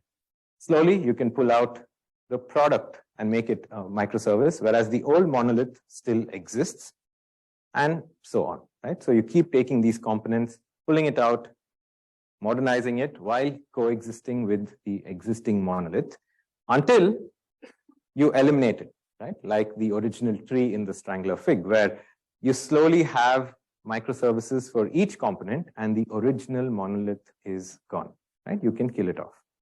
So this is the pattern. And we have actually seen this work really well when there are no upstream dependencies. Yeah? So when you have an application and there are no upstream dependencies, this is a great pattern to actually adopt. So to give you an example, and I'm going little techie here, this is an example of a candidate application which uses third-party products, right? Does not have any upwind or up dependencies, right? So it is headless that way. And it receives requests using HTTP, right? So through a client. So step 1 is transform. You put an API gateway there, and already your project or your code is a little more modern, right? By having an API gateway here, you can reroute traffic, you can add security, you can scale.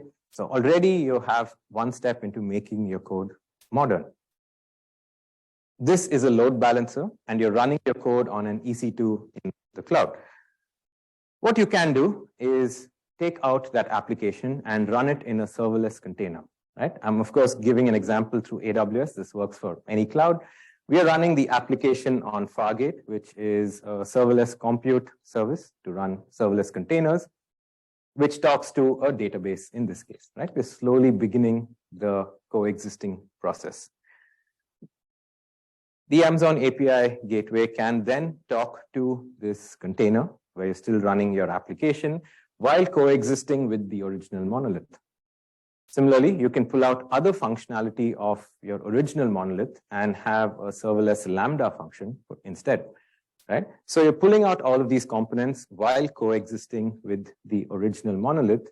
And then you can slowly eliminate the original monolith and have microservices that haven't impacted your users, right? So no upstream dependencies, but you've still managed to make microservices from the original monolith. Okay, so that was this triangular fig pattern. There's another pattern called the branch by abstraction pattern. Now, the triangular fig is a little harder to use when you do have upstream dependencies, right? So when you can't talk to the perimeter of the application, and the application you want to change is way down at the bottom of the stack, right? In that case, the triangular fig doesn't necessarily work, but you can use the branch by abstraction pattern. We're going to take an example. So this is a monolith again. You can create an update orders. You can create an update invoice, and all of this talks to a service to send a notification that's sitting right at the bottom of the stack. So how do you start the modernization process here? Well, you start abstracting basically, right? So what you do beginning is to add something called a proxy.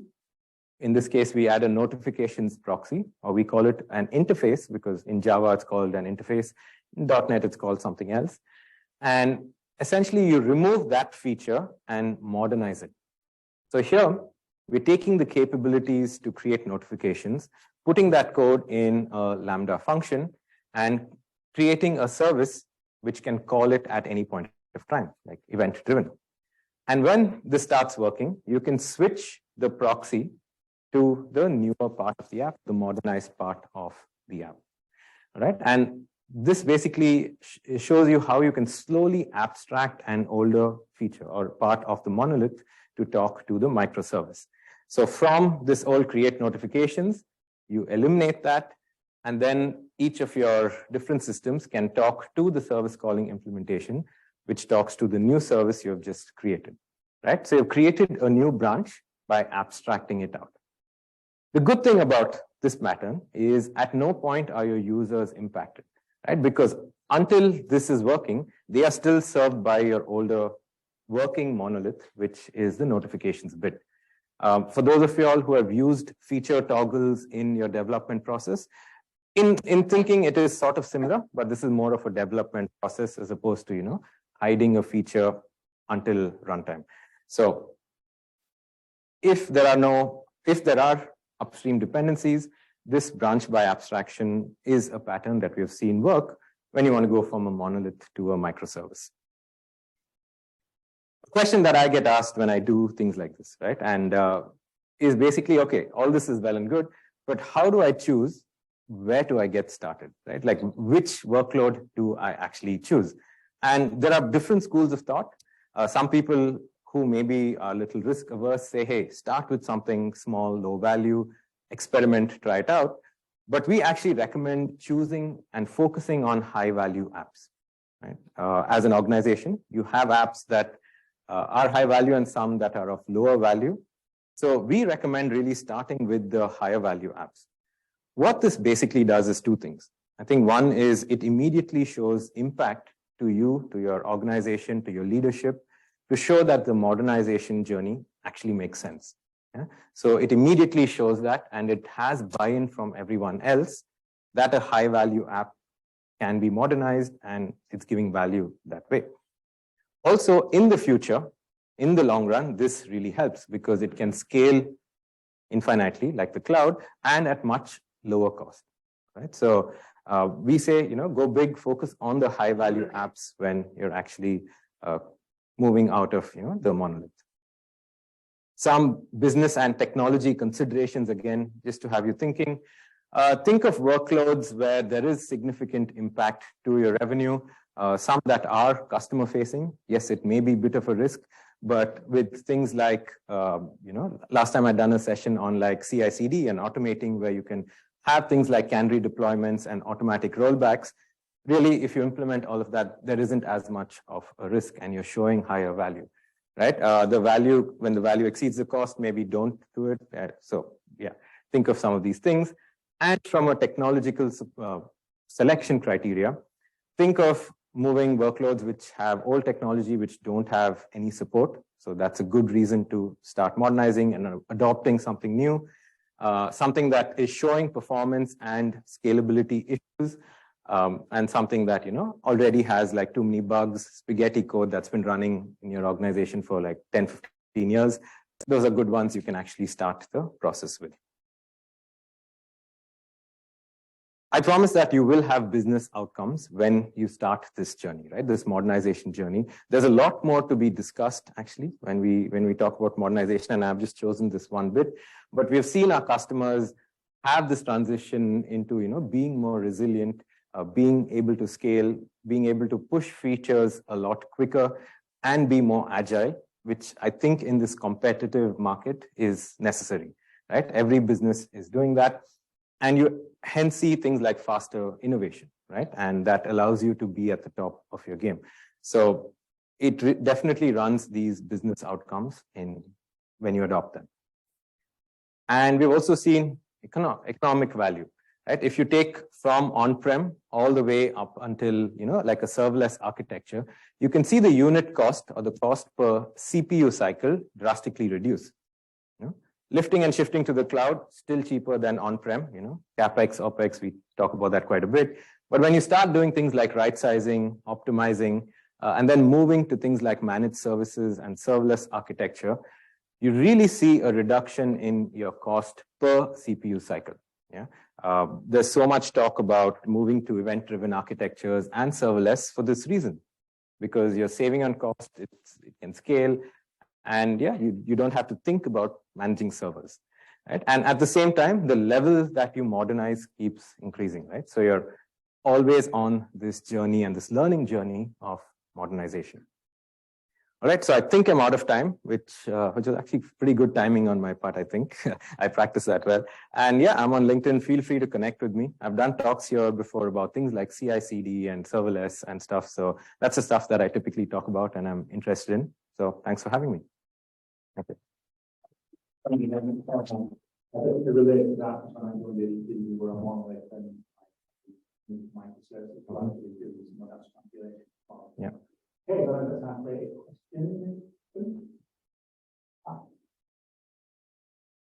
Okay, so we are actually in the process of moving to microservice. Okay. And I head my QA team. So I want to know from a testing standpoint, how different is it from testing a monolith, or what should we be concentrating on when we do move to microservice? Because it's a journey, right? We're not going to be like, today we have microservice.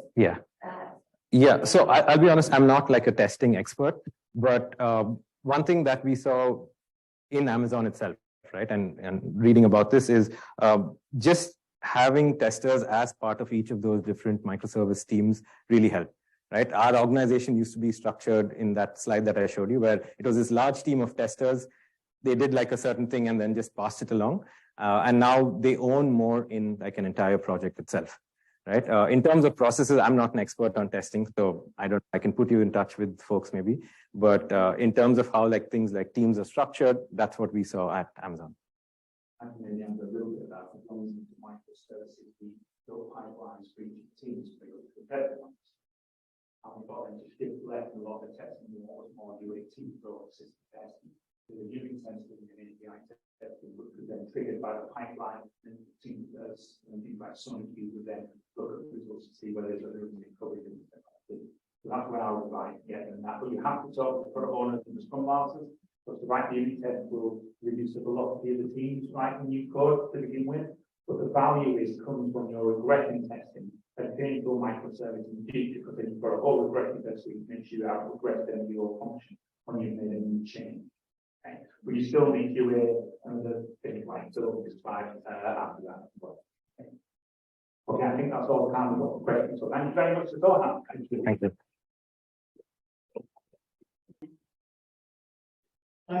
Thank you. So we've been sitting here for a while, pre-pandemic, post-pandemic. So majority of us know what the organization is. From 2018, I think, sincere thanks to everyone. So my name is Narayanan Palani. So I'm a quality engineering lead. I got a special visa in the past called Exceptional Talent of UK. I've written some books, got certificate from Harvard Online. I did a digital transformation from Indian Institute of Management background. Meanwhile, I will request Temoli and then also introduce yourself and then we can go to the extended. Thank you, Narayan. Hi everyone, I'm Temoli Parvasima, working as the chapter lead in quality engineering space with Narayan Colony in North Mountain Group. I've got like around 20 years of experience in the quality engineering space, like working with some UI, accessibility, security. And so this is the overall what I have done so far. But today we are here to talk about something about the sustainability. Before that, I'd like to give a quick answer by Venu Babansu. Hi, I'm Venu Kulesh. You're able to hear me, yeah. So I'm having 11 years of experience in testing, majority on test automation. I work with Wipro and also with Narayanan and Tain. Yeah, so we have reached a point where we're introducing sustainability in not just testing, it's just throughout the end-to-end cycle. So yeah, it will be explained in detail by Narayanan. So the trend in the market right now, if you look at it, sustainability. There are a lot of sustainability manager roles kick-started at least in the last 2 years. And quality engineering or development engineers being assessed against sustainability measures in different organizations across, starting from Google, Microsoft, all the way to the startup companies, which means the carbon net zero goals across every organization coming down to the tech sustainability. Right. So what we see, the growing trend of similar to the FinOps or MLOps or DevSecOps, the similar way the DevOps having sustainability integrated to it is what the current trend, which is picking up in the market. And we have done a couple of code exercises in the last 6 months on sustainability ops. It means the same product what he mentioned. Thanks a lot for the also the single way every other tools we use. For automation, we use Cypress for web, but we connect sustainability wherever we go. What it means is the maturity of culture, thinking about the CO2 emission in the direction we are heading to. So last year or previous years, we were thinking about automation percentage.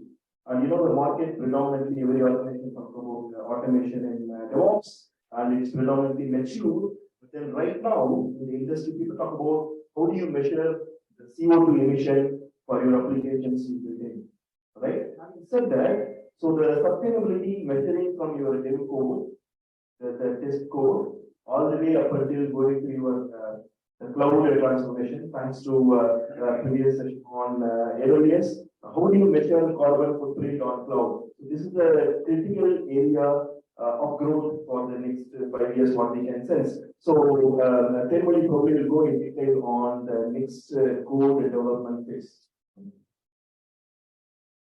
Thank you, Narayan. Yeah, I'm not sure how many of you are aware of the term about sustainability. Anyone? Thank you. Good.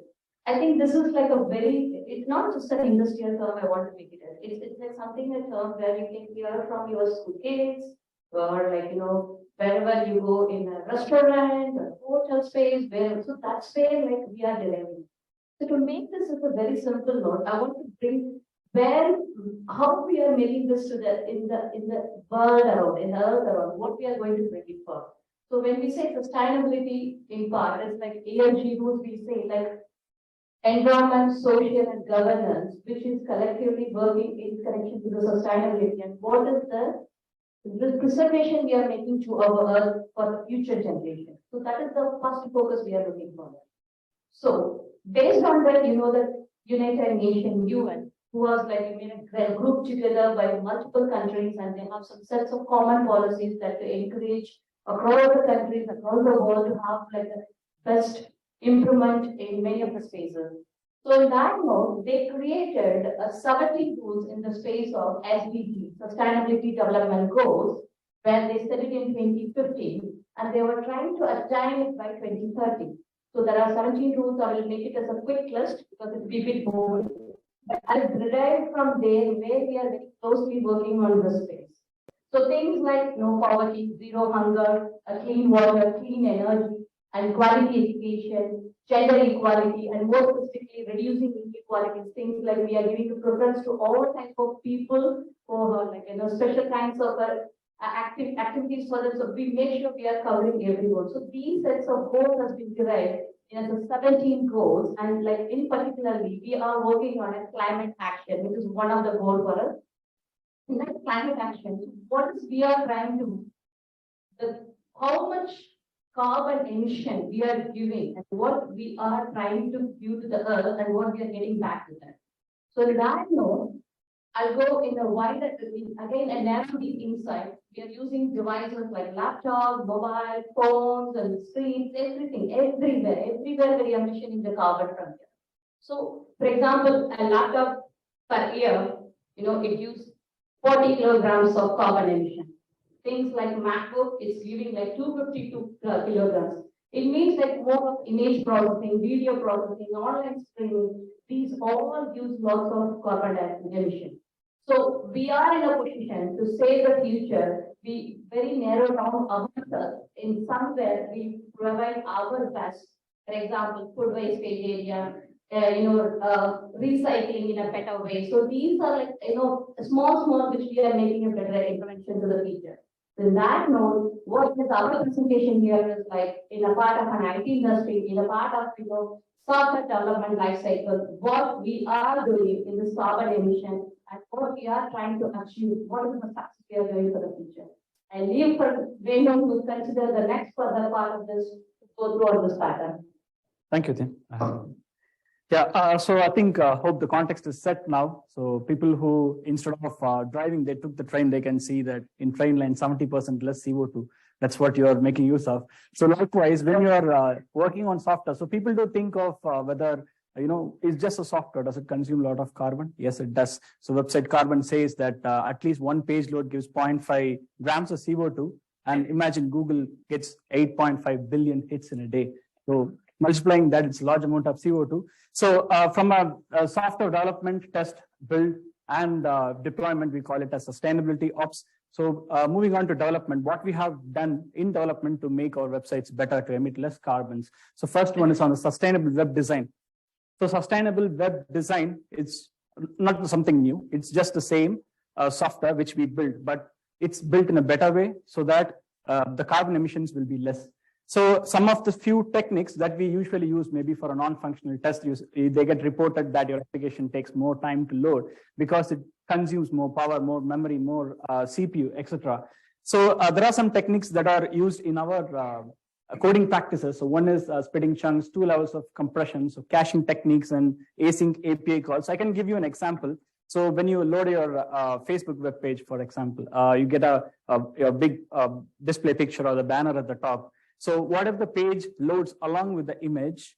That's different. And what if the page loads first and your image renders later? So that's different. The second one is more user-friendly. At the same time, it emits lesser carbon. The reason because your client device that processes your web page and the image simultaneously will consume more resources than when it does in a asynchronous manner.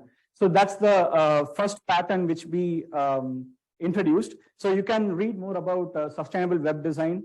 So we have, there is a separate website that gives you the techniques, not just for development, but from the product development, the design, the build, test, and deploy, etc. So if you implement all the best practices, at least per practice, we have seen 5% reduction in CO2 emissions, and overall, 35% of less CO2 emissions. So I'll get onto the case study on how we derive these emissions in a while. And the second was on the performance metrics. So we need to be aware of how the application perform. So we have used simple tools like Lighthouse until complex tools like Dynatrace. So Lighthouse can be run right from your development browser. So it's just a Chrome plugin or any browser plugin which calculates your FCP, which is first contentful page, or speed index, time to interactive. So it gives a lot of metrics and your score as well. So you can either optimize your application based on code, and you also make it application really better. So that's called web performance tuning. And similarly on the Dynatrace, so when you go for a non-functional tests, so we run applications in production-like test environments, which gives the exact replica of CPU or memory or response time or network usages. So these are all calculated. So earlier we touched based on Adobe Analytics, because it gives a proper analytics and a view. And based on those metrics, we feed back into our application. And we have seen that based on SWD and analyzing the performance, we are able to reduce or shrink the code less than 30 to 40%. And we derive the metrics of the carbon emissions pre and post the design changes. And we can see the performance index score, which has improved from 57% to 99 steps. So it's not a major leap that could happen overnight, but it's a step-by-step process. So we went from 57 to 81 and then to 99. Yeah. So, how many of you using iOS phone? Anyone? Do you know how you calculate your battery usage or the device usage? You know, search your battery usage in your phone, right? And when you use particular apps, without your knowledge, your battery dries down very fast. So that's the particular test we are talking here. So similarly, when you build applications, you need to have the base rates for your battery usage captured over a period of time with your app, along with few other apps in the back, both the combinations, right? That's where we got very interesting factors to test mobile apps. Similarly, the web apps we have seen the CO2 emission.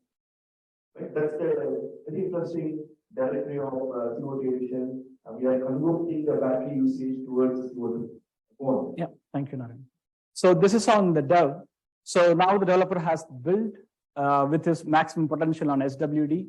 So we all talked about DevOps and pipelines this morning. Yes, we have either monolithic pattern or microservices. It's all integrated part of our pipelines, and we do the deployments using Jenkins, nightly runs, etc.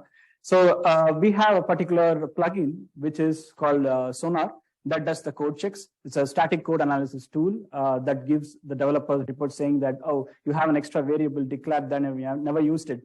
Because when it comes to a production and multiple users log into your application, that becomes, you're using a lot of memory, and sometimes the JVM or any other apps might not kill it.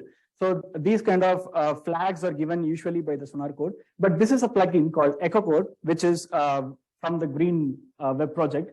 So they have introduced Echo Code, which has a set of instructions saying that this particular line of code can actually flag you of additional carbon emissions. So the way they interpret this is they have a set of 155 kind of rules wherein your code can fall anywhere in between, that can use more memory or more CPU, and that can be reduced better. So they introduced a concept of echo conception, which means the code that you are using you can deploy it more in a better way. You can rewrite it in a better way so that the same code can emit less carbon. So whatever we have written will be displayed in a dashboard. I'll just come to that moment. That will give you extra code smells. So code smells are nothing but some tweaky little code sitting somewhere which can use more resources. And that will be flagged into our reports. So during the part of the pipeline, we get checked there itself as a quality gate so that the developer will come to know that, okay, we have to fix this and then redeploy it again. So one such example, this is one such example. So you can see here, initially without this plugin, we had 52 observations. We call it as code smells. And if adding this plugin, we got some 73. So there are a long list of observations this tool has provided. So under the tag called echo conception, so all these are flagged under echo conception. So one of the example is, so immediately return this expression instead of assigning to temporary variable. So the developer had declared a temporary variable and he has never used it. So for millions of customers, when they're using in production, that variable consumes more memory. So this can be reduced. This can be redeployed in our pipelines so that it can be more sustainable. This is code smell for a developer to review what can be fixed. But then what's the interest in it? For example, so what for customer? What is the CO2 it is reducing? We don't know, right? So if you look at this tool, it is not an end-to-end solution. We'll just tell you the smells, saying that fix your code, but then, so what? That's where the next bit of tools, meaning the inferences, we need to use group of tools to connect the sustainability measures, right? So this one tool alone is helpful. What we found is giving smells, but it's not good enough as just only tool. It's another plugin, it's one of this. Yeah, thank you. Yeah, and it's an open source tool and it's mostly compatible across platforms, so it can be used anywhere. So yeah, now the build is ready and we are going to test. So we have an interesting tool here. So that is derived by the Green Web Foundation. So they have given it as an open source, which can exactly calculate, it can estimate the calculation of carbon emissions. Estimate with a pinch of salt. Yes, this is still in development phase. But yeah, so we are using Cypress for our automation framework, also for end-to-end. So Cypress is based on either JavaScript or TypeScript to use our web application testing, and it can be extendable for API testing as well. So majorly on the microservice and the web digital space. So it runs on Node.js. So CO2.js is nothing but it's a set of libraries based on the Shift project, Lean ICT for Sober Digital. So they have two different models. One is one-byte model and sustainable web design model. So the model is derived based on multiple metrics, and they give some approximations, which is internal to them, not getting into that. But all the data are fetched from United Nations framework of climate conventions.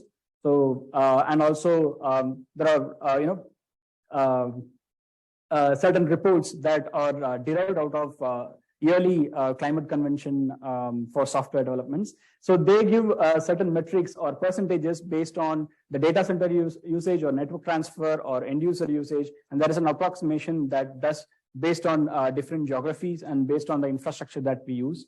So this tool basically calculates or the estimates the carbon based on all these metrics, and it provides in terms of grams.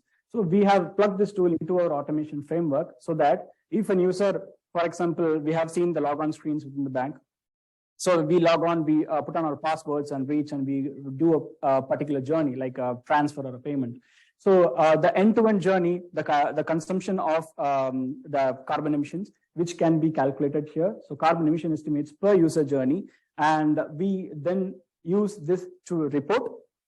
So first, as a log, so while the developer executes locally as a unit test, he can get into the log, or it can be done by the testers as well. And then BDD reports, where usually we use Cucumber-based automation reports. So that's displayed as well. And the third one is on the Report Portal IO dashboard. So Report Portal IO is an artificial intelligence MI-based tool that provides a dashboarding of all our testing evidences and activities. So that's used for test analytics. So we are reporting all the three levels during the software test cycle, as you can see in the diagram. So I'll give a test here. Have you used website carbon.com? Have you ever used a website called website carbon? You want to use it? It's very simple. Use it in your phone. Try to test BBC or Amazon.com. See how much is the CO2 they are saying. You want to try them? So we'll take it in, but give it a try. Yeah. So that's website carbon.com. So any website you try, it will give you the CO2 emission from that particular server for a user, right? Yeah, thank you, Narayan. So yeah, so this is the image which we were talking about. So you get in the Cypress log windows, and we get in BDD reports on how many grams emitted per user journey, and we also get in report portal dashboards. It's kind of journey-wise, and this will be later monitored by either test managers or product owners to see, okay, this is a journey that's taking this amount of carbon emissions, and we then feed back into the developers saying that, okay, this is where you want to cut down, or we can have this metrics like on a kind of historical data, and you can use this data for the future for the betterments of the same software. So having said that, we also done a case study. So this is on the desktop side, what we spoke about, and Narayan touched based on mobile side as well. So we did case studies on both desktop and mobile, so that we called as sustainability ops. And on the mobile side, we did some code optimizations. So we used some additional tools like profiling and iOS instruments. We used Fireblaze plugins, etc.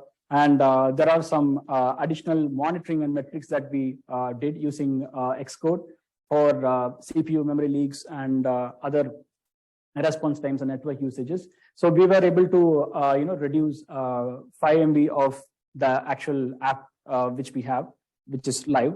And if you multiply that with the number of users that we have saved 102 terabytes of space that is occupying in each of their devices. We will take some questions. So what happens if you reduce the app storage? Let's say you are building an app, right? So your users are using your app. The app storage is now reduced. What happens? What's the end result for it? Any clue? What's the benefit behind it for reducing app storage? Any guess? Yeah, exactly, more space. Yeah, exactly. Increased performance and less electricity usage because overall file size consumes more memory, CPU usage, hence overall resulting battery getting drained, battery getting used. You understood the narration, right? So that's the territory of DevOps we are driving towards. One. Thank you, Naren. And that's an interesting observation that reducing the power and the bills for the client. So, those are cost of living crisis is quite high and we need to reduce usage of power. So it directly or indirectly impacts the client as well. So if just normal app, it uses, particular amount of energy, but when they log into a desktop or any heavy electronic devices, then it's more. And yes, we have implemented the principles of sustainable software engineering. It's a very precise and good document maintained by Microsoft. So we have identified certain points of interest like carbon emission awareness and also how the websites are aware how much carbon they are emitting. So from the point website carbon, so it internally uses a certain mechanism to derive. So one is the infrastructure that you use to host your applications, but that's kind of bottom-up approach that we have implemented here. So we start with the apps and then we move on to the infrastructure. So there is one dashboard that we have. So we spoke about Adobe Analytics. So we get imported into our Power BI dashboard that gives all the carbon emissions that the infrastructure does from a cloud side. And one other interesting topic is on website accessibility. So it's that for accessibility customers, we have a chunk of percentage, more than 40+ customer bases of special needs. So accessibility is one of the point that we do. So one of the conversations we had today is on the WCAG 2.2 standards. So we implement that. So one of the frustrations of accessible customers are they have to repeat the same operations and again to reach their end goal. So improving the accessibility directly impacts our carbon footprint, and it's also part of SDG 10, which is one of the goals here. And there are some additional steps we took here for automation. So we went ahead and automated the accessibility test cases. So there are tools like JAWS and NVIDIA where we can do manually, but there are other tools like AGILE and which can be integrated into test frameworks like our Cypresses, which can run automated accessibility tests. And also we did Cambridge simulators for arthritis and vision impairment. So there are a set of devices that we tried on to emphasize the customer usage. And also we have trialed out metaverse device simulators for scotoma vision, monochrome, and other vision impairments. So how many of us within this room need a better accessibility for accessing your phones? I think you need a better accessibility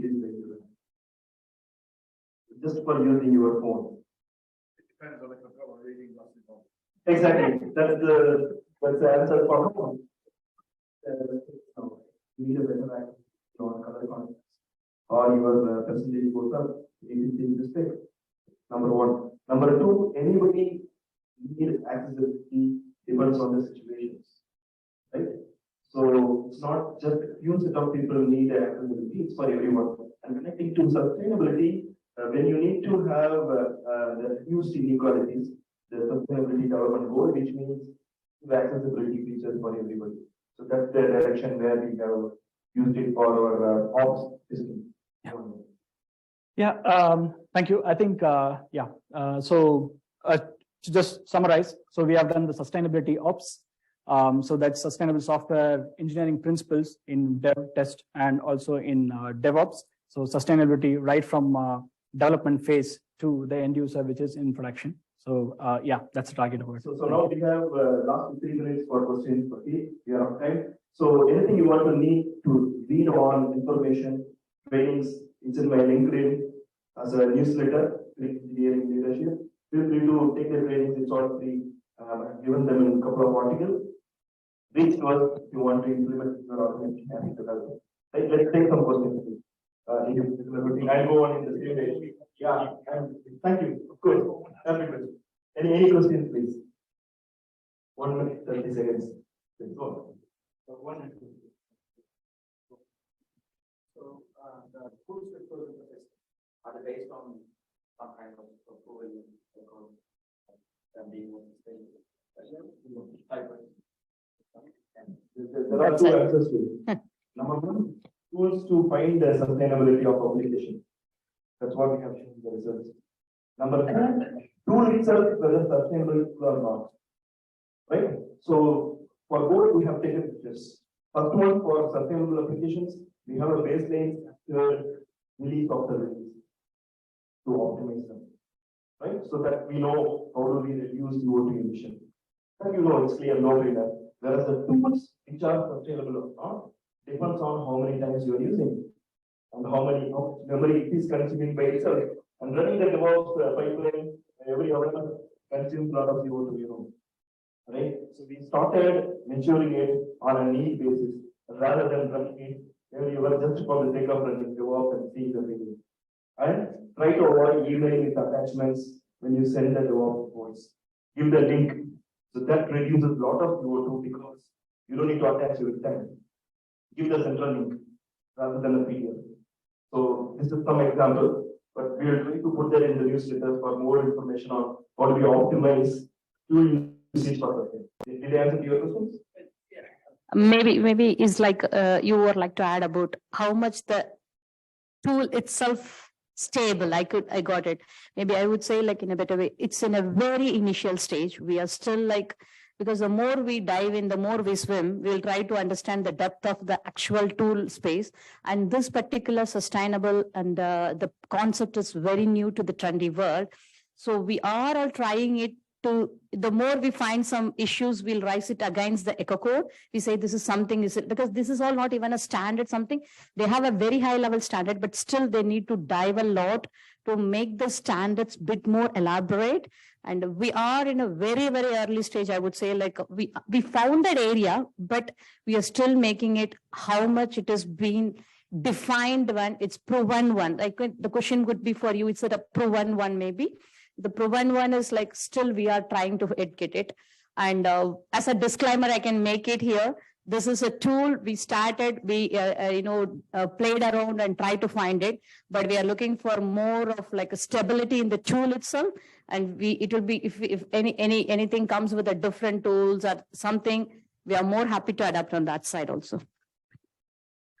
Okay, thank you. I think this is really interesting. And I was wondering if you have used these findings from your sustainability testing strategically, for example, for productivity assessment, for the future development of products. You have like a simple mobile banking application, yes, but it's very eco-friendly.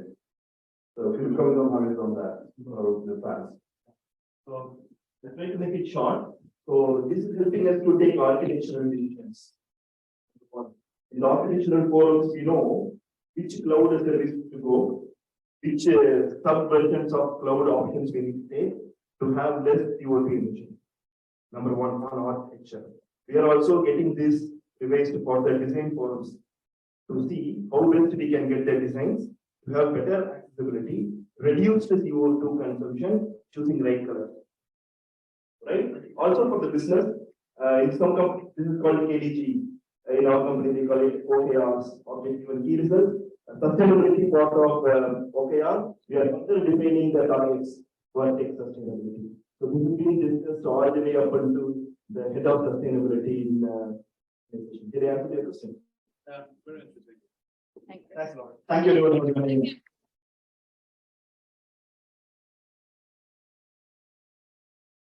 Yeah, I was very interested in that. There was a reason I believe that it would be difficult to well take care of stewards. So actually, I'm going to take this back to my organisation and see what we can do with that.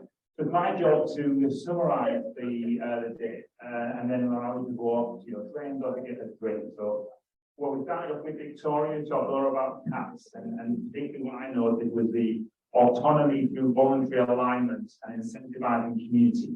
And also the possibility of cognitive learning about cloud and all the new tools. And I spoke and I talked a bit about managing politics through force field diagrams and airflow abstraction initiatives. And another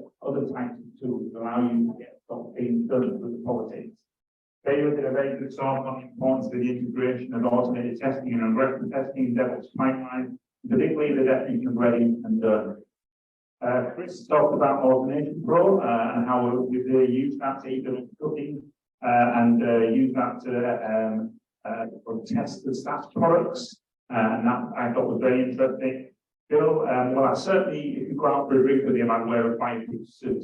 But one of the things he mentioned was how we can't automate all testing and we need to involve humans. And he gave various examples of different types of acceptance testing, which is very interesting. And we had a round table, which were all good. And Aruna spoke then after dinner about the importance of increasing velocity using DevOps, but warned about estimation and the differences with estimation with the definitions we've done. Some people might have completed all those done definitions.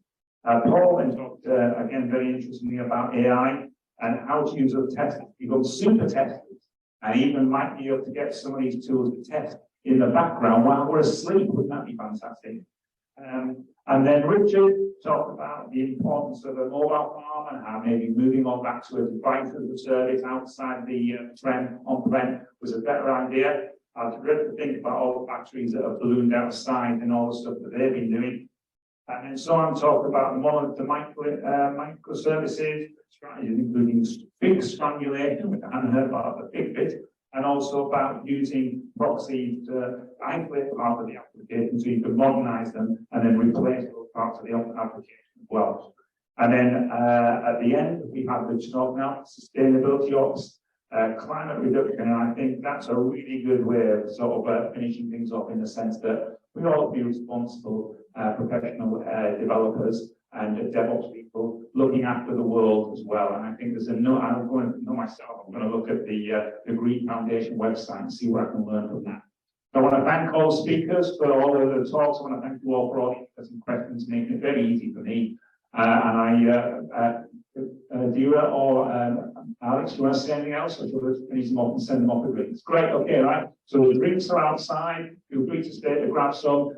Talk to everybody that you haven't talked to so far so you learn about them. And again, like I said, if you're interested in giving a talk at each conference, Dr. Dira or Alex, tell them what you've got to say, and maybe you'll be on the agenda next time. I know one person certainly. So thank you very much, everybody.